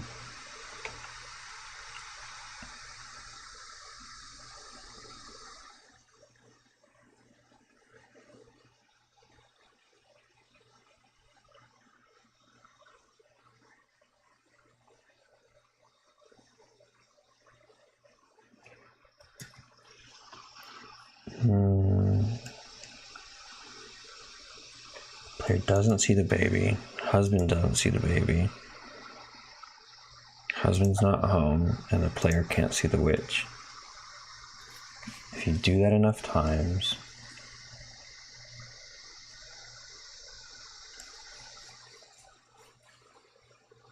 oh, that's right, because this can be at home and anywhere. So I think what you want to do one more time then is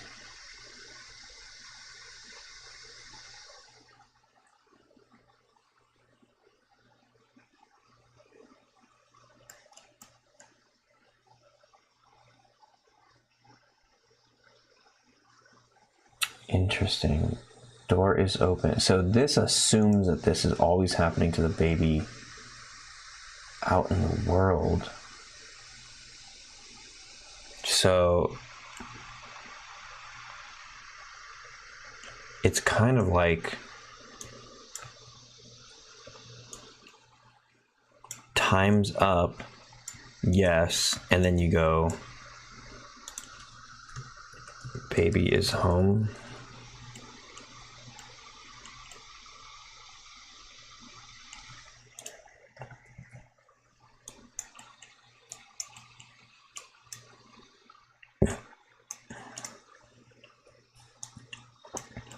And if it's yes, then you ask this.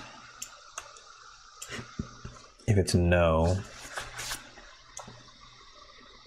then you just kidnap it.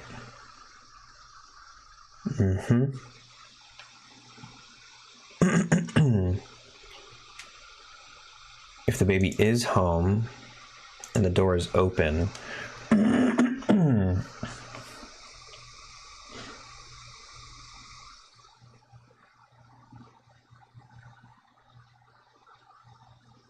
baby's home, door's open, just kidnapped.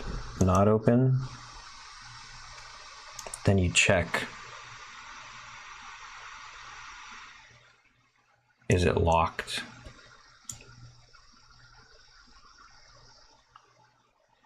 And if it's not, then go ahead and open the front door. But if it is locked, then yeah, you unlock the door. No, you don't unlock the door. If the door is locked, then you enter through fireplace.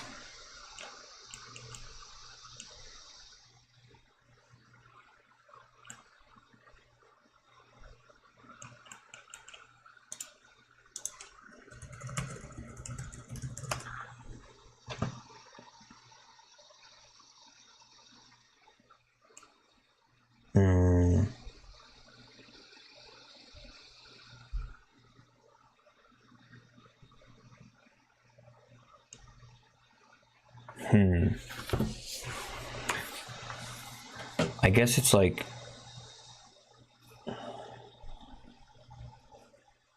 okay, whatever. It's just broadcast all, witch, enter fireplace.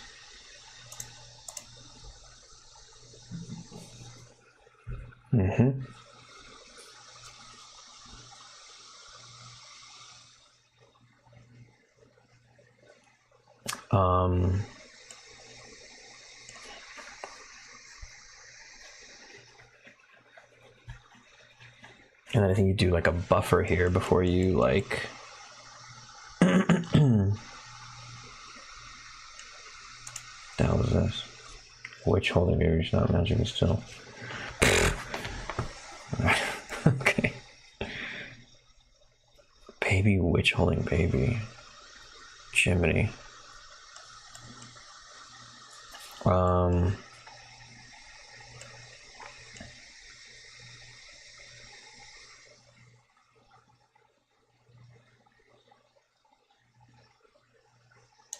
After it sends the event, then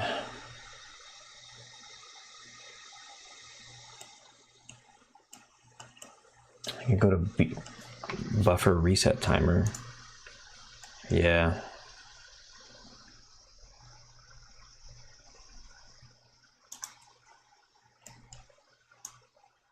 Like that. Okay.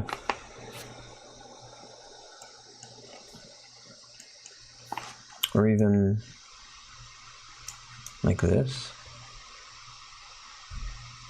Something like this. And then I can like do the buffer reset timer that like sends to the fireplace by going up this way. Go like this. There we go. Just needed to clean it up a little bit.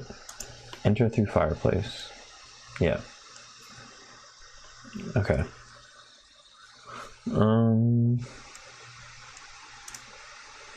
This should be blue. Okay. And that resets the timer. Okay. Good. So,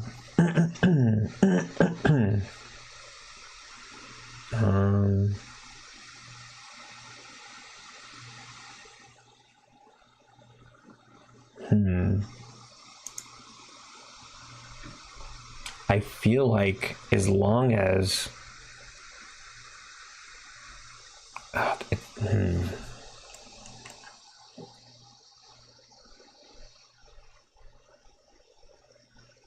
yeah, I guess we can just look at the fireplace. We can put the baby in the other room and then look at the fireplace. It never checks if the player's home, right? Okay, let's give it a shot.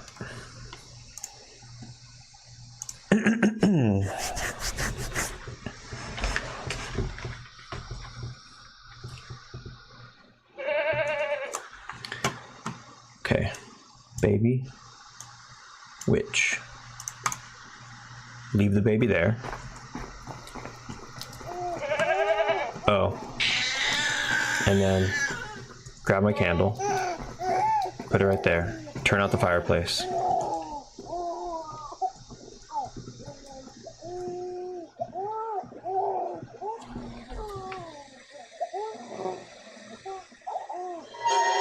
Yep.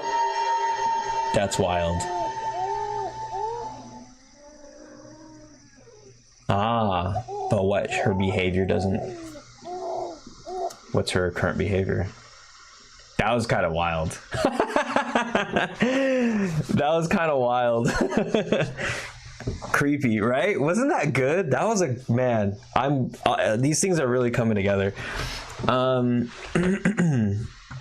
That kind of caught me by surprise right now. Even though, like, oh, dude, when you get high on your own supply, that's so good, dude.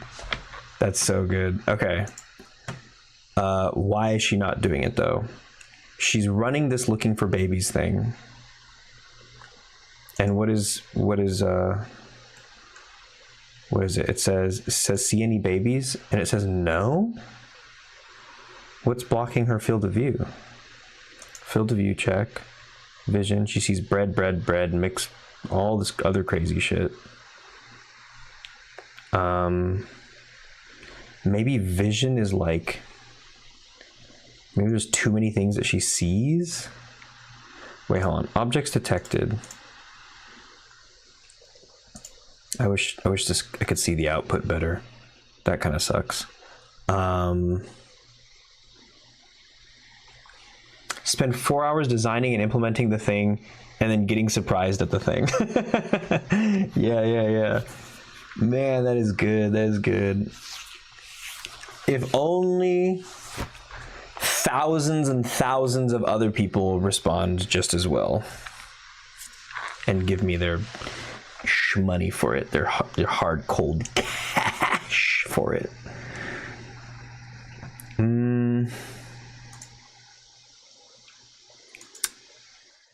Yeah, it says see any babies. I guess it.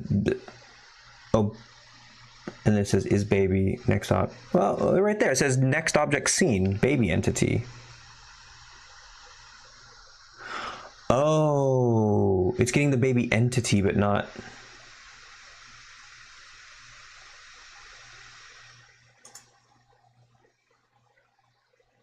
The thing that's. Wait, what? Where's my baby at? Is the baby entity too small? And then obstructing, like she doesn't see this? There's no way. It's like, that's a pretty big collider. It's going outside the bounds of the baby.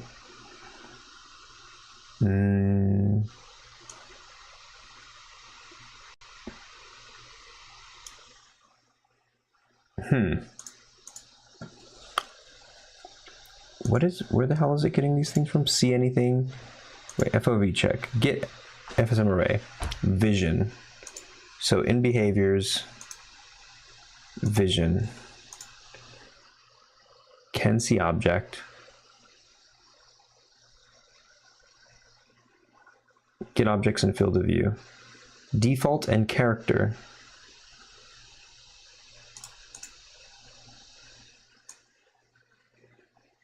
Baby entity is there. Default is baby not. Wait, and why is it only 16? It's not that many at all. Get objects in field of view. I don't have a limit on it or anything. The overlap mask is. Oh, because it's trying to shoot. It's trying to get field of. That's so stupid. It's trying to get things in the field of view from her feet, basically. Like she should be able to see it. Okay, so get objects in field of view. Oh no, but origin offset is 1.25, so it should be. It should be.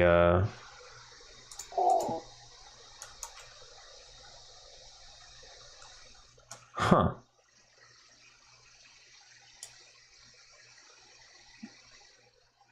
Which root? Origin offset, yeah.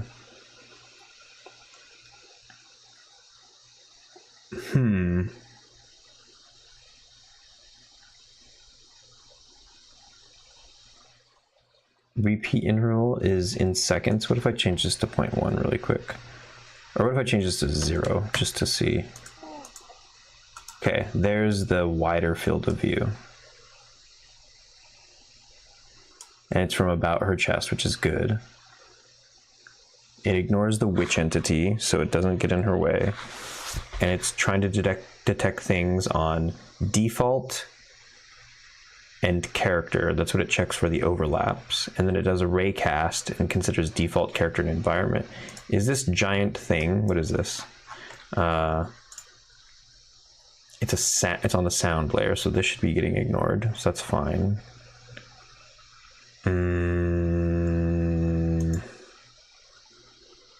Why? Why she no see baby? Why you no see baby when baby right? Oh wait, is he kind of out of sight? She? No, that's a pretty. You should be able to see that. Why you no see baby? Why you no see baby? Vision. Let's take a look at it. Let's see. Objects detected. Range is 25. Yeah. Field is 120. Let's take a look at this list again. It's only 16 objects. It's also kind of crazy to me. And also it's crazy that it detects the baby entity, but not the baby. So clearly, I mean, the baby is tagged as default. It has a convex, and she sees him in other places too. I guess what I could do is the baby entity has a game object proxy, so I can always check that. That's fine. I'll just do a check. I don't know why she's not seeing the root though. She should just see it. But this will be doubly. Oh wait, but then, well, she only gets the closest one anyway. Fuck it.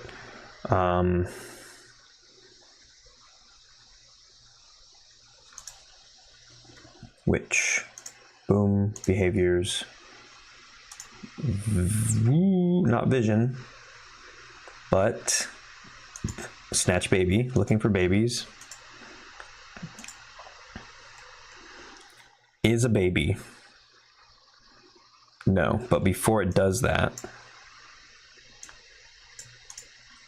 it should say game object or proxy check.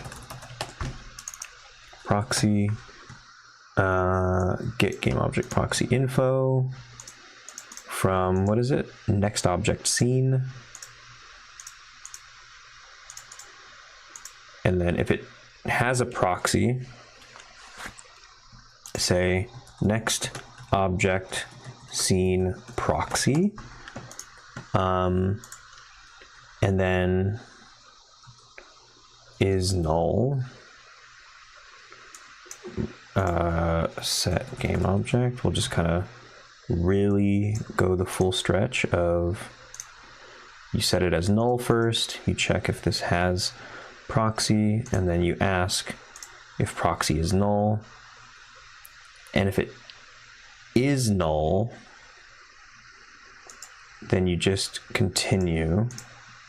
If it's not null, then you set game object next object scene as the value from the proxy, and then you send event self continue, like that. So now that will check for proxies. So now she should see the baby.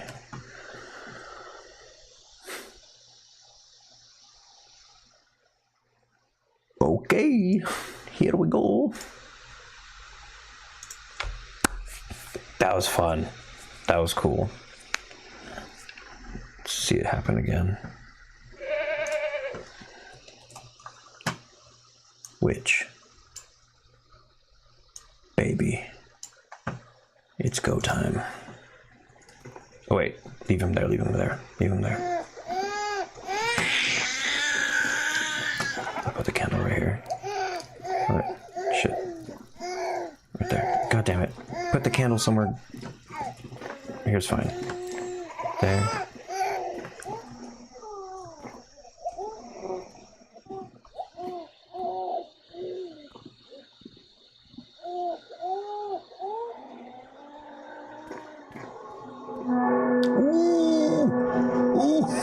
Ooh, she really went for him. god, she didn't wait around. that shouldn't have happened that fast. I should make sure that there's some finesse in there. That's really funny. That was creepy as fuck. Okay. But she needs to play the full animation. That's tough. How do I ensure that she plays that full animation? Because there's a lot of fucking callbacks that you have to do for something like that. Okay. The baby sends it. I guess I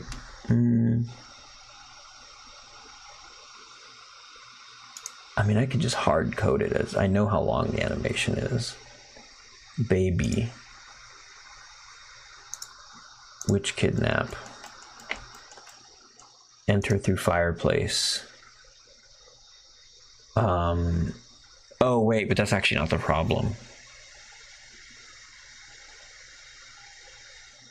The problem is that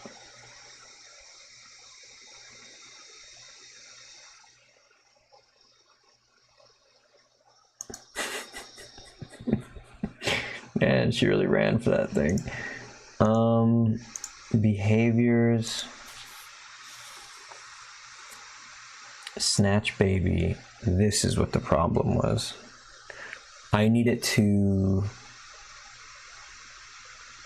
this en route to baby.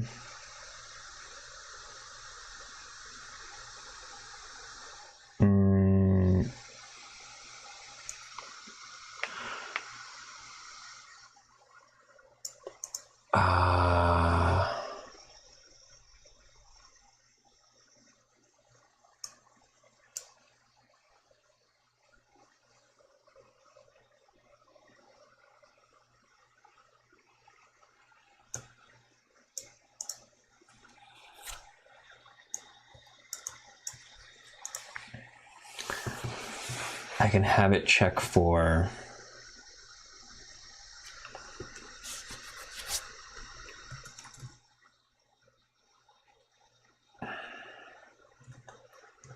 wait for animation.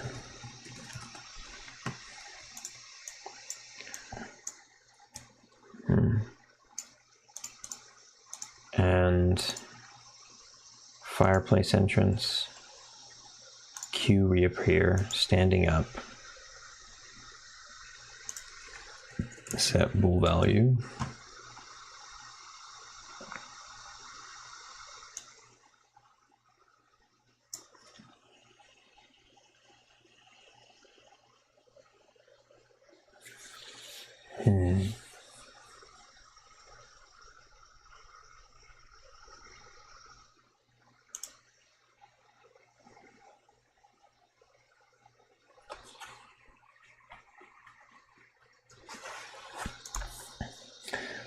A lot of condition checks. Is there a simpler way?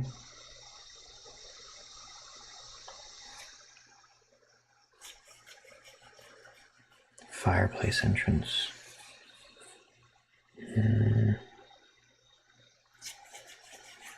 No.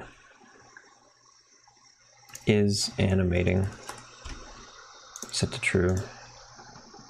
Standing up, and then when it's complete, is animating is false.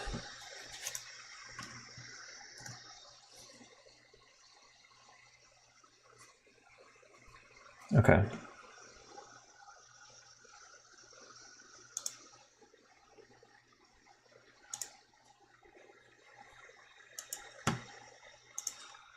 FSM bool test. Every frame. Fireplace entrance is animating, and if it's false, then you send continue. But if it's true, you hang around.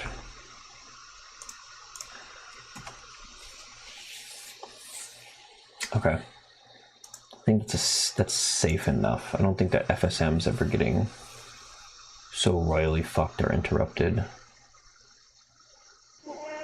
Okay. Activate baby, activate witch.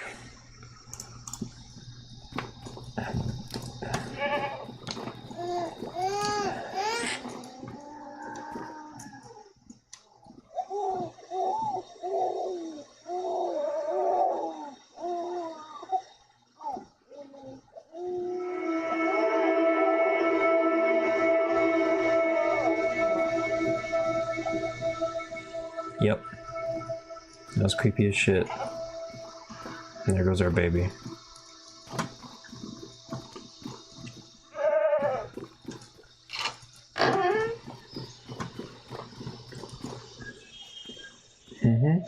And just like that, your child is gone.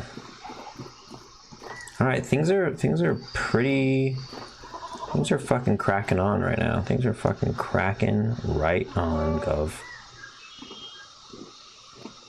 Just crawling through this log. I haven't really experimented with like hiding from her through this log.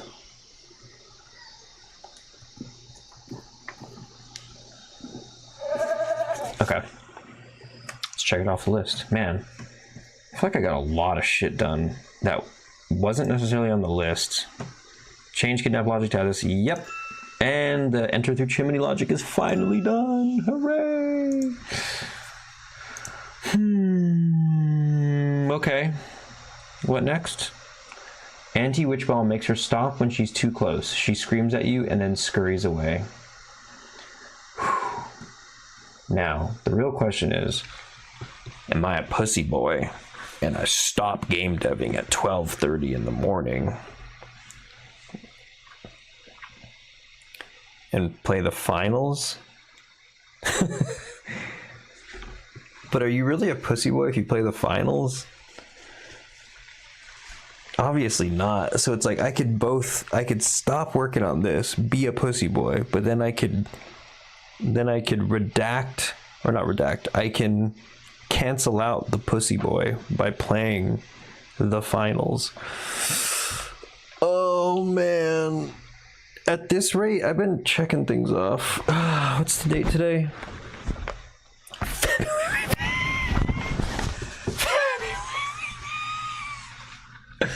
Oh no. This is Velcro, right? Yeah. Oh, wow, this is on there pretty good. Oh wait, there we go. Okay. It's time to take out the calendar. Let's play some music for this. What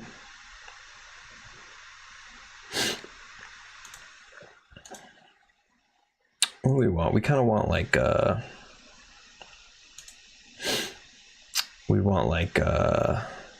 of like game show music, huh?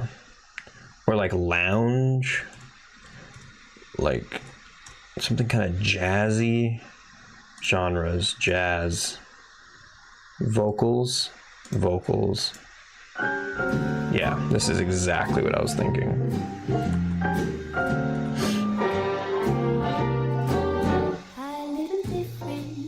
Okay, so, oh, you know what I should do too? Hang on, we're really gonna go all out on this one. We're gonna go to, was it Pexels again? And we're gonna look up, let's see,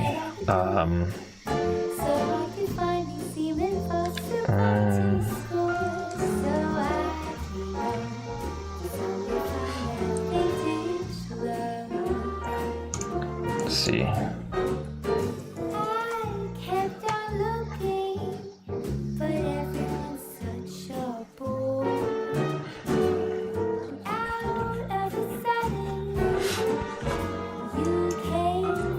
Silhouettes.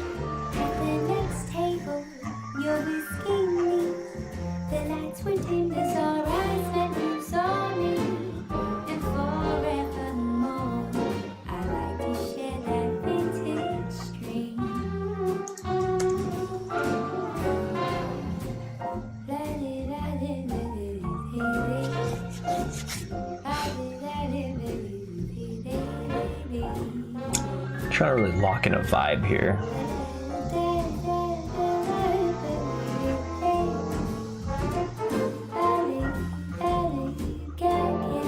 Ooh, is this what I'm looking for?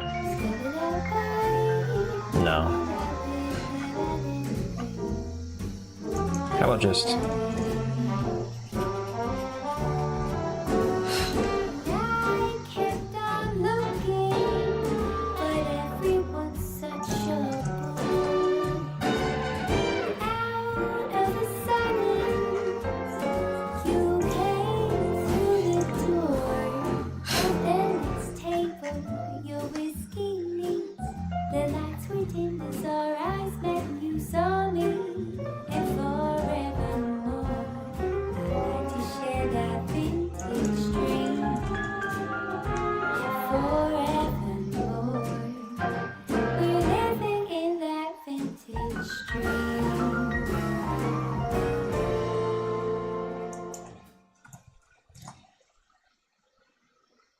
The next song couldn't possibly Christmas.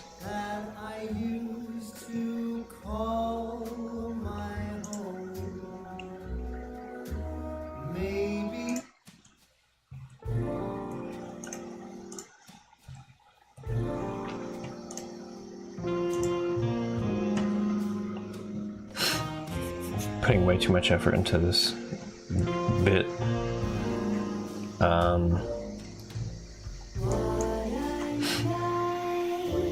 People dancing in slow motion, blurry eyes. But I've had enough. It's time to say goodbye. 3 a.m. as I'm walking. Oh, you know what actually?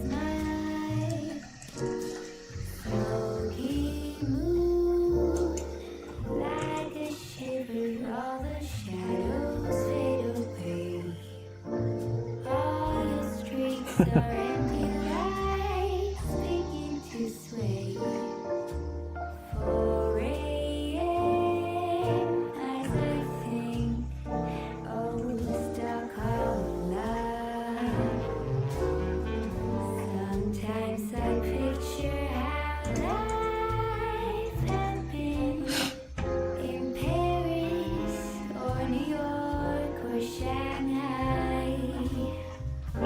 Wow, these results are underwhelming. They say east or west, oh, this space. Warming grace, golden sunlight as the sea. I guess that's the thing about stock footage is they can never really afford to get a lot of extras.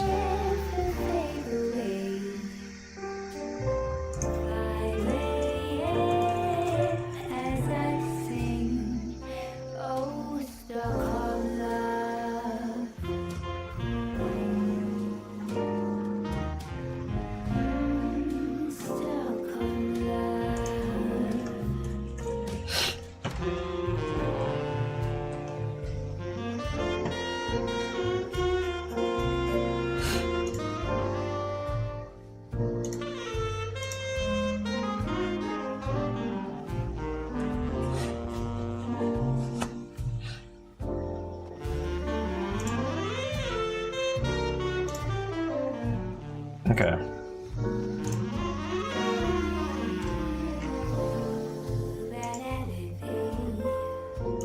Surely this is too much effort.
Putting that other song back.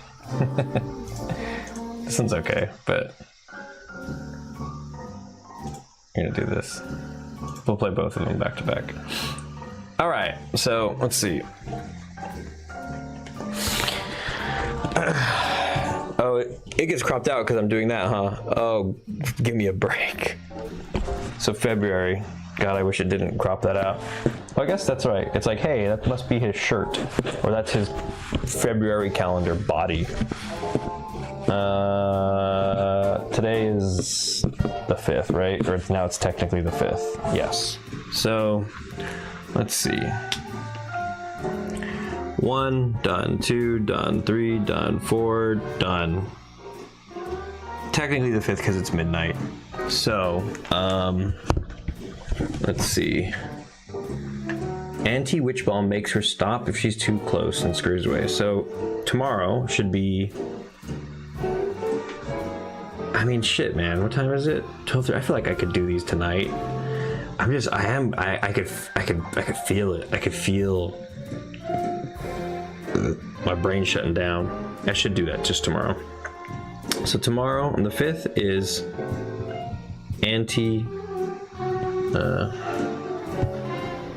oops. The 5th is, I'll just put balm, right? And then I'll put curse effects. I'll put curse check /FX. Okay, so that's Thursday. And then I can even add those, so those won't be, I'll remove these from my day.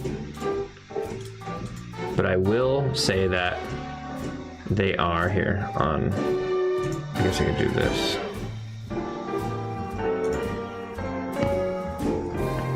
I'll say that the add due date will be tomorrow. Or no, actually it is today. Because technically today, right? It's midnight. Curse check also. Add due date today. Curse effects. Add due date today.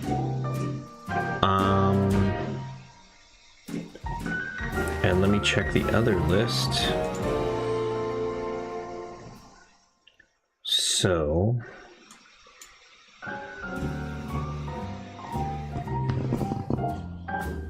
is this the one where she sings now?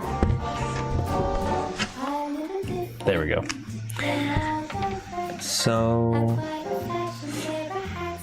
oh, animal traps. Yeah. You know what? I think that'd be pretty good to do. Let me see. Is there anything else that's more important? Wander, in which he randomly sets. Okay, familiars. Okay, unhighlight this.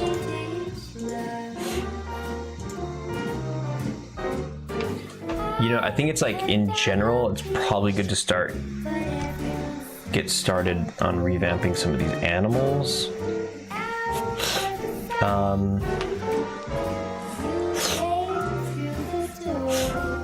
So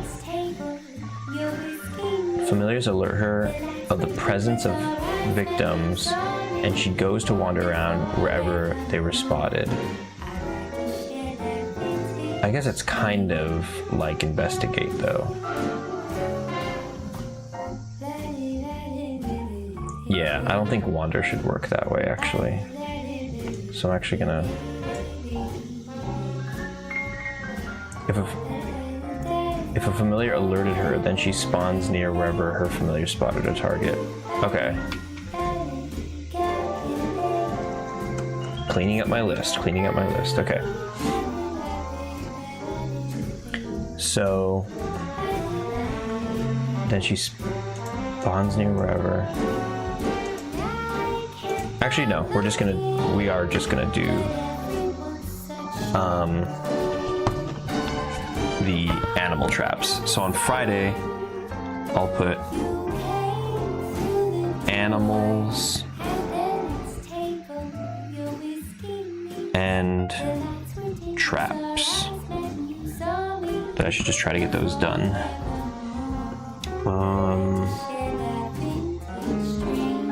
As far as like really crucial shit goes, like a lot of it really after this is kind of like content in a different way, where I don't have to work on systems anymore. I just kind of want to be feature complete. And then like, for example, I have like, oh, the husband has new dinner behavior where he like,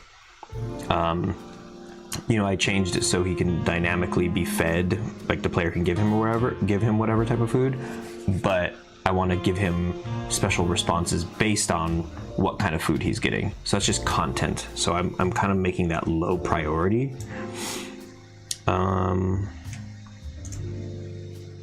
Let's see. Let's go with some more Big Band. This is fun. I like Big Band. Yeah, dude.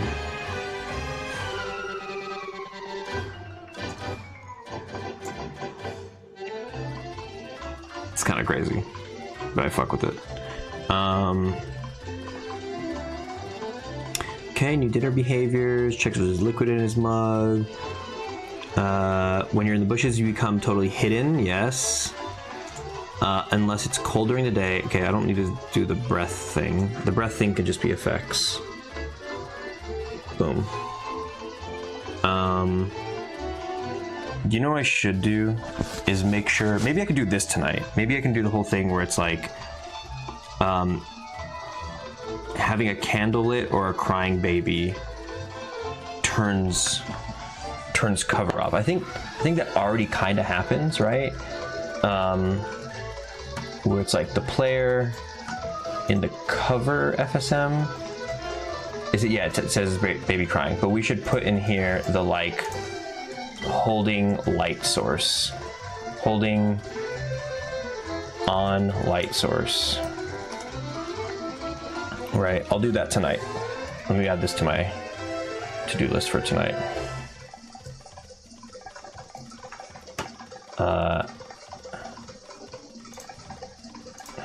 Tonight,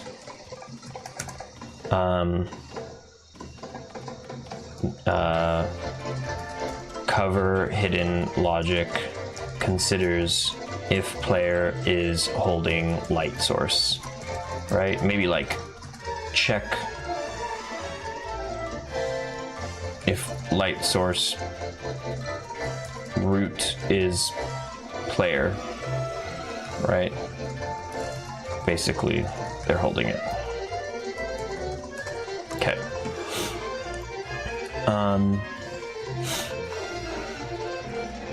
And then if your baby is crying, I already did that. That's happening right there. Yep.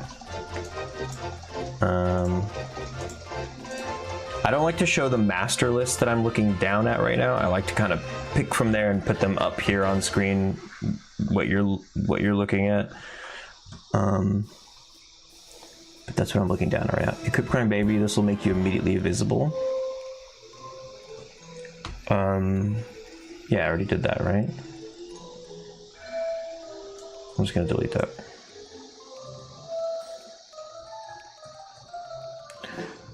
Okay, put stamina back in with different speeds. Okay, you have the vocalizations with how out of breath you are. Your loud breathing should be able to get you caught by the witch. Okay, I could probably do that tonight too.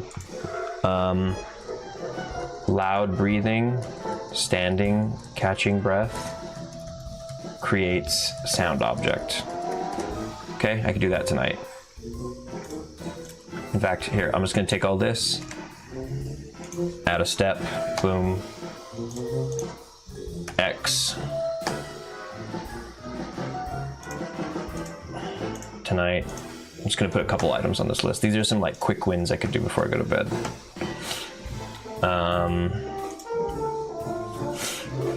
Your loud breathing should be able to get you caught by the witch, yeah. And what else? You should be able to quiet your breathing if you crouch and stay still, in which it plays a restrained nasal. Yep, I already have that done.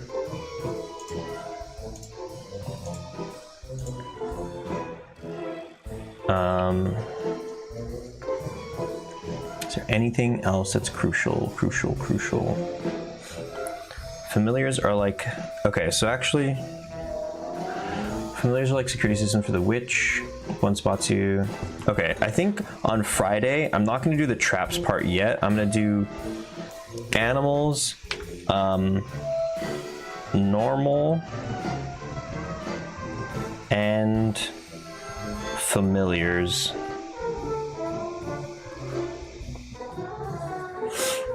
Right, it's just so they can kind of do both their things. So I'll put In which stories? Oops. Holy.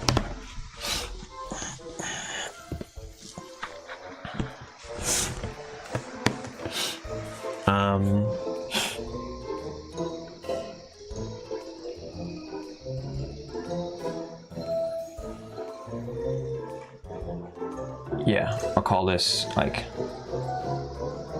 shit. It's a few things. I think.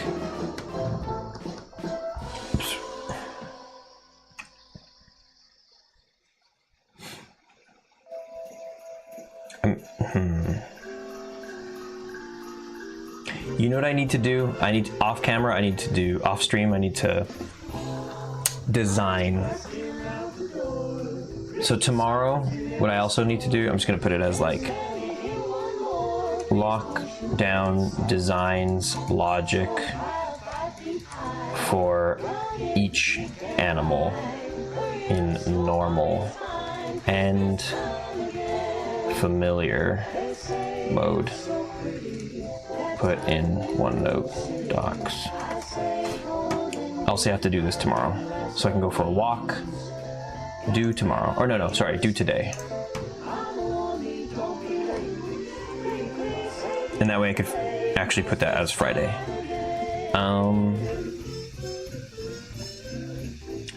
Okay, did a bunch of this goat stuff. If you leave milk, then she comes home. Oh, I never did the, I never finished the logic with you getting paid if she's not home.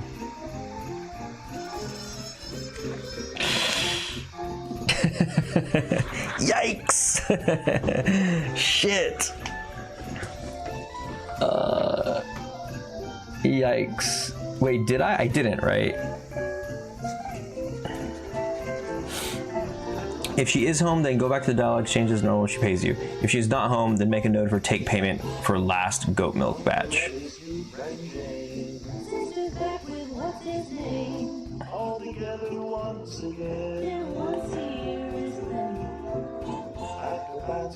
Fuck. Okay, it's fine. It's fine. It's so fine. It's so fine. Also, skip this shit. Every Harry has his day. Okay, the young woman stuff does need to get done soon though, right? Finalize, in fact, I'll put that as tomorrow. Finalize young woman payment logic for when you drop off stuff. Right, I'll add this to my day too. Do today.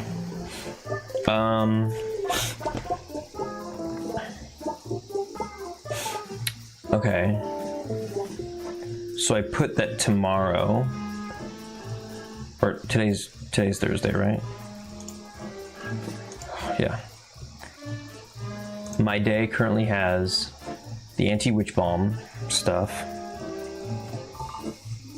Makes her stop, yeah.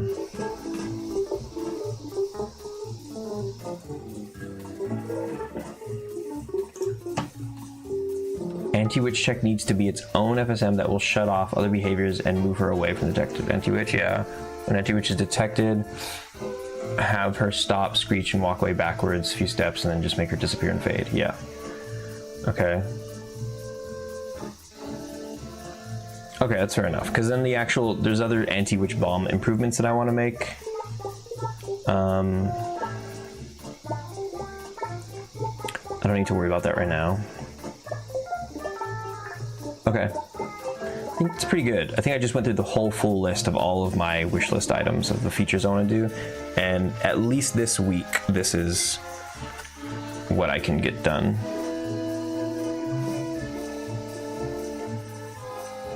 And I'll see how Saturday and Sunday come along.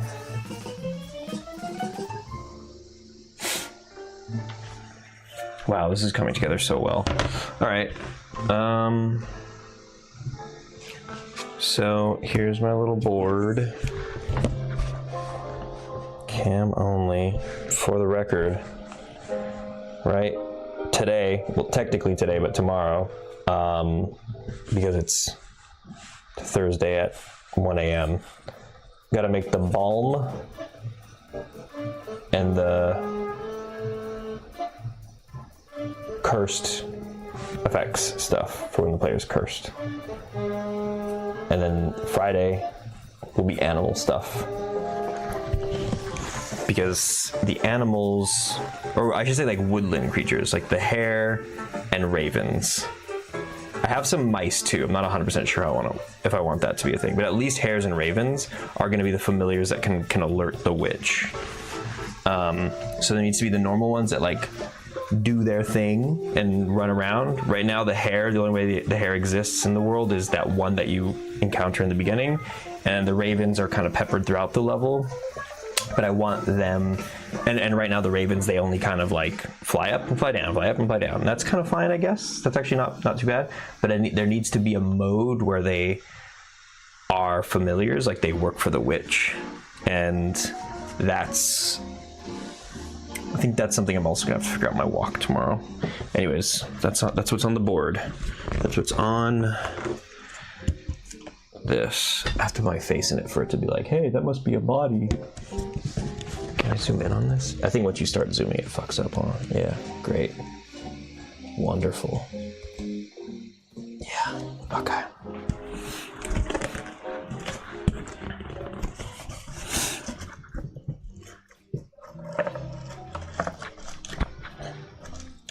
Okay. So,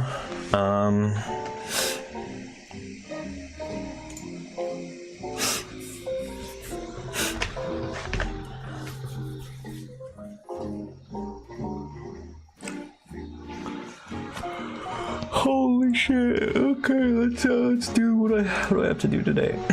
I'll star the ones that I'm gonna do tonight. Or no, it's all in this tonight, right? There we go.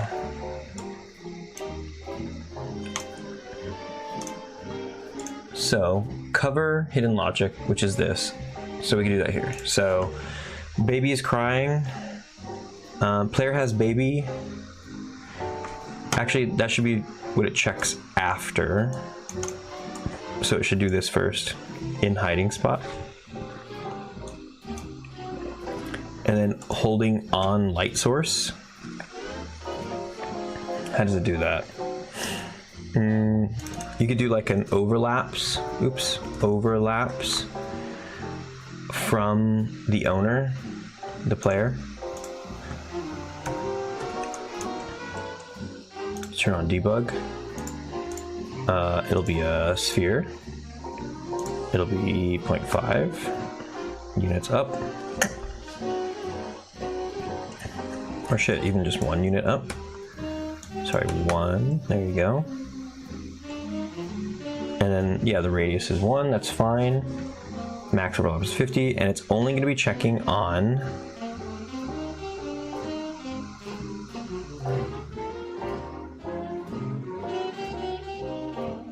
wait, no way. Really? What does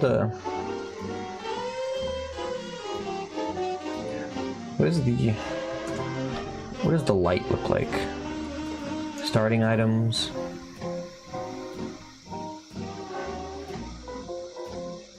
Where's the candle at?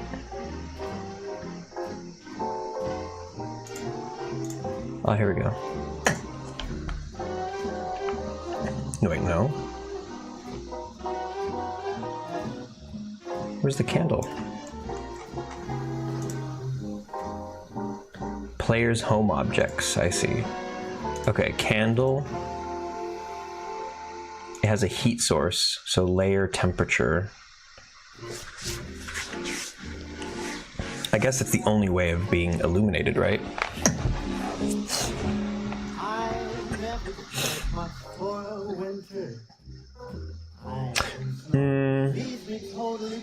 That's not true, actually.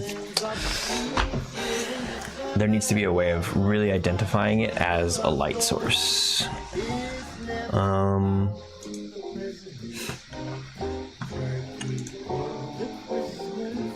Light.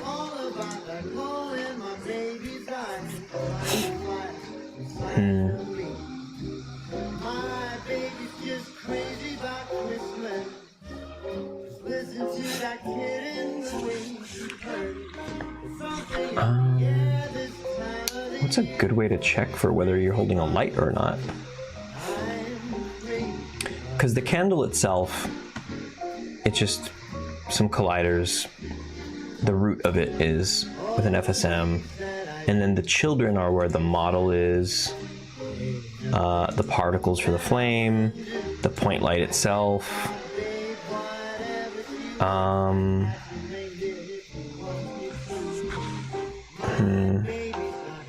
And if the player is not currently, if their main currently equipped item is not the candle, then it's being hidden on the ignore all layer. So the camera isn't rendering it, but the point light from it is still emitting a light.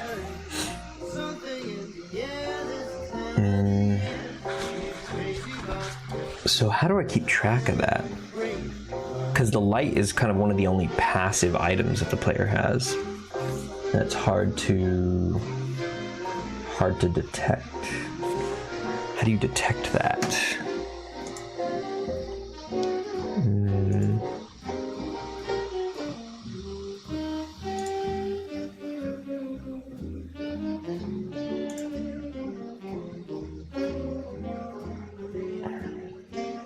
Is this too loud?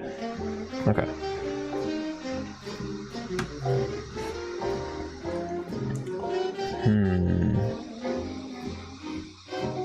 I guess the root of it is that it has candle. Nah, but what sucks is like I'm still doing an overlaps check. Oh, you know what you do,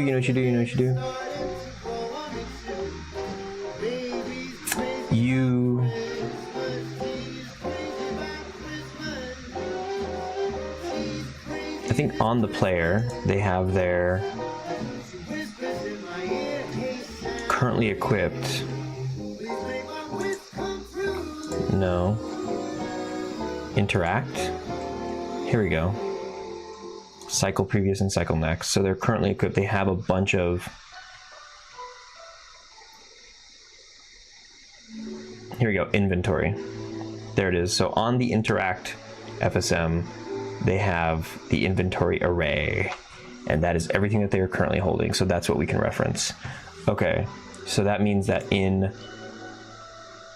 cover, we get FSM array, and then we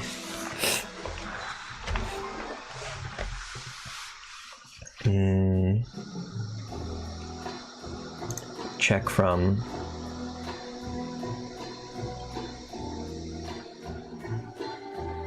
interact the inventory, store it as a new variable. It's an array of game objects called inventory. Game objects. Okay. And then from there, array contains game object. And right now, the only thing that emits light is a candle, so fucking A, man. We're just checking for that. Inventory, object name,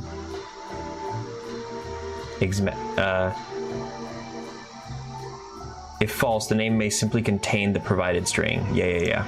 Good. Candle, and we'll say don't check for exact matches. Is contained is. Oh wait, and hang on. And then what it has to do is, we'll call this like player has candle ?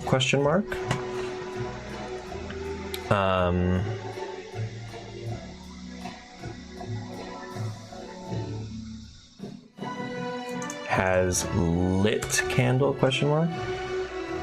If it's not contained, then it's no. Or you call this, yeah. If it's lit candle, then it's no. And we'll go here. But if we keep going, after that, we can say FSM bool test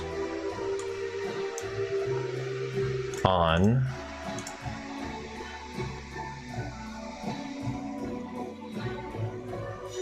the game object, right?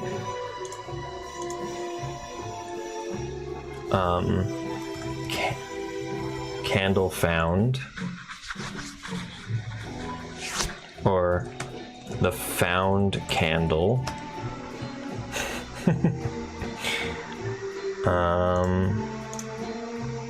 FSM name candle, variable name is lit. Wait, let's just make sure that that's actually ready to go.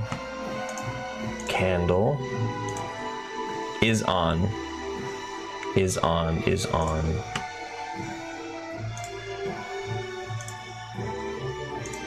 Is on. And if it's true, then it's yes. But if it's false, then it's no. Okay. So then is hiding equals false.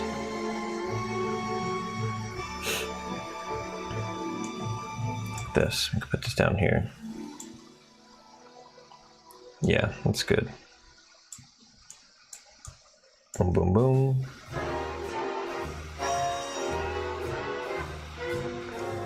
Player has lit candle. Yes. Come down here, set is hiding to false. Okay. Okay. Should I check if that shit works? So how am I supposed to do this? I'm supposed to go into cover with a candle.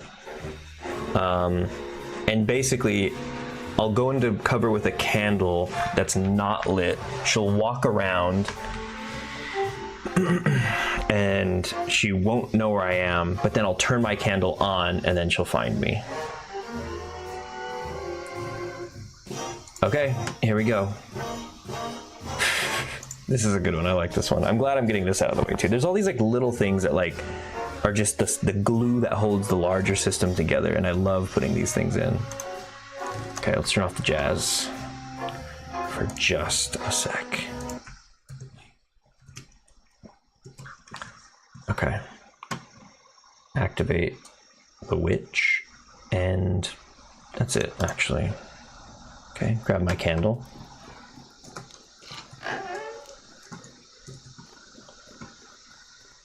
Where is she? There she is.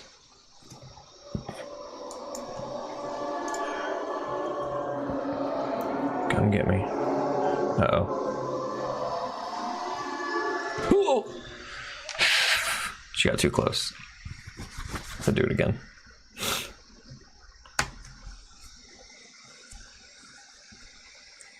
What time is it? 1:07. I'm so glad that I'm as tired as I am right now because I've been really caffeinated lately. Okay, turn out the candle. And it's been hard for me to sleep being so caffeinated. Where's she at? There she is. Okay, come get me.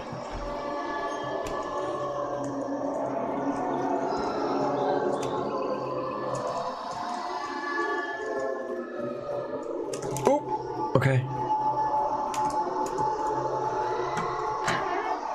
Shit. Oh.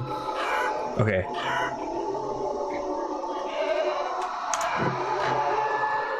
But she's not even looking this way. Look this way, look this way.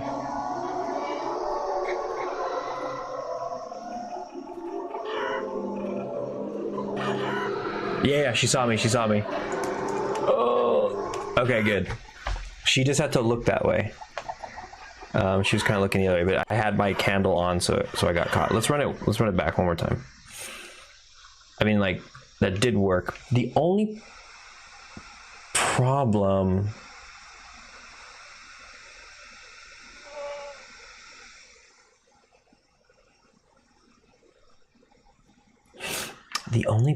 is that I didn't like how it kicked me out of hiding like that. Let me see, cover, it just sets it to false. It just sets this bool value to false. Is hiding to false. Does crouch have something to do with that? It like made me stand up. Okay, what about the camera? Look right in hiding spot. Looking around. I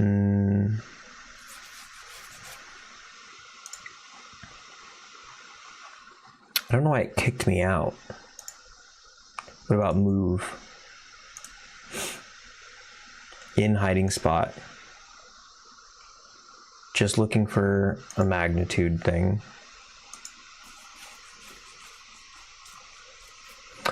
Interesting. I don't know. We'll see. We'll see if that still is a problem. I may have actually just pressed my keys. Maybe I just didn't realize it.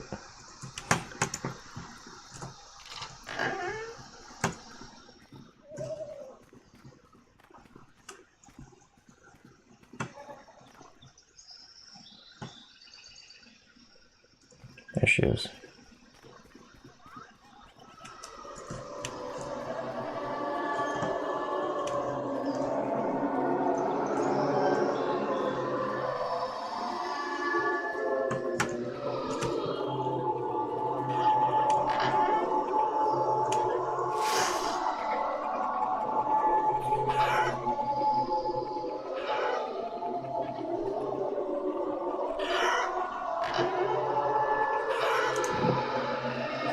Yeah, it kicks me out. What the hell happened? So I didn't press anything after that. But it did put me back to moving. And then here in the get out thing,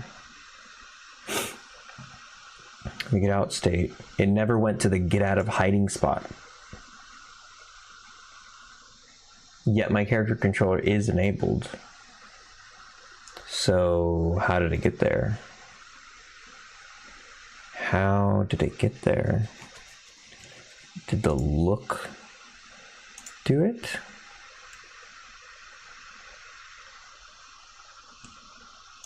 It's like I'm here looking around.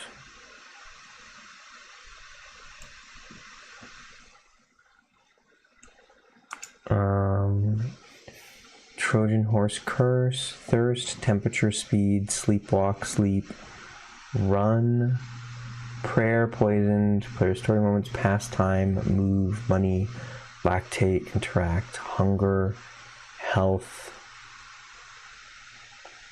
FOV, footsteps, cursed object, currently equipped, crouch. I'm still in crouch disable, so I couldn't even crouch right now if I wanted to, but it made me pop up like this. Cover, in hiding spot, is hiding.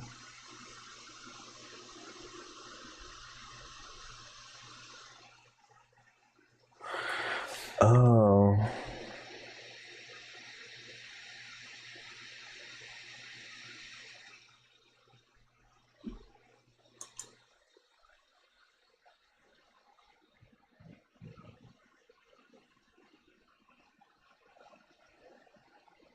I guess it's not enough for it to matter. It's okay. Yeah, it finds the candle. Clearly that's working.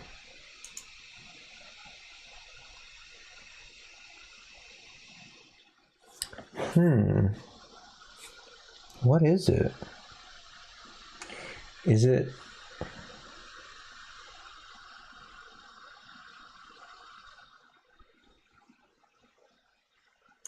Is it something on the witch the witch is doing to me? Encounter trigger isn't even on anymore. Chase is going. When she kind of like lost me, right?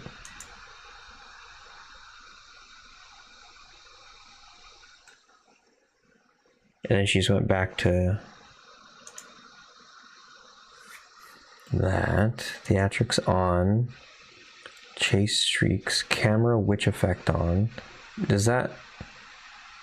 camera witch effects on? Does that have something to do with the look? Oops.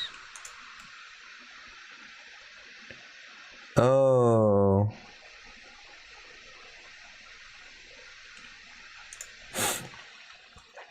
Maybe that's what's happening.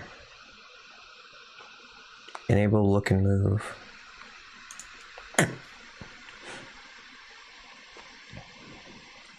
Maybe PSX camera. Well, never told which effects to turn off, but nightmare mode on.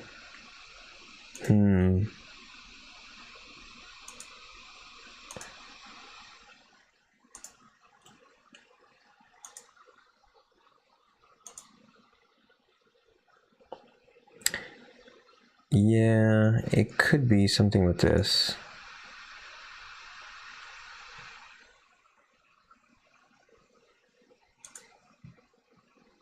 Sending that.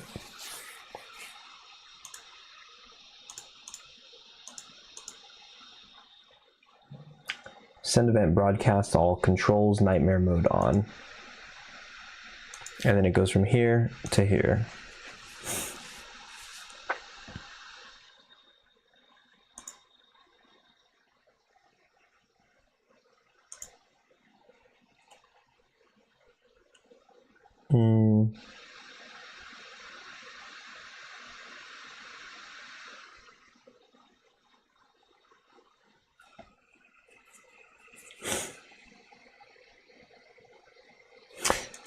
I feel like nightmare mode on should be asking me, well, where the hell was the last state? Instead of just finishing and going to being enabled look and move, it should ask me which state was it last in.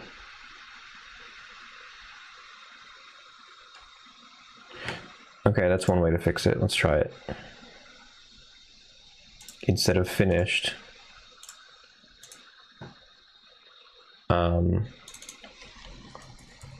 previous state, go to previous state.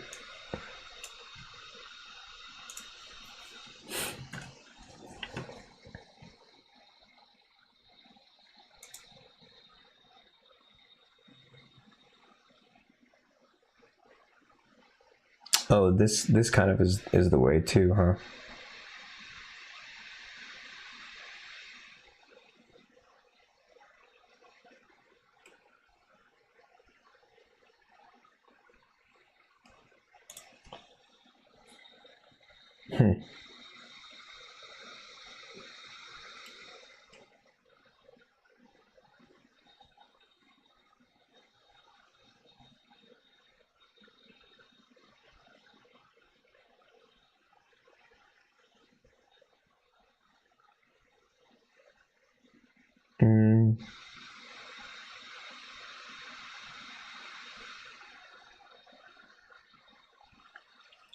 I'm gonna go ahead and turn that off, and then put this in there and just try this and just hope for the best. Let's run it. Yeah, I feel this is the most sleepy I've felt at 1:17 in the morning in a long time. Usually at this time, I feel like, you know, like I'd probably say I was feeling sleepy anyway, but I haven't felt this sleepy in a long time. Like, this is truly what being sleepy feels like. I'm like, oh yeah, this is what it feels like. Okay, bring her out.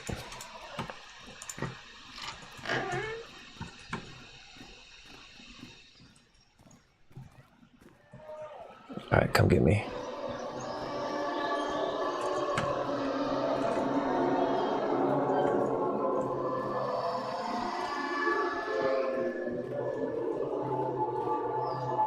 Fuck! That was close.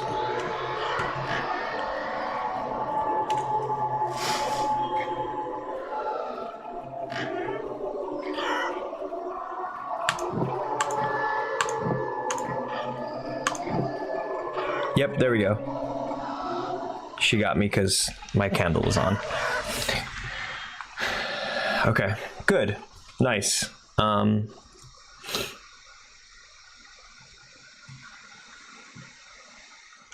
Considers if I'm holding a light source. Good. Loud breathing creates a sound object. So,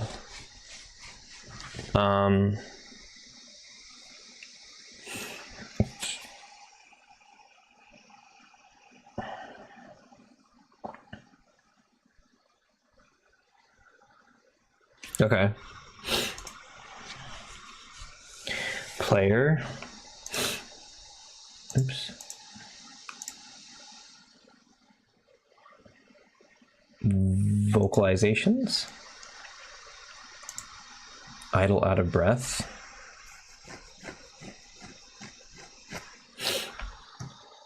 Sound object.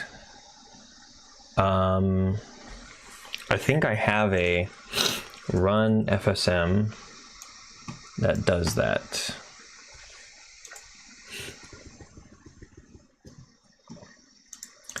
I think it's like sound object start. What does this do? Set size. What does this? Like footsteps uses this too? Footsteps. So it says new sound object.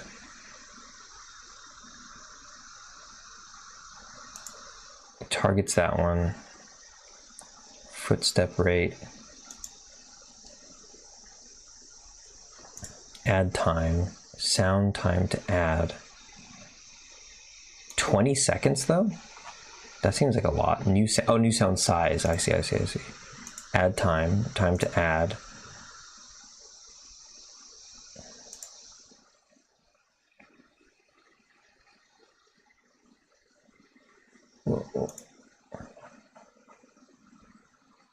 Oh, footstep rate. Okay, it uses that. Okay, that makes sense. Okay. Vocalizations in here then. We'll just use the same sound object because presumably we're either running or doing this.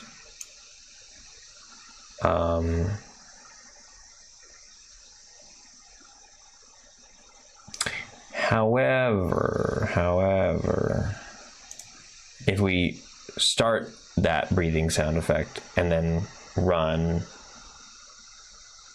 oh yeah, that actually makes sense. That handles itself, because if we started running, it would exit this state, and then if we stopped, it would come back to this state.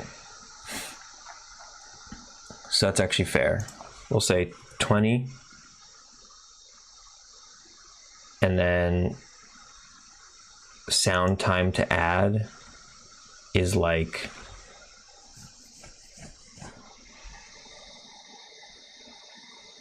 it needs to run as long as we are catching our breath.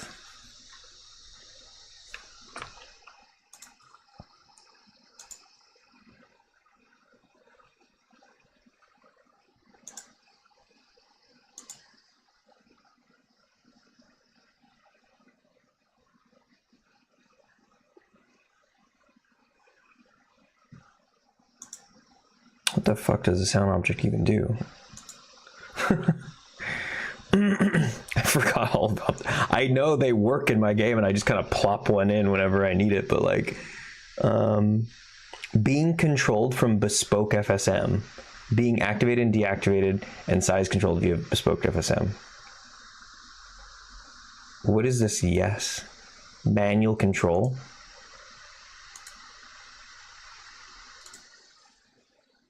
Oh, I see. Okay. Dude, my own systems are like, feels like I'm learning somebody else's asset sometimes. I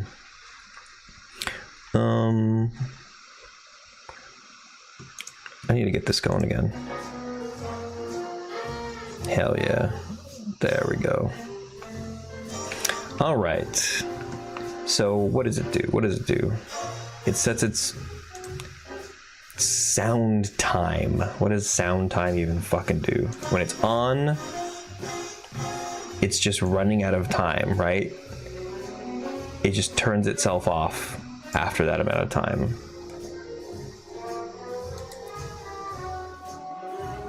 Okay.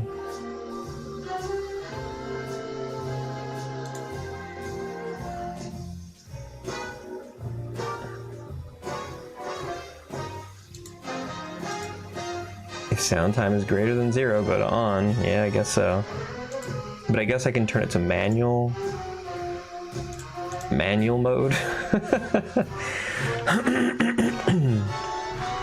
Okay. Yeah, because it needs to be on as long as the character's out of breath.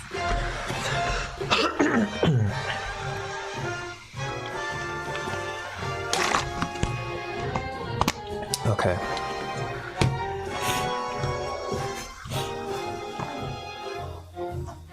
And create it. And it kind of makes me wonder, like, okay, well, maybe when you do the sound object start, you also get to say if you're turning it on manual mode or not.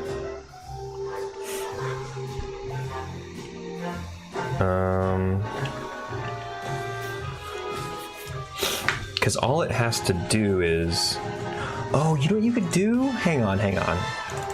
You can do activate game object. You can run every frame and you can reset on exit. Yeah, and then you can specify the player sound object.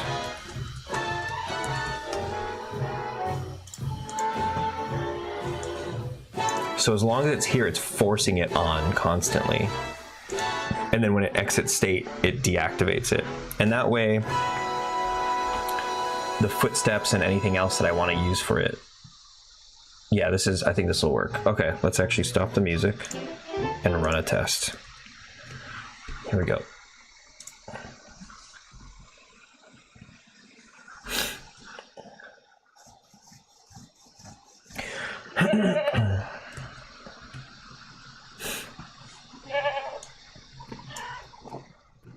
All right, here we go.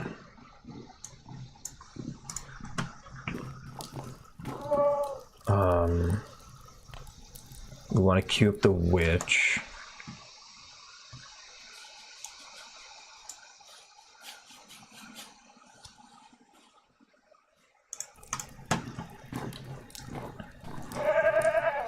So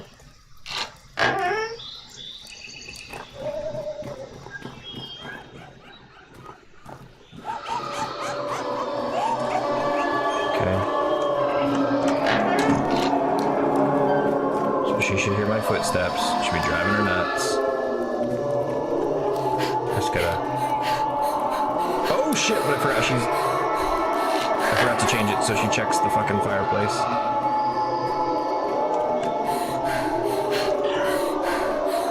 Where is she? Oh shit. Okay.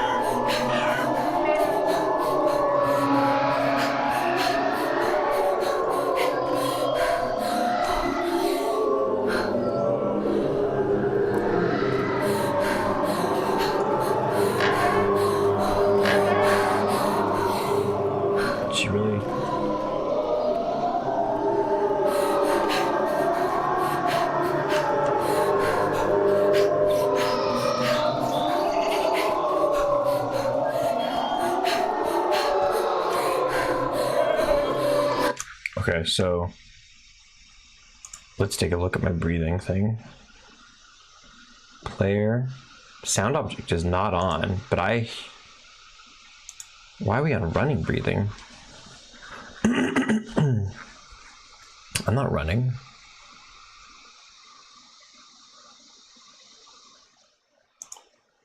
Idle out of breath is what I should be on. Run is running. Let me see. Are we actually? Why does it think we're running? Maybe because I paused the game too fast? Okay, there we go. Ah, there we go. Object is on now. Okay. I think I just paused the game while I was still running. And it's just on. Good.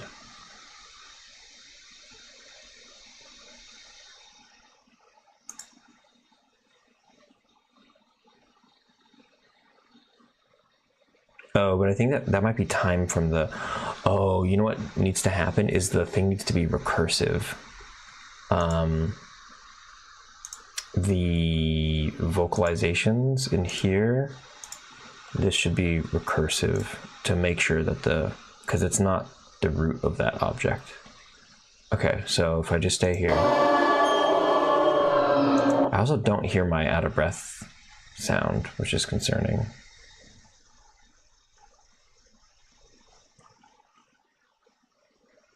Master audio play sound out of breath. If we go to master audio, we go down to out of breath, it's not playing.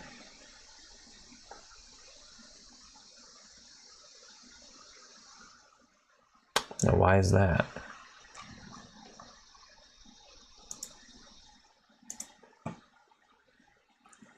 I let it get here.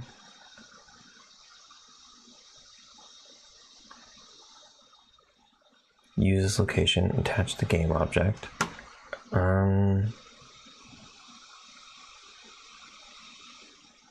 It could have been that it didn't finish.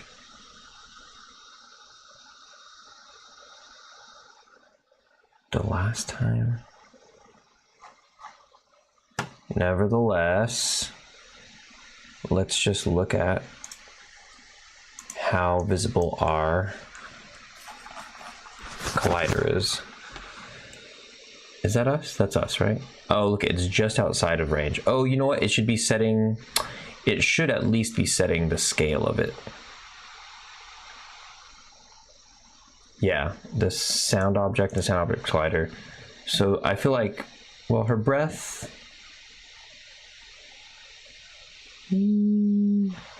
radius, sound object, sound time, set scale, sound size is also 20.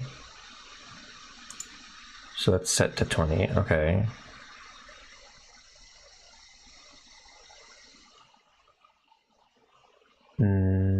Maybe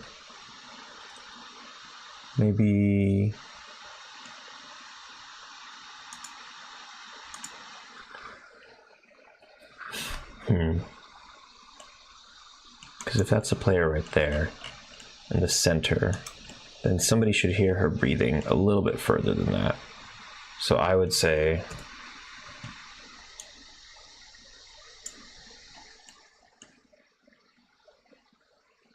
yeah, about, let's say 32. 32. Okay, we're gonna make a couple changes. One is on here, we do indeed do that run FSM. We tell it sound object start. And the new sound size is, let's call it 32. Sound object is the player sound object. Sound time to add, just one, whatever. But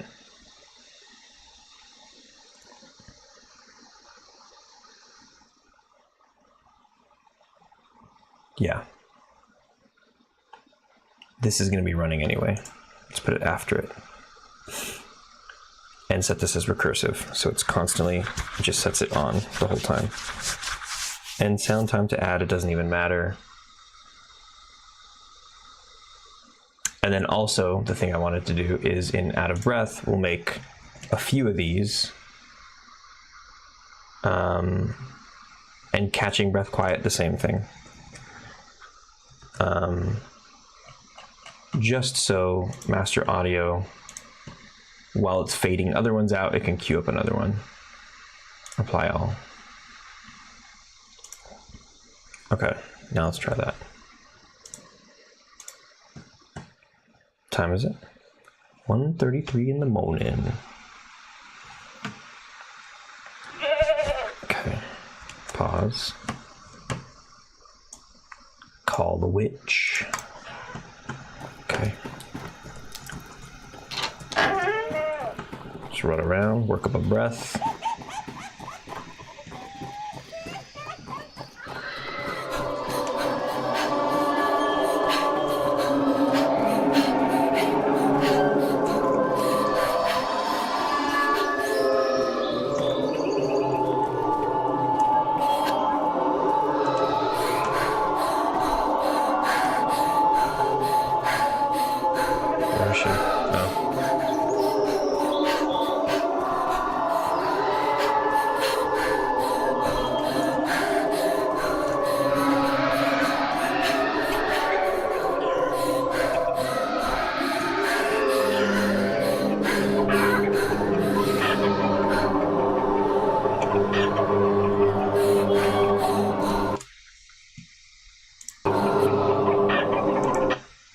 Okay, so player,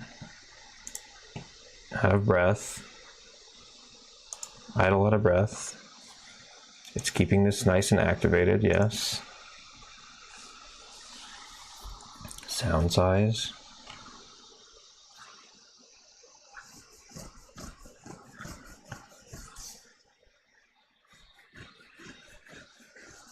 I feel like it shouldn't add time, because this is kind of like adding up, this 20 seconds.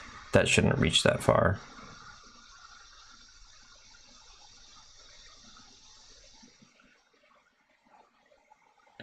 Also, shit, because then what does get screwed up about this is that when it exits the state, the sound object's staying off.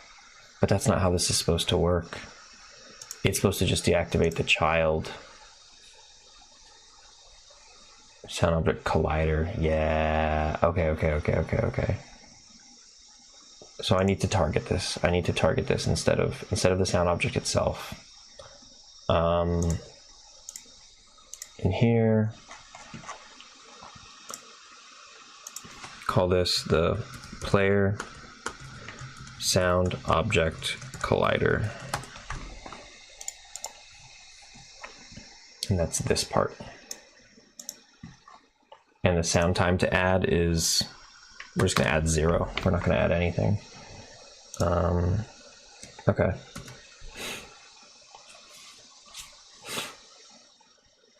Out of breath. Use this location attached to game object.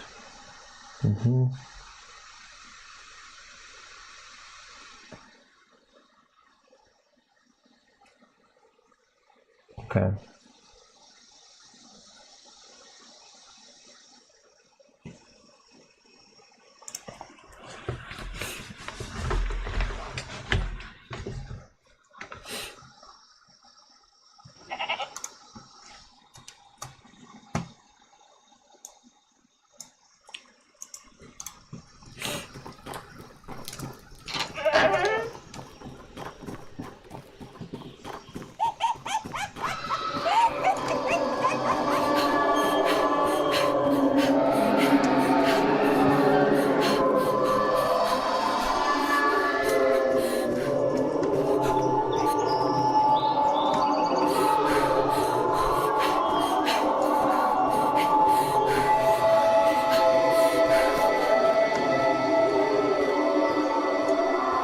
What? Where the hell is she?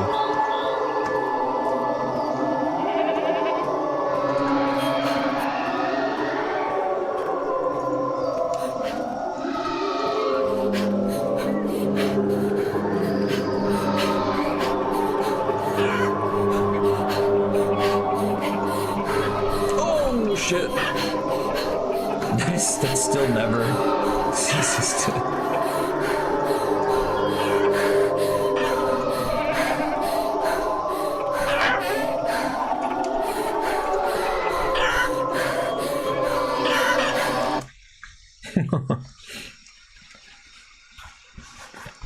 It's funny because the hearing the breath is actually only ever going to sorry, just getting shitty notifications, is only ever going to,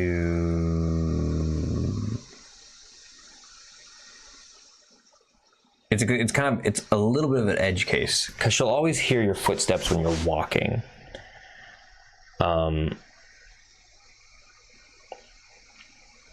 So basically the edge case is if you ever find yourself sitting there or standing there outside of the range that she was able to, if she was chasing you, outside of the range of her being able to hear your footsteps, then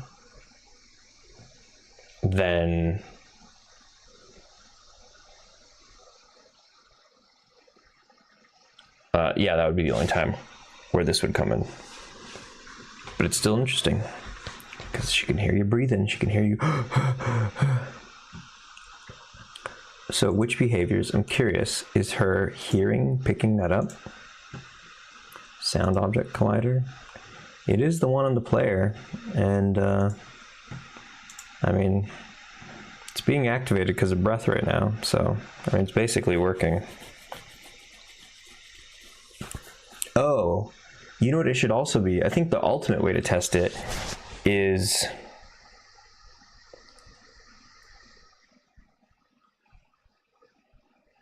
oh, you know what? Man. Oh, fuck, dude.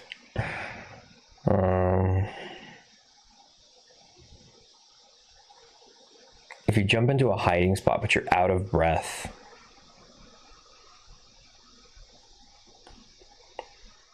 and you're doing the she should be able to hear you. But at the same time, when you're in the hiding spot, or at least when you're in like the hay hiding spot, so I guess the place to test it is in the bushes, but it sucks because in the hay hiding spot one, you're like,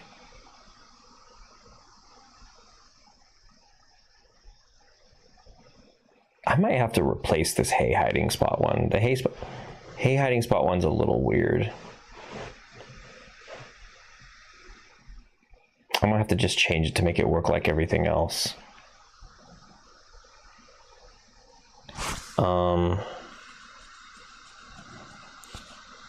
But the problem is that if you're in the hay hiding spot,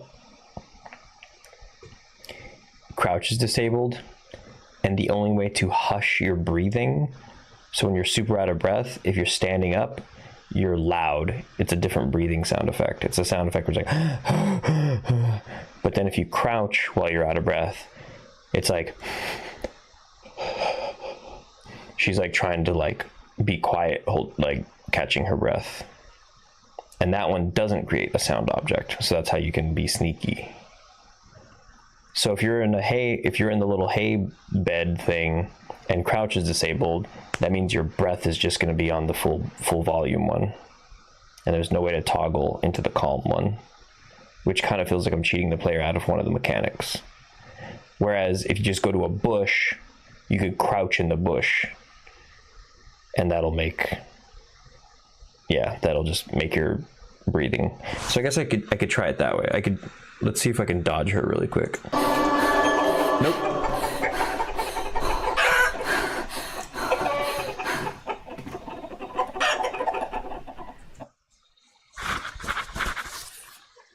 Okay, we're gonna try a bush though.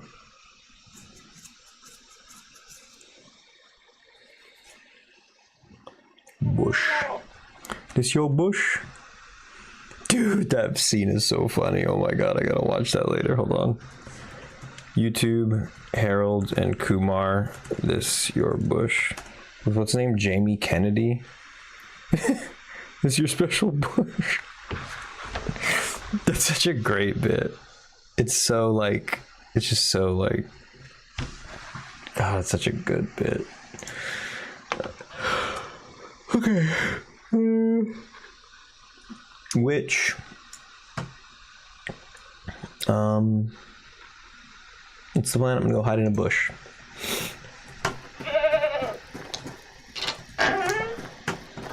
Come get me, bitch.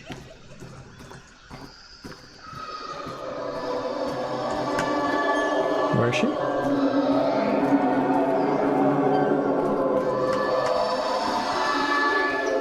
Oh shit. Okay, let's go, let's go.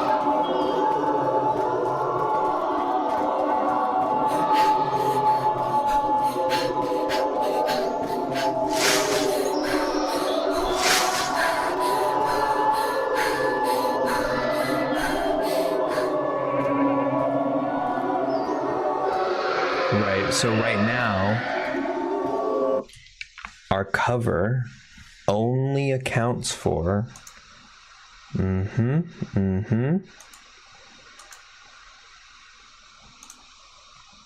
I have a lit candle and if I have a baby, but not if I'm making a noise.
Okay, here's what's interesting. As I was crouching and then I lost movement, I think it's because she said turn effects off, right? So in move,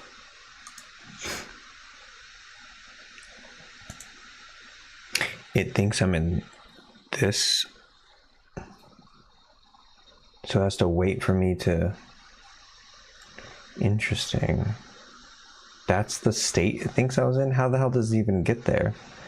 Oh, and move it sends there. Move should definitely not do that. I'm gonna use the same.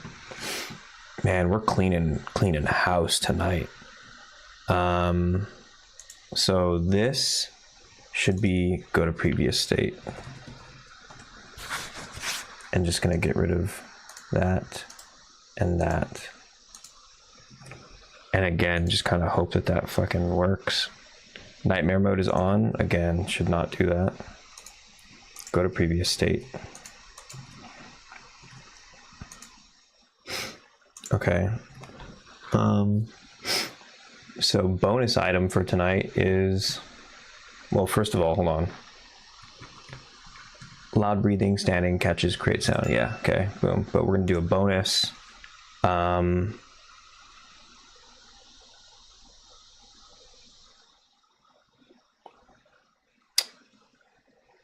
In cover, set to false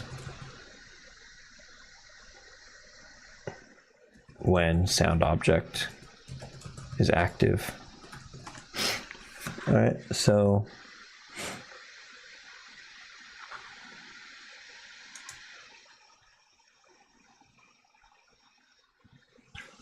if we go to a cover, player has lit candle. We'll add a new one. This one is making sound. And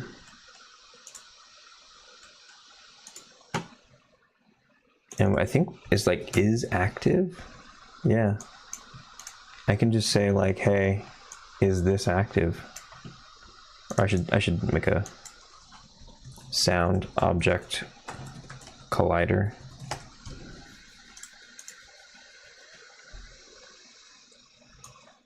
This. If it is active, then it's yes. If it's not active, then it's no. So if it's yes, it goes here. That's easy enough, right? So now I should be able to be out of breath and be in a bush, and she would still be coming towards me.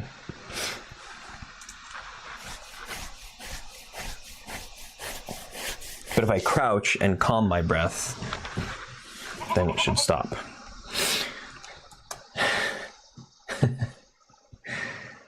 Okay.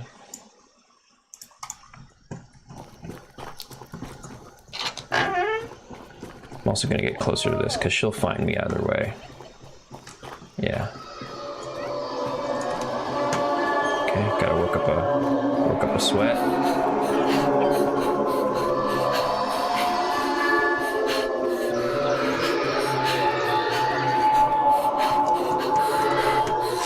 Oh shit, I guess she spawned right there. Fuck. Bad test. Alright, gotta do it again.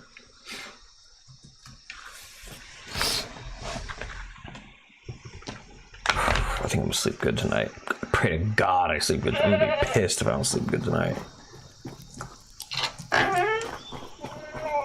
Oh. Cue up that hoe.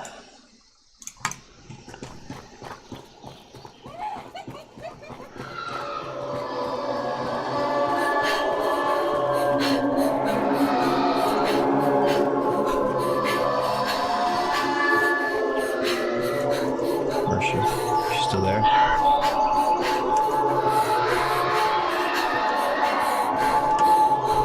Where is she?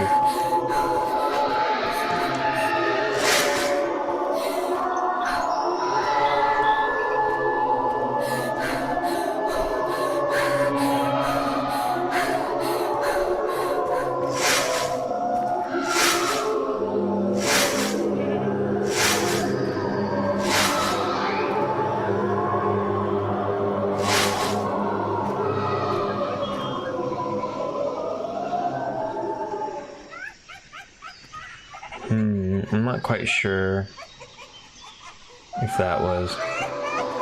Wait, am I not?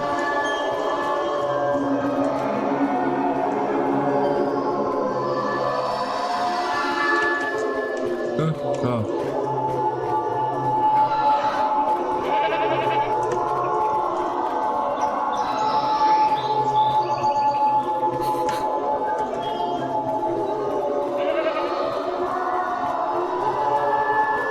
Oh shit, hang on, is it? I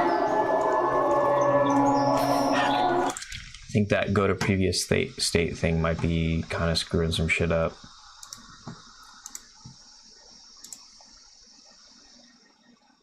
No. No. Because I'm just in move, but why is...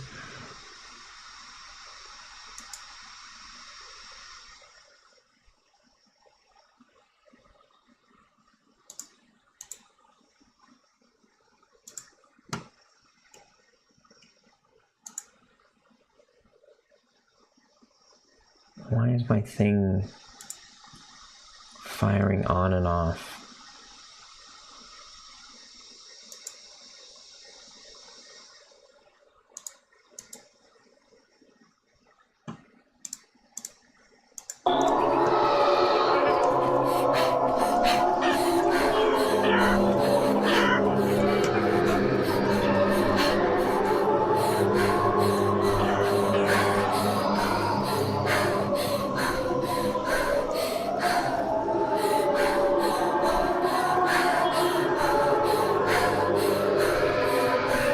Which effects on? Like, where did that come from? What's...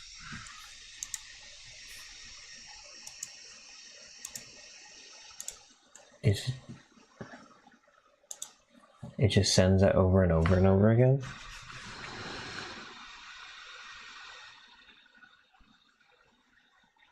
Maybe,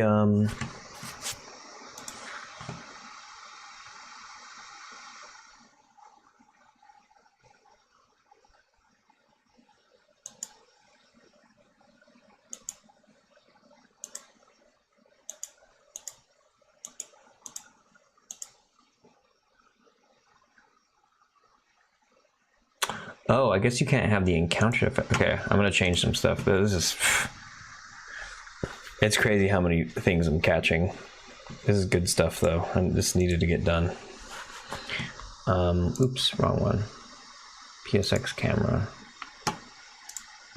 Which effects? So, instead of having these as globals, and the thing is, when it starts...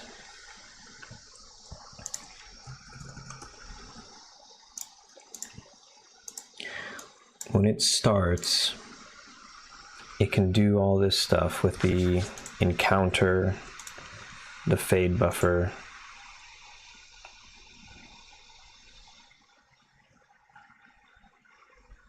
Wait, so It waits for that. And it changes that. The fade buffer waits.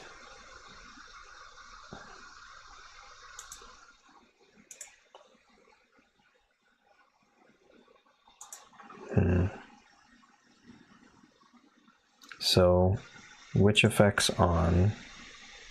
I mean, is this really where it's happening? Reticle witch effects? Is this what's... No.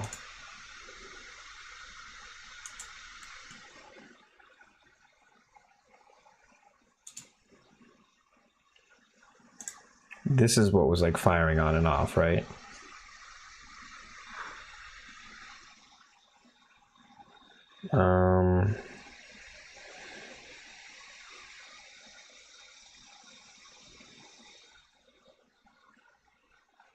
So it's kind of like, why would it ever just hang out here? And it waits to send stop if the trigger progress.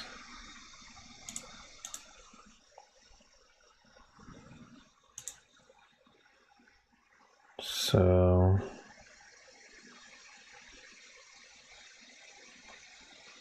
I see. Okay.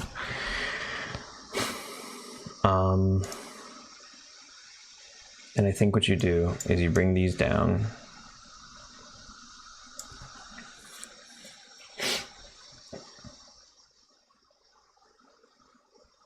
Shit.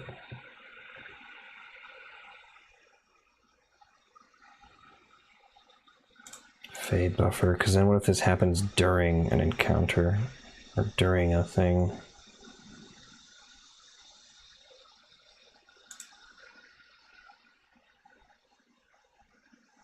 Whatever, willing to risk it. Add transition, camera, witch effects on. Get rid of this one. And have it send to here.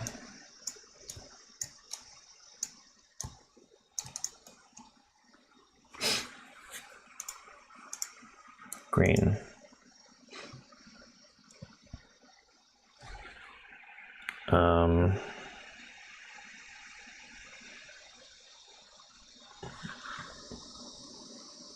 On init, transition on ease float, and then transition complete. And you said add transition, camera, witch effects off. And it goes here, you delete that.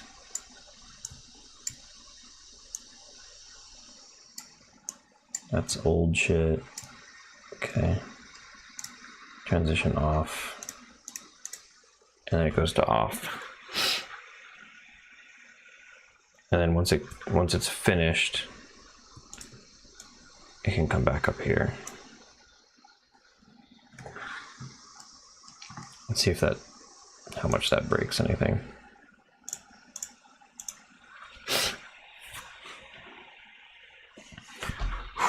Long ass night. It's almost 2 a.m. Which, hit it, Spanky.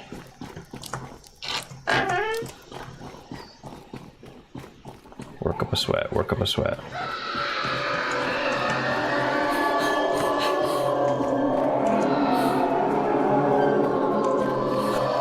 Why isn't it?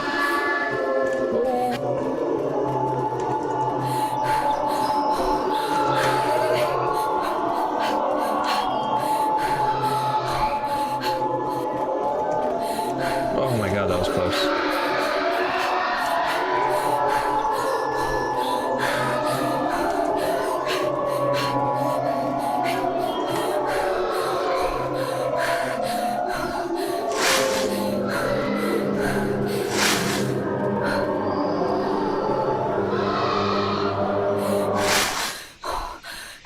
Yeah, I stood up.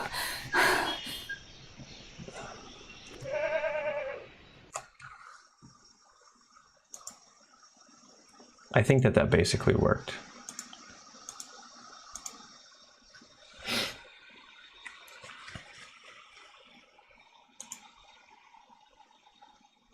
Oh wait, no, I'm not even a fucking hiding spot anymore. The fuck? That's why I got caught, because...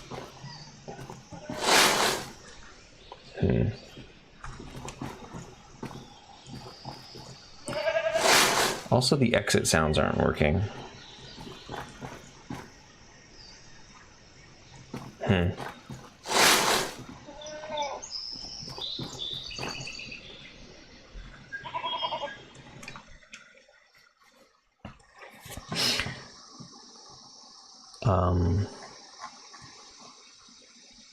Bushes.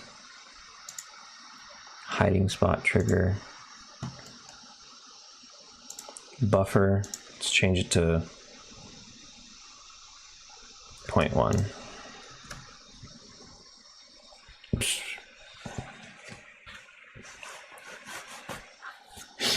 And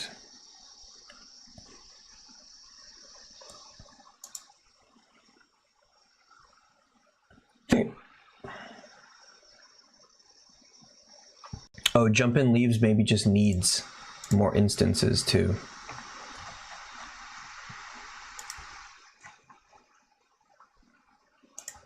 Yeah.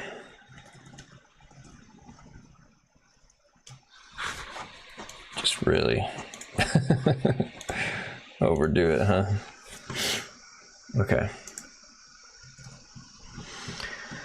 Okay, here we go.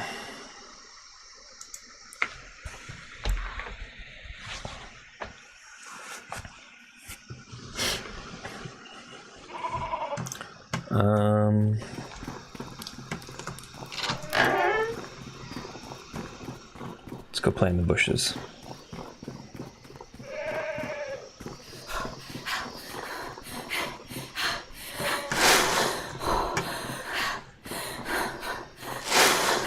Plays a sound when you get in, but not when you get out. There needs to be a sound when you get out.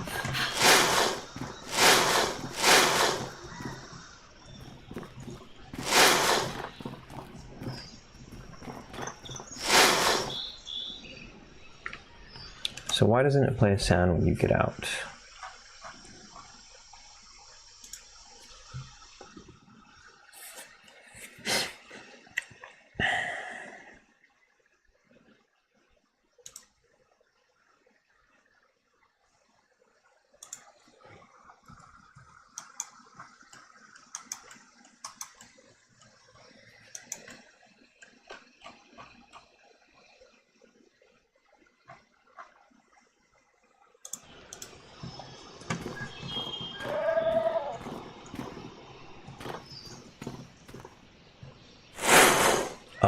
That's why, because it's my character, my entity that it's looking for.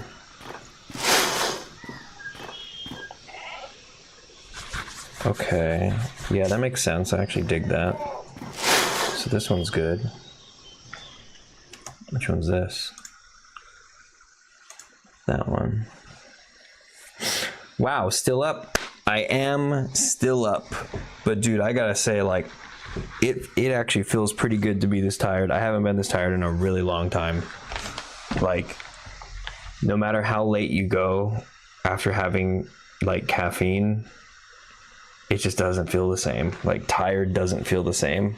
I didn't really have, I had probably less than a quarter of my, I had less than a quarter of my typical caffeine amount. And my typical caffeine amount has been the whatever 60 to 90-ish milligrams of caffeine that you might get in a cup of green tea.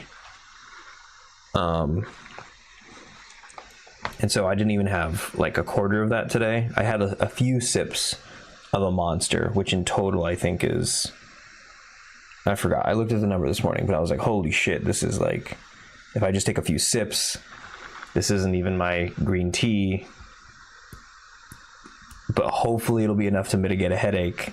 And sure enough, I didn't get a headache today, but I'm like genuinely very tired. Yeah, still up, still game Devin. I ain't no pussy boy. Ain't no pussy boy. And now I gotta figure out why these bushes don't make a sound when you get out of them. Play sound if applicable. Playing hiding sound. So anyone gone? It says detected, yes. Anyone gone? I don't know, whatever. Play hiding sound is true. It never played a hiding sound though. This one did, huh? Is hiding is true. And then anyone gone? Detected objects. Get game object proxies array. Detected objects, detected objects. Yeah. Characters hiding, detected objects. Exclusive to array A. Characters not hiding. Wait a minute.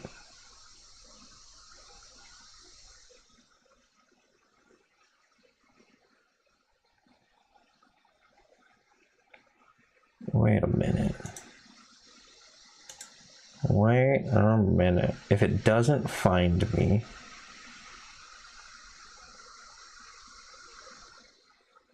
oh, if it doesn't find me.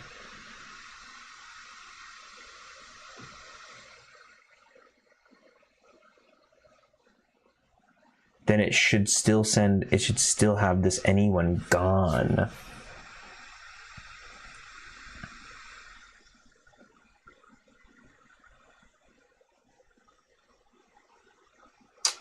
Whoa.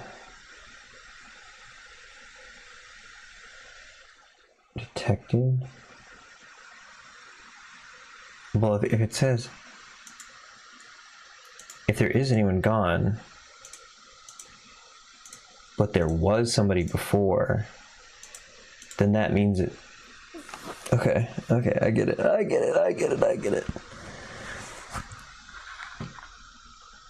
Let's just go ahead and fix that really quick. Just fixing all these little things just really quick. Okay, detected, no, but you ask this question again, basically. No, wait, no you don't. I think what you do is you say, detected, yes. So I think what you do is you say,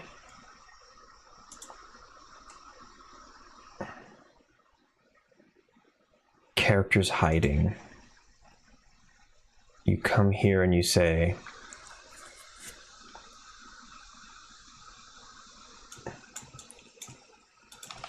had characters hiding, or characters were hiding, and you just do an is empty. You say, hey, characters hiding. If it's not empty, then you say yes.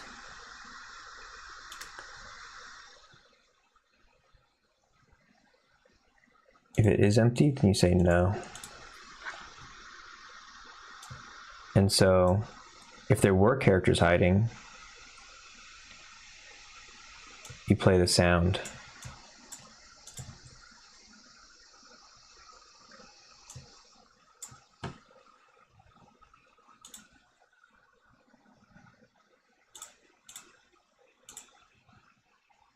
Wait, where the hell is the sound play?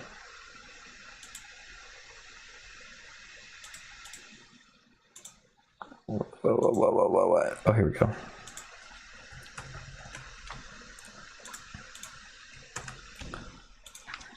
Got out sound.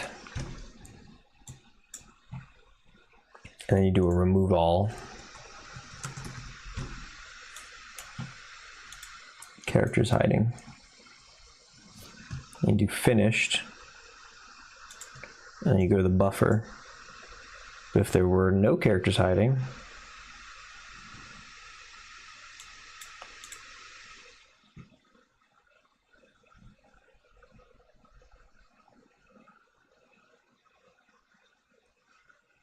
oh, look at that, actually.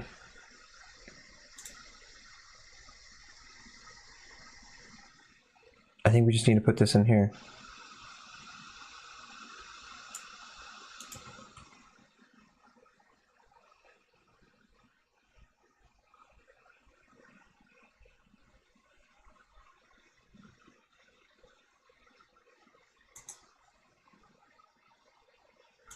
This goes here. If there's no characters in hiding, then it should just go to the buffer. There we go.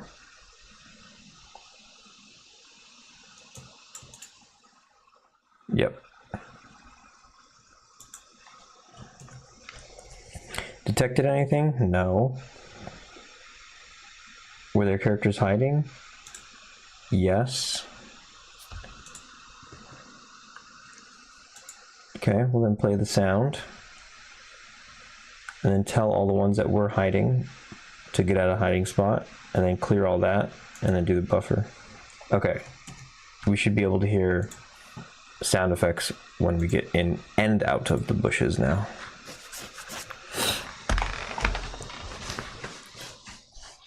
Oh, okay. Oh my God.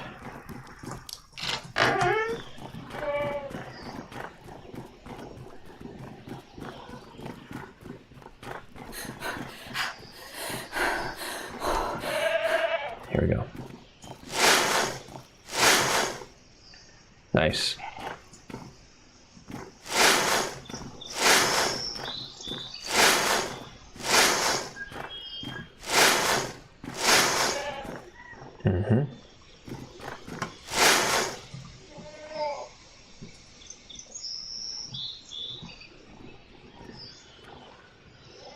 Okay.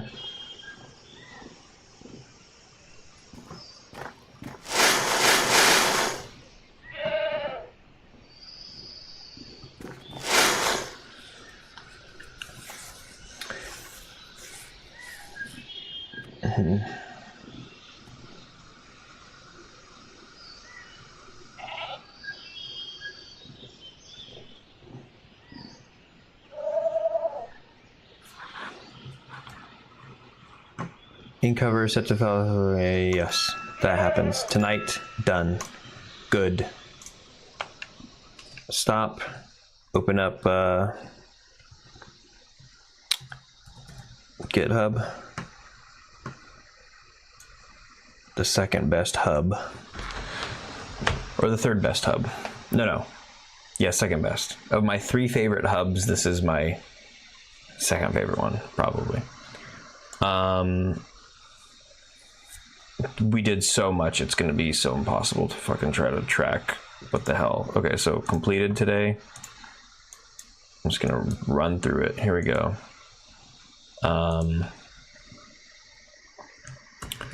Cover logic now checks for player making sounds if they're holding and if they're holding lit candle. Move, look, now send to previous state when nightmare mode turns on and off.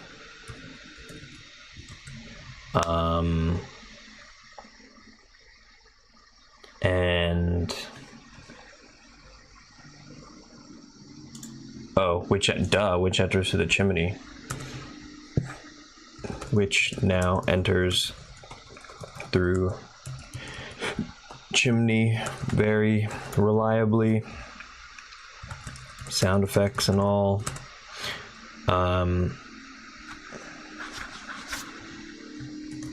She will do it to chase player and to steal baby. Does both reliably.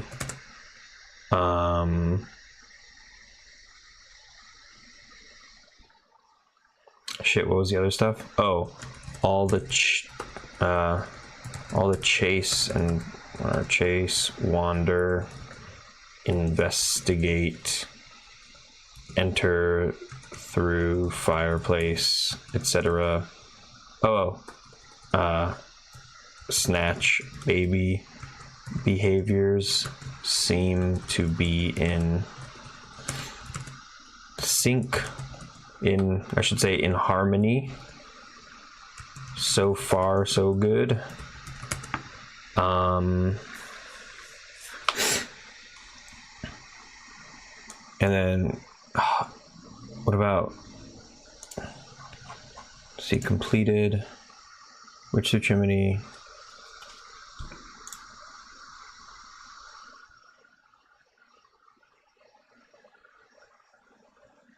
okay, so maybe that's all we really did. I mean, I feel like I did a bunch of other little side things. Oh, the bushes thing right now. Bushes, sound effects now properly play when exiting, and changed their update to 0.1 seconds. Is there anything else I can just observe in here? Checkpoint inside collider. Globals, can't see any baby. Oh, the which is snatch baby behavior updated to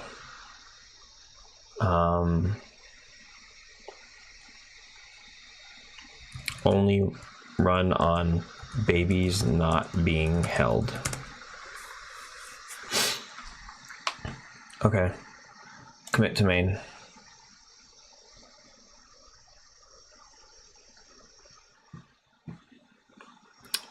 Push origin.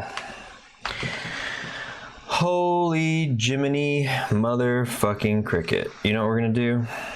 You know what we're gonna fucking do right now? With a party of 2.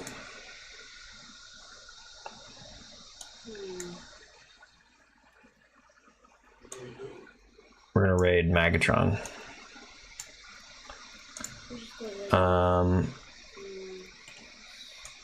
Let's see.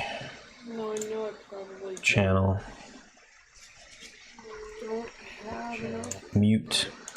How do you do this shit? Raid. And then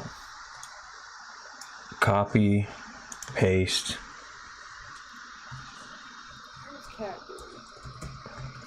Slash raid. Boom, boom. You are feeding me.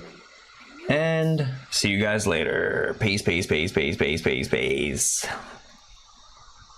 Good night. Right now, baby. Somebody is there a way that I can make a container